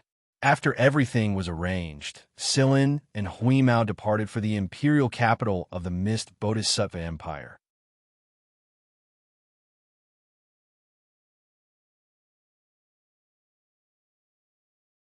Chapter 237. To get to the capital from Old Chang's planet, one had to change flight paths. That was why Sillin had to learn about the routes at the major ports before he left. He also had to book a ticket in advance so that he wouldn't have to wait. Booking a ticket was one of the advantages of being a noble. They had their own ports, routes, and starships. They didn't have to pay attention to the situation at the major ports like commoners. Sillin had booked a ticket to the largest passenger terminal in the 23rd Star region. It was the largest passenger terminal in the 23rd Star region, and it was also known as an important transportation hub in the 23rd Star region. Of course, that was only for the average person. Nobles had their own routes and ports, so they wouldn't use the same stations and starships as commoners. It would be demeaning to them. Sillin and Huimao had to take a passenger starship from Old Chang's planet to the terminal. Unlike the route that Sillin and Belle took to Barenbader, this route took much longer. Sillin sat in the cabin and pulled up the foldable screen on each seat to observe the situation outside. The passenger starship wasn't a direct route. It would stop at a few stations along the way, and every time it stopped, a passenger spaceship would leave the starship and head to the destination. Once the spaceship left, the starship would continue its journey. Because of this, the seats of the passengers were divided according to the stations. People at the same station would sit in the same cabin. When they arrived at their destination, the cabin would be transferred to the passenger aircraft and transported to their destination by the passenger aircraft. Sillin watched the scene on the screen. A passenger spaceship left the starship and flew towards their destination. From a screen, he could see a planet that wasn't all that big, but there was more than one planet nearby. Scylla could see another planet a little further away, but it was surrounded by battleships. Yes, not passenger starships, but battleships. He made some visual adjustments and zoomed in on the screen. Perhaps it was a fixed setting, but he couldn't see the planet clearly. He could only see the general situation on the outside. Even so, the general situation was enough for him to guess many things. The planet was at war. The flickering light spots and the obvious black mushroom clouds that rose from time to time told the people who were watching the situation that there was an intense, large-scale war going on this planet. Since these weapons of mass destruction could be used without any scruples, and regardless of whether these weapons would leave a lasting impact, who was the target of the war? It didn't take long for Scylla to learn the truth from Huimao, a war among races. Huimao stayed in a place where people wouldn't pay attention and wouldn't be noticed by the starship's defense system and detection system. He learned about what was happening on the planet through some connected networks. Scylla had a listening device in his ear, which was specially used to communicate with Huimao. It wouldn't be detected by the passenger starship's detection system. If Scylla wanted to say something to Huimao, he only needed to write it on the electronic board set up on his seat. Huimao could know what Scylla wrote on the electronic board through the starship's network. After reading it, he would hack into the network and erase all traces, and it wouldn't be detected by the surveillance personnel on the starship. In fact, Huimao really wanted to communicate with Scylla through machine language, but Scylla only had a superficial understanding of machine language at the moment. Compared to human language, machine language was far more difficult to understand. Left with no choice, he could only communicate with human language. However, because Scylla and Huimao were too familiar with each other, they often used characters that other people couldn't understand to replace the meaning that both sides understood. Therefore, even if they were seen by others, they might not be able to understand what they were saying. The listening device in his ear transmitted the information Huimao had collected. The military clashed with the locals. Oh, the locals look different from us. They're aliens. Wow, what a big bomb. The moment Huimao mentioned aliens, Scylla could roughly guess what was going on. Not long after he arrived at the Mist Bodhisattva Empire, Scylla had done some research on the situation there. One of the things he learned was that the Mist Bodhisattva Empire was very different from GL, and that was their attitude toward aliens. In the League of Stars, genetic rank was the most important thing, not race. In fact, there were many sectors in the League of Stars where aliens were the majority, just like the Binger family in Sector H. Especially people like the Mermaid Princess, Warsaw. There were also Ba Dao and Qifeng. They were all aliens, but as long as they had the ability, they too could live a good life in the League of Stars. Needless to say, the Binger family was a very influential force in Sector H. People like Ba Dao and Qifeng could walk on the noisiest street of the most prosperous planet in the 10 free trade sectors, and no one would say anything about them. At most, some people would cast them a curious glance or two, but that was all. There was no obvious rejection. But it was different in the Mist Bodhisattva Empire. Race was a very distinct topic in the Mist Bodhisattva Empire. The ruler of the Mist Bodhisattva Empire, the three kings, the nobles, and the other bloodlines were all biased towards the common human race.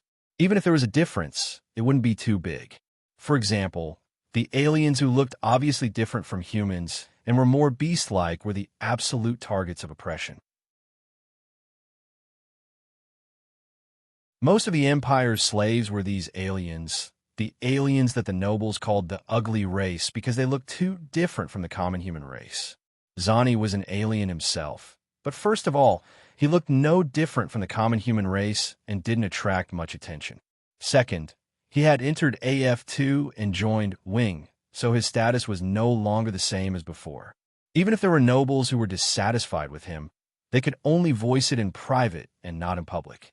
That being said, if Zani ran into another alien, such as one who looked more like a beast, he probably wouldn't feel any sympathy either.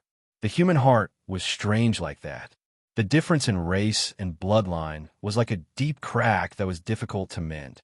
Some of the passengers in the cabin knew what was happening on the planet, so they started talking about it.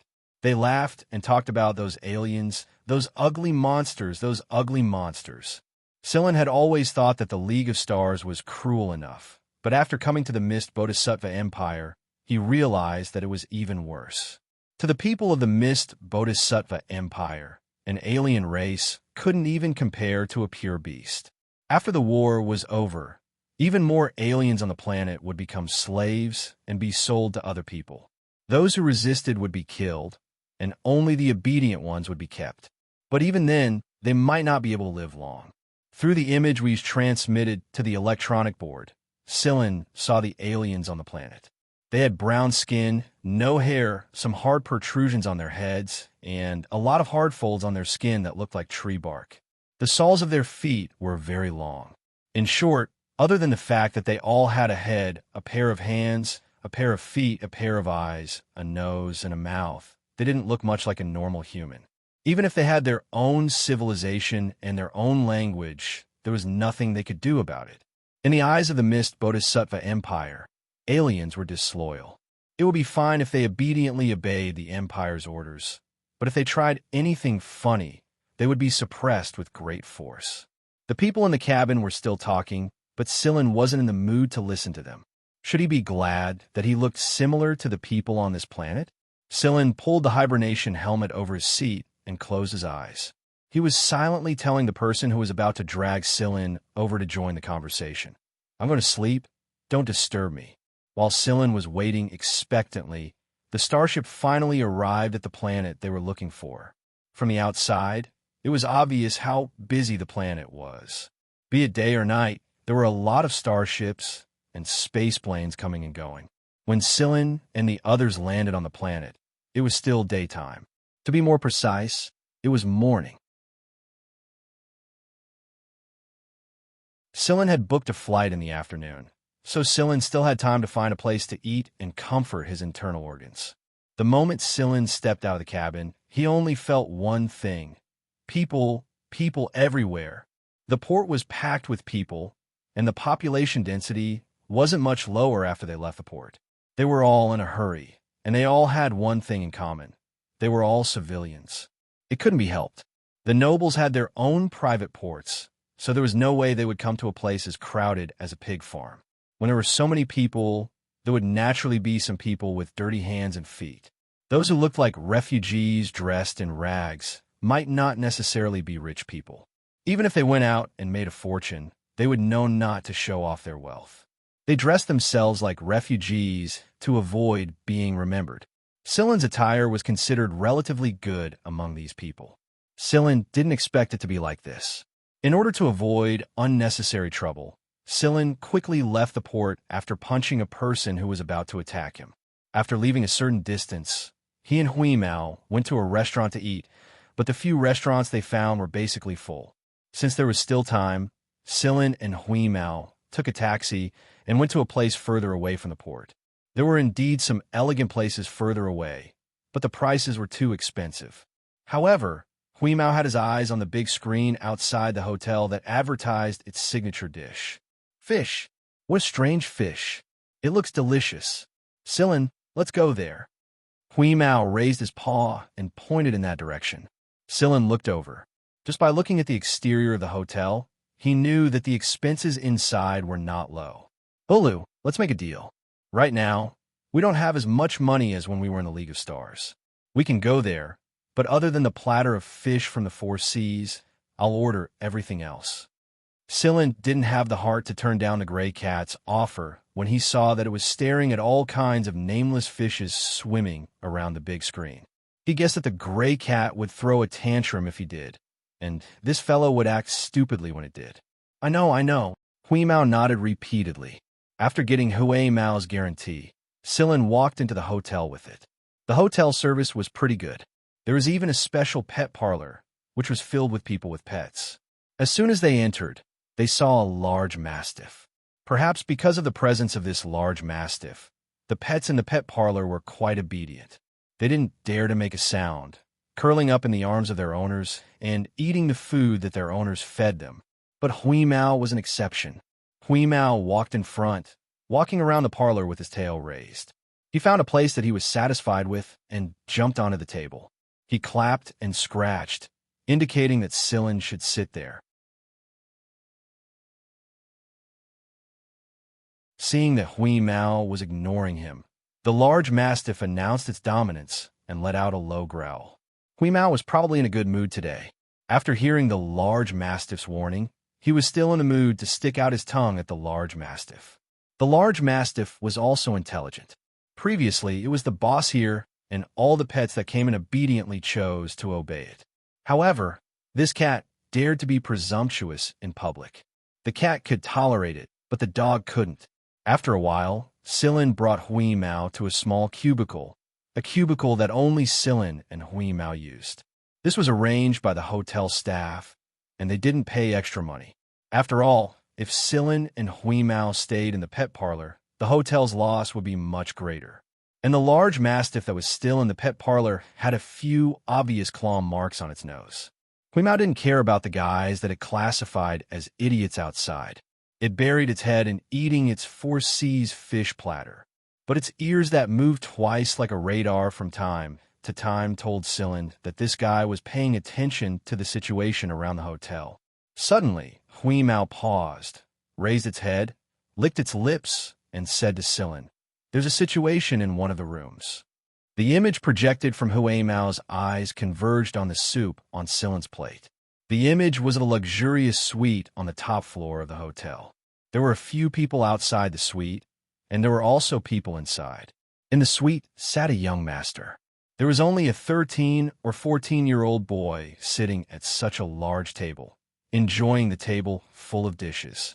The guards that guarded this young master were all wearing uniform clothes. The clothes were made of very good material, which ordinary families couldn't afford. Logically speaking, they should be a noble, but strangely, these people didn't have any representative symbols on their clothes, so it was impossible to tell which noble they were. Suddenly sensing a small commotion outside the door, the young man asked his men to bring in the people outside. 2 people were sent into the suite, a middle-aged man and a beautiful young girl. The middle-aged man was one of the hotel's management staff, and the young girl was a waitress. Looking at the young girl's torn collar and the slap mark on her tear-stained face, Sillin could roughly guess what had happened. Although the young man was young, he was clearly able to see things clearly. When the young girl saw the young man, it was as if she had seen her savior. She told him everything that the middle-aged man had forced her to do. The young man smiled and comforted the young girl, then ordered his men to send the young girl out, and picked up the spoon to eat the porridge in front of him again. The young girl was very grateful. She took 2 steps forward and stopped before the bodyguard stopped her. She bowed to the young man, wiped her tears, and was about to turn and leave. But the moment she turned, the young girl and the middle-aged man who was kicked in suddenly pulled out a gun and shot at the young man. But not far from the young man, other than a slight electric fluctuation, the young man was still fine. Transparent energy shield. Almost at the same time the young girl and the middle-aged man fired. Their necks twisted irregularly with a crack, and then fell limply, their eyes no longer bright. Strangely, none of the bodyguards standing around the young man made a move, and the 2 people's necks were broken just like that. The young man drank a spoonful of porridge, and his expression did not change. He gently waved his hand, and the 2 people lying on the ground were silently dragged into a room on the side. Still, it was not the bodyguards who did it. From the video, the 2 dead people seemed to have automatically floated into the room. Sillin knew that someone was invisible beside the young man, and the 2 assassins did not notice at all. But just from the way the 2 people's necks were twisted, the invisible person acted very quickly, killed them in one blow, and was very skilled. One look, and you could tell that he was a veteran. The young man put down his spoon, frowned, and looked around. One of the people standing behind him asked, "Young master, what's wrong? I have a feeling that I'm being watched." The bodyguards looked at each other, all very puzzled. They had already confirmed that there were no surveillance cameras in this room, including the entire hotel surveillance system. Even if there were surveillance cameras, no one would be able to see them. The young man stood up and walked around, passing by every bodyguard. After he finished walking, he suddenly said, "Take out all your communication devices." After the young man said this, Huimao cut off the video. Wow, who is that little guy? Isn't he too sensitive? Huimao cried. That's called sensitive. Same meaning. Huimao flicked his ear. I felt something was wrong there before. So there's an invisible person hiding there. All right, hurry up and eat. We'll leave after eating so that we don't get into trouble. Silin patted Huimao's head. Have you erased the traces? Nonsense, of course. Let that kid worry about it.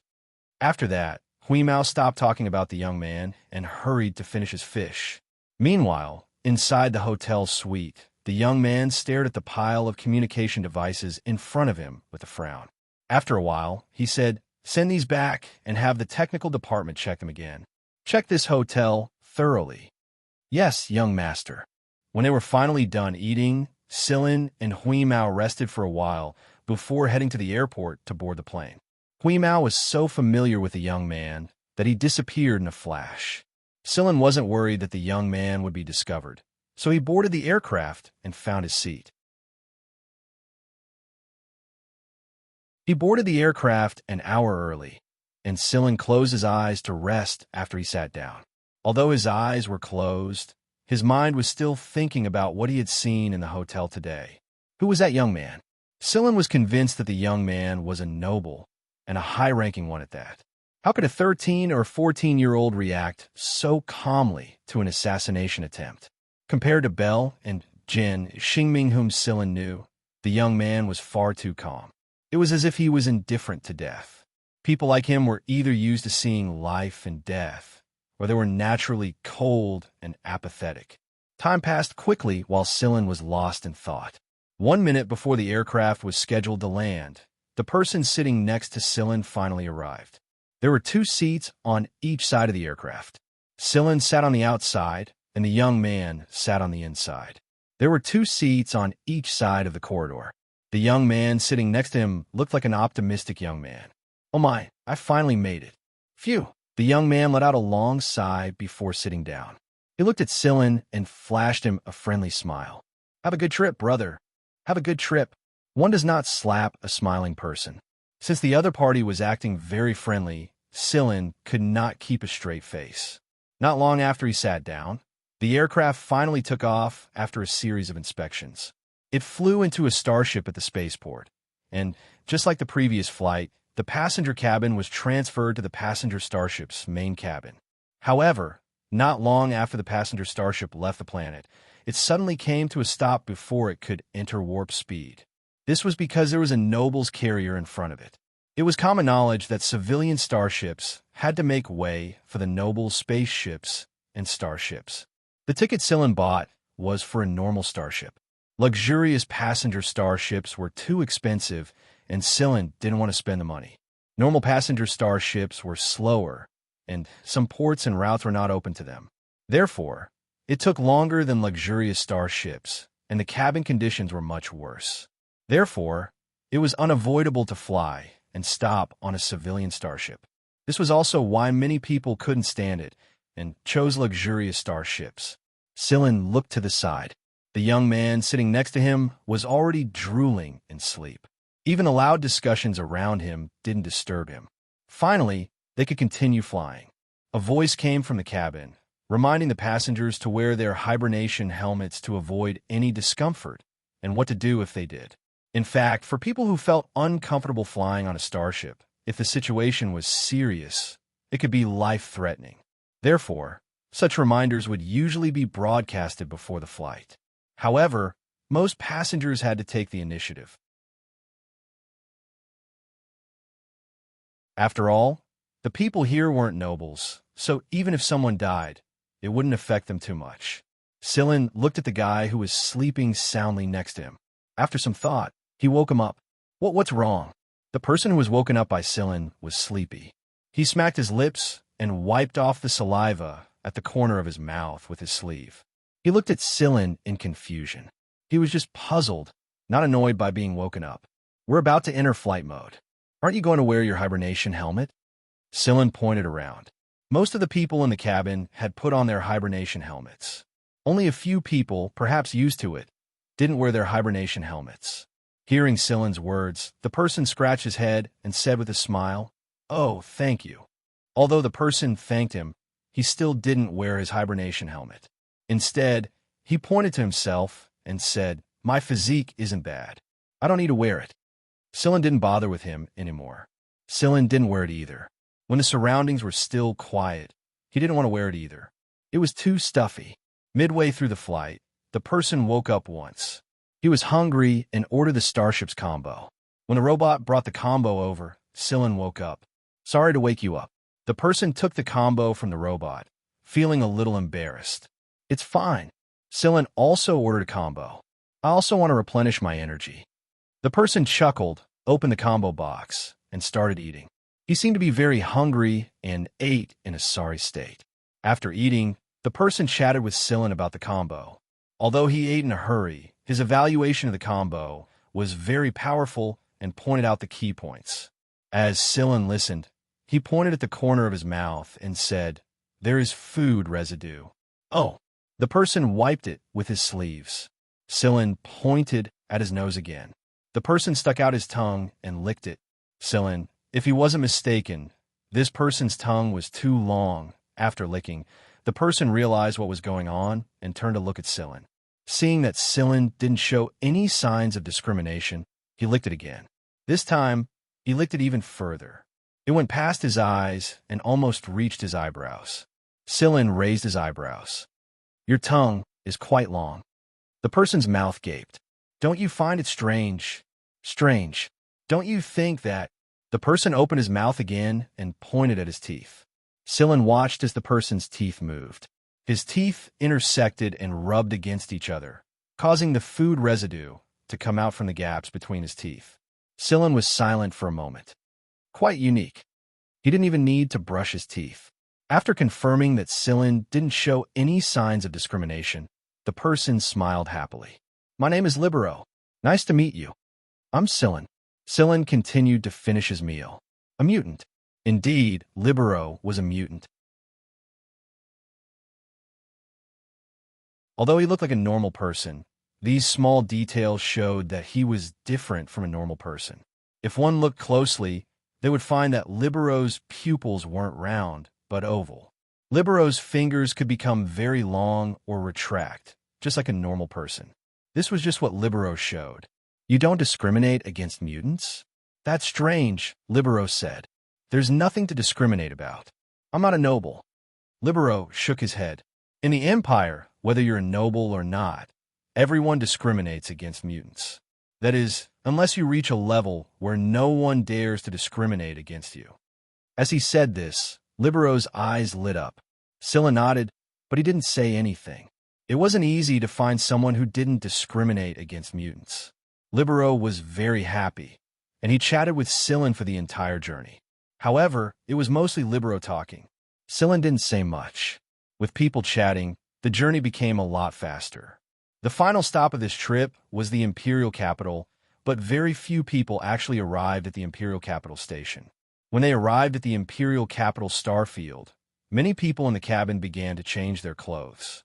They changed out of their ordinary clothes and put on expensive and bright clothes. It seemed that such luxurious clothes could increase their confidence a little. Scylla and Libero looked at these people. They hadn't expected this, and they hadn't prepared for it. The people in the same cabin were all going to the capital, but Libero and Scylla didn't explain in detail what they were going to do. Libero only said that he was here to study, and Scylla said that he was here to try his luck. Many people came to the capital to try their luck. There were many nobles in the capital, and there were many opportunities. However, the pressure that came with it was also much greater. Most of the people in the same cabin were here to try their luck. After parting ways with Libero, Scylla met up with Hui Mao and started to think about what to do next. After thinking about it, Scylla decided to go to AF1 first. The matter with the Jin family wasn't easy to solve. However, Scylla didn't expect to see Libero again at the entrance of AF1.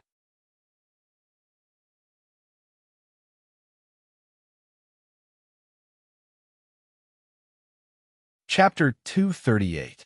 AF1 wasn't hard to find, but it was hard to enter. Scylla had come to the preparatory campus. With their current identities, they wouldn't be able to enter the official campus. The preparatory campus was located in a different place from the official campus. In other words, they were on different planets. The preparatory campus wasn't far from the official campus. Scylla could see the planet where the official campus was located from this planet.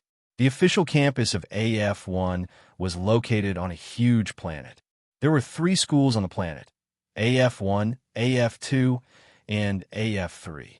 There were a few satellite planets around the planet. AF1's preparatory campus was located on one of these satellite planets. Of course, the central planet could be seen with the naked eye from the satellite planet. There were not many complicated tests required to enroll into AF3. However, AF1 and AF2 were different. AF1 was usually the leader of AF1, and the test would be held at the preparatory campus of AF1. The instructors from AF1 and AF2 would conduct a selection process together. After that, they would allocate the students based on the results of the selection process to determine who would be eliminated, who would be assigned to AF1, AF2, or AF3. The selection process for AF1's preparatory campus was carried out in stages. It was arranged according to the total number of recommendation cards sent out and the time. Scylla was in luck. The next stage of the selection process was not far away. There were specialized navigation robots in the capital, and all Scylla had to do was to find one at random. After entering the attached destination and his identity information, a specialized navigation robot came over and brought Scylla to a place where a specialized car was waiting for him. After Scylla showed his recommendation card, he was brought to this satellite planet. The navigation robot the size of a watermelon explained the arrangements to Scylla and brought Scylla to the entrance of the preparatory campus. It was also here that Scylla met Libero. Libero wasn't alone. There was a big guy with him. Libero called him Ironhead. Ironhead was also a mutant. Strictly speaking, Libero and Ironhead were considered half-mutants or mixed bloods. Of course, that was just a nice way of saying it. To put it bluntly, some nobles would call them bastards. Many nobles who thought highly of themselves looked down on them the most. They thought the existence of mixed bloods was a disgrace. Libero was shocked when he saw Scylla. He didn't expect Scylla to be here as well. However, after the initial shock, he was overjoyed. Libero was very happy to meet someone who didn't discriminate against mixed bloods like him. Previously, he thought that they were just passers-by and had no deep relationship with each other. But now it was different. They were all comrades in the same trench. Libero introduced Ironhead to Scylla. When Ironhead saw that Scylla didn't show any disdain, he also showed a friendly smile. "Hey, Scylla, have you reported it yet?" Libero asked. "No." Scylla shook his head. They had stayed at the station for a long time. They had spent a lot of time eating with Wuxia. It would be troublesome if this cat didn't have enough to eat. "We've already reported it. Let me take you there." Libero was very enthusiastic. They had just arrived, so they would be assigned temporary dormitories after reporting. If the 3 of them applied for a dormitory together, they would be put together. This was better than people they didn't know or people who discriminated against them. Reporting was very simple. They just needed to show their recommendation cards. Every recommendation card contained information about the person who recommended them. Scylla's carry card contained Griffin's information. Every tutor in AF1 and AF2 had to bear a certain amount of pressure when they gave out a recommendation card. This was because the recommended people might not necessarily be accepted. The final deduction ratio, which was the ratio of the number of recommendation cards given out to the number of people accepted, was closely related to the tutors. A tutor with a deduction ratio close to 1 would definitely be more respected in the affiliated schools. When Scylla handed the recommendation card to the person in charge, the person didn't pay much attention to it. After all, there were many tutors in the affiliated schools, and there would be many people who recommended them too. However, when the person in charge swiped the card and read the information, his attitude changed a little. He looked at Scylla curiously. He didn't expect Griffin to recommend someone who looked so ordinary. After getting the dormitory card, Scylla, Libero, and Ironhead went to the temporary dormitory area. Wuxia came with them as a pet and didn't participate in the beast test. This was because he didn't have a recommendation. Even if he did, Huimao wouldn't participate in the test. The temporary dormitory was similar to the dormitory that Silin saw in Baron Bader. However, it was a 5-person dormitory. Everyone had their own bedroom, but they shared the training room and living room. When Silin and the other two arrived at their assigned dormitory, there was already a person living there. From the looks of it, this person had been here for a while. When Silin and the others came in, the person seemed to have just woken up. He was still a little sleepy. When he saw Silin and the others, he stretched. "Yo, your roommates are here? All 3 of you are?" Libero first introduced himself, then introduced Silin and Ironhead. The person scratched his messy hair and chuckled. "I'm Wally. I come from a small corner of a planet in the 17th star sector." As he spoke, Wally sniffed. "You guys bought breakfast? It's lunch now, right?" Libero said helplessly. Wally rubbed his hands. "Whatever. Can I join?" "Sure. We bought enough anyway." Silin put the things on the big table in the living room. Huimao squatted in front of his plate and cut Wally's spoon into 3 pieces when it reached over. However, Wally liked to tease Huimao.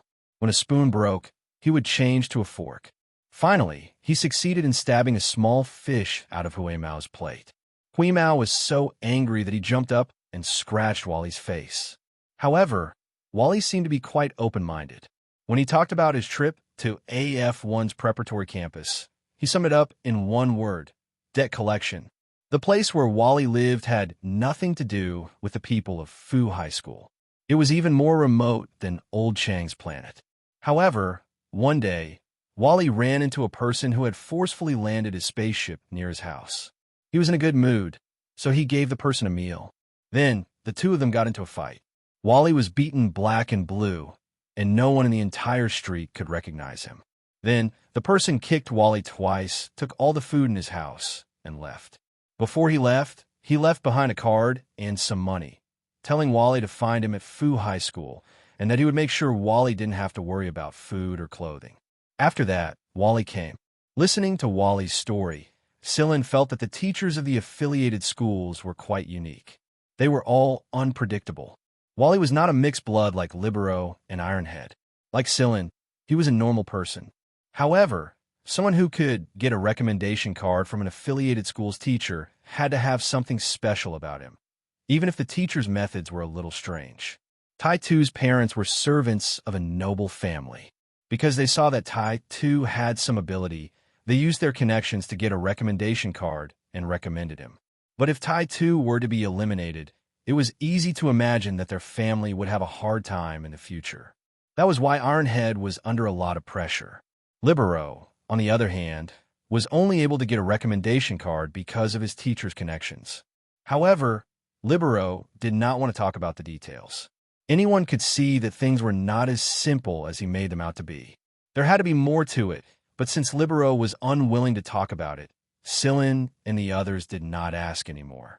The last one was the most special. He was an 8-year-old child of noble birth, but he was more lively than most nobles. He didn't pretend to be arrogant, indifferent, and sarcastic like some other nobles. Although he called them this young master, every time he opened his mouth, it was obvious from his eyes that he didn't mean to belittle Celine and the others at all. It was more like a colloquialism, just a habit.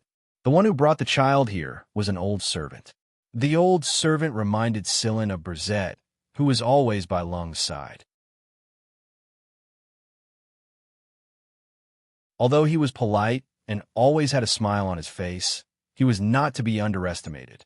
According to the rules of AF1, servants were not allowed to be brought here. Therefore, the old servant only brought the child here and placed a lot of things in the room. The storage cabinets in the living room and the kitchen were filled with things. The old servant said that these were greeting gifts for everyone. He hoped that Silin and the others could help his young master. This was the young master's first time away from home.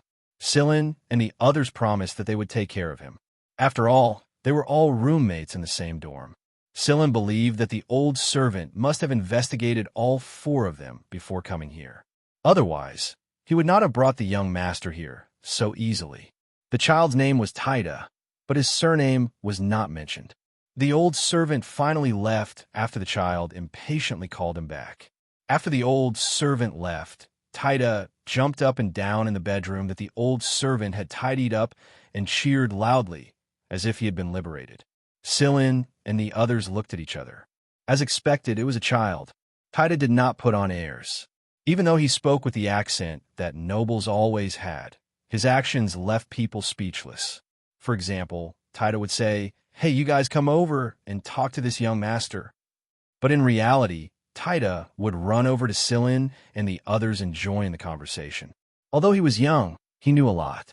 "Hey, young Master Taida, do you know how the selection test will be conducted this time?" Wally asked as he lay on a chair and cracked some nuts. Sillin did not like nuts very much, but Hui Mao did. Therefore, while they were chatting, Sillin would shell Hui Mao and give some Taida. Taida ate the nuts that Sillin had peeled as he stretched out his palm and spread his fingers. AF1's test has always had 5 rounds. It's called AF1's fifth test. AF1's fifth test. Is it difficult? Libero asked. Taida chewed on the nuts and frowned. I heard it's quite difficult. In the first round, you have to use a pen to write on paper. Right? You mean you have to use a pen to write word by word on that kind of paper? Ironhead was troubled. Even as a servant, he had never used paper to write. He had always used an electronic tablet.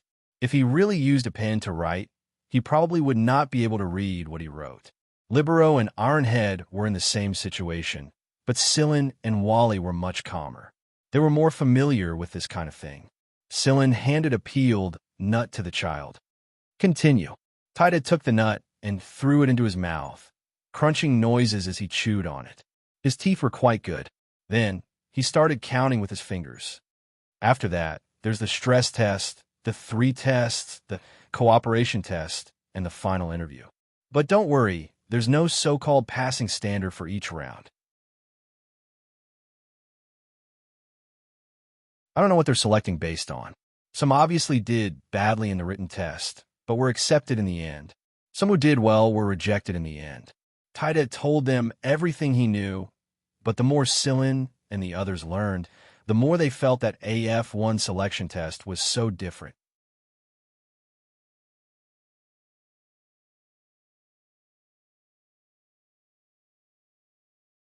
Chapter 239. It was their first day here, and they hadn't calmed down yet, so they chatted a little late that night. In order to take care of Taida, the youngest of the hostel, Sillin and the others helped him a lot. It was obvious at first glance that the child lived like a prince. Even when he was bathing, there was a robot to scrub his back, and the old servant had arranged everything for him. Sillin and the others had seen Taida's room before. After the old servant had finished decorating the room, they had all taken a look. It was so complete that Taida didn't have to do many things himself. He only had to give orders to the housekeeping robots and the AI system. As soon as he saw the thick plush carpet in Taida's room, Hui Mao felt an itch on his back. He wanted to rub against it immediately. In fact, Hui Mao did that, but Sillin twisted him back before he went to sleep. There are a few hidden surveillance cameras in this dorm. There are 3 in Taida's room, 1 in the kitchen, 1 in the bathroom, and 2 in the living room. Hui Mao said unhappily next to Sillin after he was twisted back into his room. The final conclusion was that other than Sillin's and the other 3's rooms, the rest of the dorm was monitored. Looks like Taida has a pretty deep background. Sillin scratched Hui Mao's chin. He thought about what Taida had said about the 5th exam in AF5 and closed his eyes to sleep. Before he could fall asleep, Sillin was woken up by Hui Mao's slap. What? Sillin didn't even open his eyes. That kid can't sleep. He's probably homesick because he's not used to it. Through the surveillance in Taida's room, Hui Mao knew what was going on in the room. Since we're here, we have to get through it. 10 minutes later, the cat's paw slapped Sillin's back. What's wrong with you? Sillin still didn't open his eyes. That kid looks like he's been wronged. Do you have a heart to do that? People always learn to be strong while they cry. It's a way of growing up. Hui Mao flicked his ears. No one knew if he understood. Another 10 minutes passed. Sillin suddenly turned over and opened his eyes. In front of him, Hui Mao raised his claws and was about to slap down again. I really admire you. At the same time, on another planet in the imperial capital, in a room in a vast castle-like building complex, A few people were staring at the situation in Taida's room displayed on a large screen. Seeing the 8-year-old child rolling around on the bed, unable to fall asleep, the two women wiped their tears with handkerchiefs. I told you not to send him in so early. Look, the child can't even sleep when he's away from home. That's right, Dad. Taida is still young, and you know what kind of place AF1 is.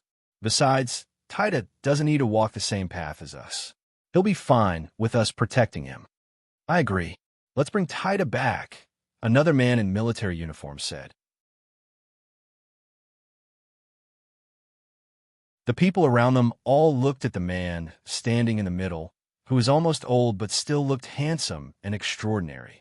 The beautiful woman standing on the side wiped her tears and glanced at her father, who was standing straight in the middle.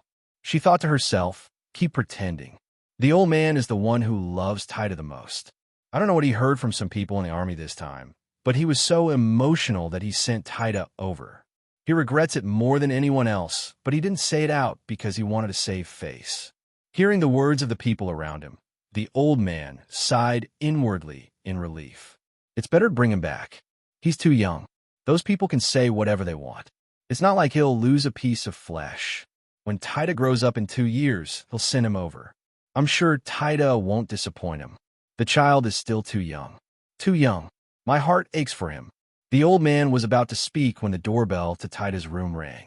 Taida immediately sat up and rearranged his facial expression so that he didn't look as depressed and helpless as before. This made the people staring at the screen feel sad again. Taida opened the door. Before he could say anything, something was thrown at him.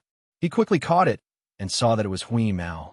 Silin yawned and said to Taida, "It's for your bed. This cat likes your carpet, so let him sleep here. Of course, if you don't want to, you can just throw him out."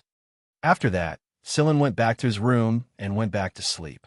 Taida blinked at the door and looked at Hui Mao in his arms, before he closed the door and went back inside. As soon as he returned to Taida's room, Hui Mao couldn't wait to jump onto the carpet and start rubbing against it. When it looked up and saw that Taida was staring at it without blinking, Hui Mao got up and shook its fur. "Don't worry about me. Go to sleep. I'll guard the door for you." After that, Hui Mao went back to rubbing its fur on the carpet. After Hui Mao's antics, Taida was in a much better mood. After watching for a while, he picked up the soft cushion from the bed and sat down next to Hui Mao. The temperature in the bedroom was very suitable, and it was intelligently controlled, so there was no need to worry about catching a cold at all. Half an hour later, the man and the cat fell asleep on the carpet. The people in front of the big screen didn't say anything for a long time. In the end, the old man didn't take Taida back. He wanted to see Taida's test results first. The test of AF1 finally arrived under the anticipation of more than 1,000 people. All of them had recommendation cards, but they received them at different times. When a number of people reached the required number, AF1 would start the countdown for the test. The first of the 5 tests of AF1 was the written test that Taida had mentioned. In the previous stage, the written test only had 1 test paper, and the time limit was 3 hours. There were many questions, but they were very difficult. But this time was obviously different. The written test this time was 10 hours long. There were no breaks in the middle, and people had to bring their own food. So, apart from going to the toilet, the rest of the time was spent in the examination room. None of the candidates knew where their seats would be. Everyone gathered in the venue and sat down casually.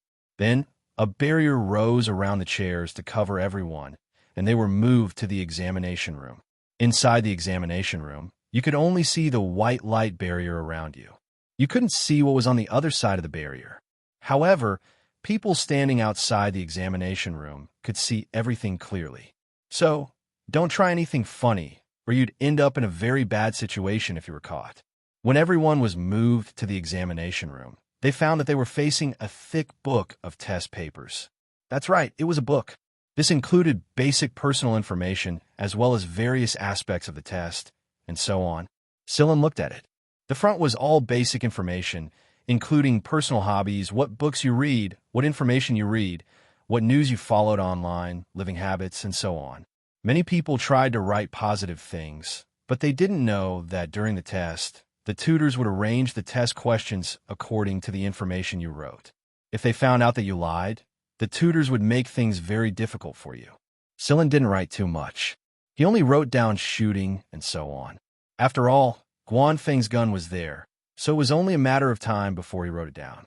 These basic personal information also showed how much a person knew about themselves.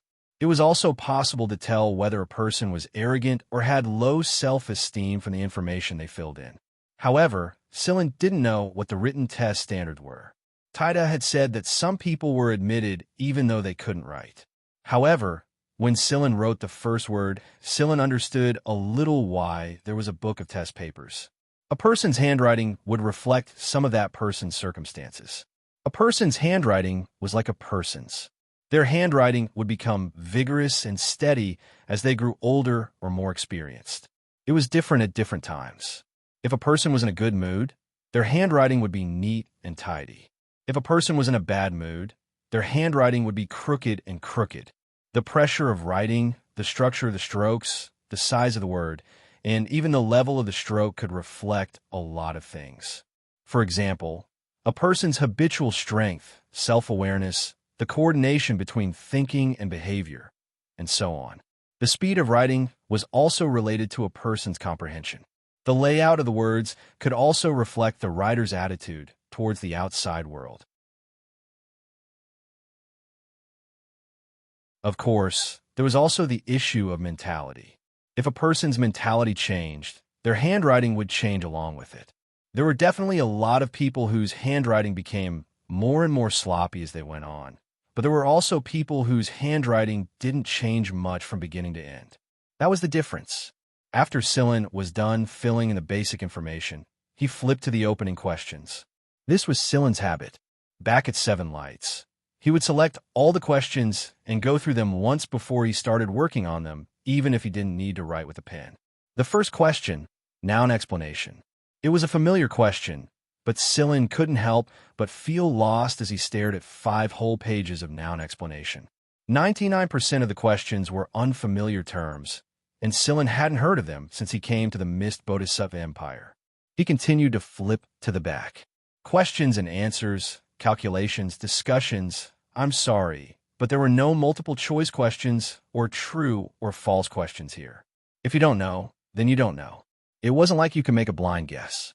Just as Taida had said, the questions covered a wide range of topics, ranging from the formation of the universe, quantum mechanics, evolutionary history, molecular formula, human reproduction, positive and abnormal physiological indicators, and ancient questions like which came first, the chicken or the egg. When he flipped to the 5th last question on the 3rd to last page, Sillin raised an eyebrow. There was only a short, inconspicuous line of words there. Choose 30 of the questions above. No bonus points for writing more than that. Most of the time, such words would appear at the beginning of a test paper or at the end of test paper. But it was very novel, and it was the 5th last question on the 3rd to last page of this test paper. It wasn't easy to notice at all. There was no telling how many people would be shocked by this sentence in the end. Sillin shook his head and continued to look at the questions at the back. The questions at the back were pretty much the same, except for the last one. After confirming that there were no other hidden meanings, Sillin began to write. 2 hours later, Sillin finished the first 30 questions and the questions at the back. All that was left was the last question. The last question's title was this: If you feel that the above questions aren't enough to showcase your characteristics or abilities, please feel free to answer them here. After thinking about it, Sillin drew a cat in the answer area of this question on a whim. It was a chubby cat with a fish biscuit in its mouth. After answering the question, Sillin was not in a hurry to hand in his test paper. After checking it once, he laid on the table and began to catch up on his sleep. He felt that the later tests of AF1 would be very exhausting, so he needed to accumulate energy in advance. There were some instructors from AF1 and AF2 walking around the examination room. They could clearly see the petty tricks of the examinees. Some gave warnings, some had their marks deducted, but none of them were disqualified on the spot. There were also a few examinees like Sillin who finished their papers early. They either handed in their papers early or slept on the table like Sillin, so Sillin did not stand out among them. However, the examinees who finished their questions within 3 hours were recorded by the chief examiner. Sillin was woken up by the bell that rang the end of the test. After leaving the examination room, he met up with Libero and the others at the agreed place. Judging from Libero and Ironhead's expressions, they probably did not see the sentence on the third last page. Now, the two of them were still depressed. Wally was still as carefree as ever. Although Taida did not see the sentence, he was in a good mood. If he passed the test, so be it. After all, he did not feel too much pressure. The examinees who finished the first round of the written test did not have much time to rest. The spaceplane sent them to another place for the next round of tests. The stress test was to check the examinees' physical reactions to stress, such as recovery ability, immune tolerance, and physiological reactions under conditions such as low oxygen and low pressure. The examinees' physical limits and physiological defects were also checked. The results of the test were divided into 5 grades from highest to lowest: S, A, B, C, and D. However, the examinees did not know the final results of the test. Under such stress, mutants would reveal another side of themselves, revealing the other half of their bloodline. However, this information was kept confidential. The examinees did not know about anyone other than the instructors in charge. Sillin underwent a basic drug allergy test, wound healing test, low oxygen and low pressure test, and a series of other tests. After Sillin left, the examiner wrote an S on Sillin's final grade. What happened next was just as Sillin had predicted. The examinees were not given much time to rest at all. After the second round of tests was over, the examinees were sent to another part of the planet for the third round of tests. This time, however, Sillin noticed that the number of examinees was a little less. Although it was not a lot, there were still more than 50 examinees missing. The third round of tests was also known as the 3 tests. The examinees would choose 3 of the tests they wanted to take. Sillin chose shooting, close combat, and assembly. The reason why he chose these 3 wasn't because Sillin was the most confident in them, but because everyone else knew about them. At the very least, Guanfeng definitely knew about them. Needless to say, the assembly was over very quickly. The examiners in charge of assembly had even studied the parts Sillin had assembled and written a very long comment on Sillin's test results. As for what they wrote, Sillin did not know. In close combat, Sillin's opponent was a big blockhead who looked like an ironhead. This person was an expert in strength, and he was able to punch a hole in the reinforced ground with a single punch. Not only that, he was completely fine as he continued his next punch. At first, Sillin chose to defend and not attack. It was only after he had a general understanding of the big guy's strength and allowed him to display enough of his abilities that he ended the battle in one blow. The last test was shooting. There were a lot of people who chose shooting, and Sillin had a lineup to come here. Unlike the previous tests, shooting was half open to the public. The examinees who chose to shoot could see everyone else's performance in the shooting field.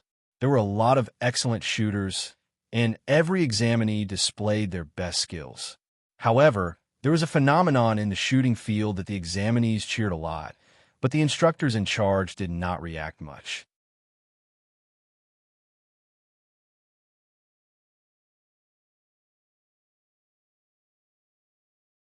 Chapter 240.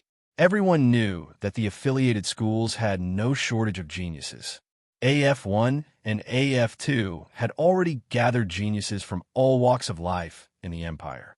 Perhaps the teachers were already numb to it. After all, there were too many geniuses here, and it was tiring to judge them. The shooting test field was circular, and within the circular area were 8 small fields. Each field occupied a 45-degree fan-shaped area. Outside the shooting field, there was a ring of stands. The stands were divided into 2 levels. The upper level was where the teachers in charge of the test moved around, while the lower level was where the students who came to take the test could move around. Those who had already completed the test or were waiting to take the test could all watch the people who were taking the test in the shooting field below. Shooting was a compulsory course for every student. Even if you had never touched a gun before, you would still have to take shooting lessons after you were officially admitted. Therefore, shooting was considered a key course in the school, and many teachers liked to use it to test the students. Regardless of whether it was the course assessment or the selection test, shooting accounted for a higher percentage of the students. Because of this, a lot of people chose to shoot. Perhaps in the outside world, curve shooting would be an extremely difficult technique, but here, when geniuses collided with geniuses, it was no longer a problem. If you shot 100% of the time, the teachers might take a second look at you. So the previous batches of AF1 and AF2 students were also watching from the sidelines. From their expressions, Xianxia could tell that not many of the people who came to take the exam were worthy of their attention. Of course, it was not that the people taking the test were too weak. If they had been admitted and trained by the affiliated schools, they would have shone even brighter. As the teachers watched indifferently, and as the students from previous batches chatted and laughed, the candidates entered and left one after another. Before coming here, they were full of ambition, but after experiencing it for themselves, they finally understood why AF1 and AF2 could become the top schools in the empire. Gold would always shine, but when there was a lot of gold together, your gold would not stand out. However, in Xianxia's opinion, the shooting test tested the shooting skills of the candidates, and the other was to observe the type of gun each candidate was used with. Yes, the guns used in the shooting test were chosen by the candidates themselves, and the settings allowed them to use their own guns. This was why guns were not prohibited when coming to AF1's preparatory campus. It also showed that the people of AF1 had the ability to control any possible situation. Xianxia looked up at the sky and watched the people shooting below. Libero and Ironhead did not choose to shoot, but Wally and Taida did. Wally was in front of Xianxia, and Taida was behind Xianxia. They were arranged according to the order of registration. Wally and Xianxia were assigned to the same sector. Wally's gun sense was very good, and when Xianxia watched Wally shoot, he thought of Tang Xiao. This kind of gun sense was either innate or was the influence of his living environment. If it was the latter, then Wally lived in a messy place, but it wasn't easy to nurture a carefree person like Wally in such a messy place. Wally directly chose a gun from the gun rack in the shooting range. After looking at it, he fired one round before starting. Then he hit all the targets, and it was a series of shots. Standing here, Xianxia couldn't see Wally's eyes when he shot. He could only see his shooting technique and the result. Maybe some of the instructors could see it through the cameras inside the shooting range. Xianxia could not see the look in Wally's eyes when he was shooting. He could only see the shooting method and the result. Perhaps some of the teachers could see it through the cameras in the shooting field. Xianxia, it's almost your turn, right? Taida ran over. He had just gone to chat with a student from the previous batch. Taida did not feel any pressure when it came to designing the test. Yes, there are two more people. Celine pointed at the fan-shaped area in front of them and said. Taida waved his hand. Don't be nervous, calm down. This was what his father often told him. Xianxia smiled. I'm not nervous. As they spoke, Wally came back from his stroll. There's nothing much to see. It's rare for the people from the previous batches to be looking at the pretty girls. The girls are looking at the pretty boys, and the teachers are yawning. I don't know if they're trying to piss us off. Wally leaned on the fence like he had no bones. I'm so hungry. Do you guys have anything to eat? Xianxia tossed a hardtack, a bag of jerky, and a bottle of water to Wally. Conserve your energy. I think the next round will be quite tight. This test is so troublesome. Wally took the food and started to replenish his energy. Wally didn't have a subspace container, and those were luxuries for him. That was why he couldn't carry a lot of food like Xianxia and Taida, and he didn't want to eat nutrient pills either. They were fine for normal times, but they couldn't satisfy his energy requirements at all during a test like this. Oh, I asked around. Apparently, there are some changes to the third round, Taida said. What changes? Xianxia and Wally looked at Taida at the same time. Taida sighed. I heard that from now on, the third round will be a 3+1 test. There will be 3 optional tests, plus another test. However, this extra test might be different every batch. I think we're going to test long-distance running this time. Long-distance running? How long is it? Sillin asked. Taida shook his head. I don't know. They don't know either. We'll have to ask the teachers in charge. Wally looked up at the sky while eating the jerky. His face was bright and sad. I have a bad feeling. Sillin's number tag vibrated. It was a test reminder. I'm going now. You guys talk. After saying this, Sillin walked toward the fan-shaped area of the shooting range. He took out the box Guan Feng had given him. Subspace was not allowed inside the shooting range. Since Guan Feng had given this to Sillin, it meant that he wanted Sillin to use it boldly. There was no need to hide it. After the first examinee came out, Sillin inserted the number tag he had received earlier into the slot. The door opened, and Sillin walked in with the box. What's that box? Wally asked Taida while eating a compressed biscuit. A gun, I think. Taida wasn't sure himself. Very few people carried a gun in a box. There were about 50 or so light markers flashing in the target area.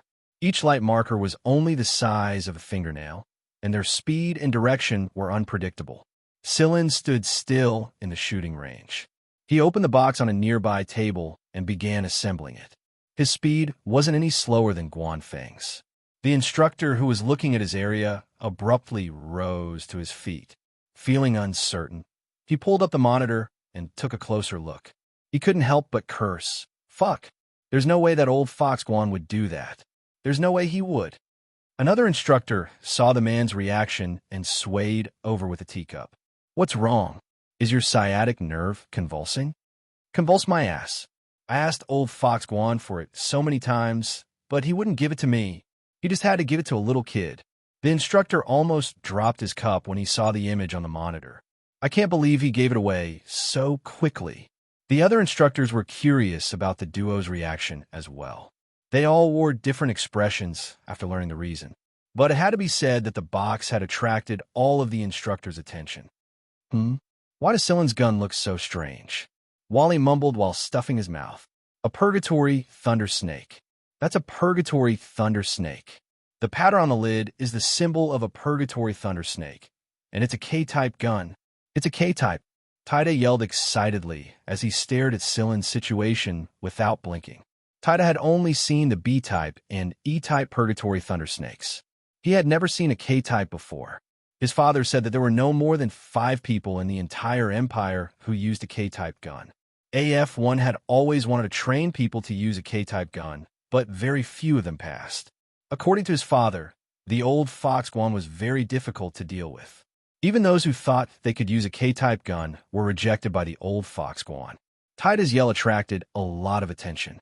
Some of the people who were talking also looked over. Even those who didn't know about the Purgatory Thunder Snake saw Taida's reaction. Combined with the gazes of the instructors on the second floor, they also began to pay attention to Sillin's situation. The reactions of this year's candidates were obviously not as big as those of the previous years.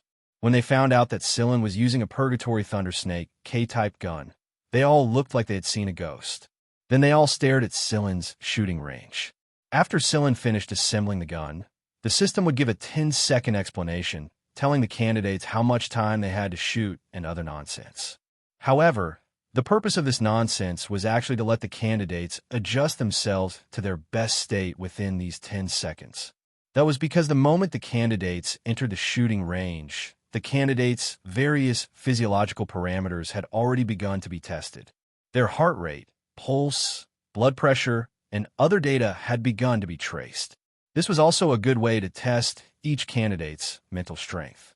When the 10 seconds were up, the system announced the start of the shooting range. Sillin raised his gun and fired without any hesitation. Missed. Before Wally could finish his sentence, he heard the system on Sillin's side report 5 times in a row. Target hit. And then there was no then. Sillin put the gun away, dismantled and reassembled it, and left. The shooting range was silent. Only the sounds of the other fan-shaped systems could be heard. Combined with that, the entire place was in an uproar. The biscuit crumbs in Wally's mouth sprayed out. He almost choked to death and only recovered after gulping down a few mouthfuls of water. Five shots. Wally stretched out his palm towards Taida and spread his fingers, as if to confirm the number. Yes, 5 shots. Taida's eyes lit up. This was the K-gun, the highest level of the Purgatory Thunder Snake, the K-gun. His father had always hoped to poach someone who used a K-gun, but the old fox at the gate never let them go. Taida had often heard his father complain, but after seeing Silen's shooting today, Taida finally understood why his father had always been so insistent on poaching someone who used a K-gun. Although his abilities were limited and he couldn't really understand it, 5 shots and 50 hits was enough. The instructor in charge of Silen's fan-shaped area looked at the physiological parameters of the shooter drawn by the system. After a while, he sighed. Another one. Another person who shot like he was eating, with no fluctuations in his parameters. Before Silen, Wally had also been like this. Silen. Taida walked over and looked at Silen eagerly. Can I touch K? K was Taida's nickname for the Purgatory Thunder Snake K-gun. He always called it that in private. It depends on your performance. If you do well on the test later, I'll agree. It's a deal. Okay, just you wait. With that, Taida ran towards the shooting range. It was almost his turn, but he wasn't in the fan-shaped area. He was on the other side. Wally looked at Silen with a strange expression. Hey, what snake is that? How did you shoot it? I want to see it too. I'll show you when we get back. Thanks.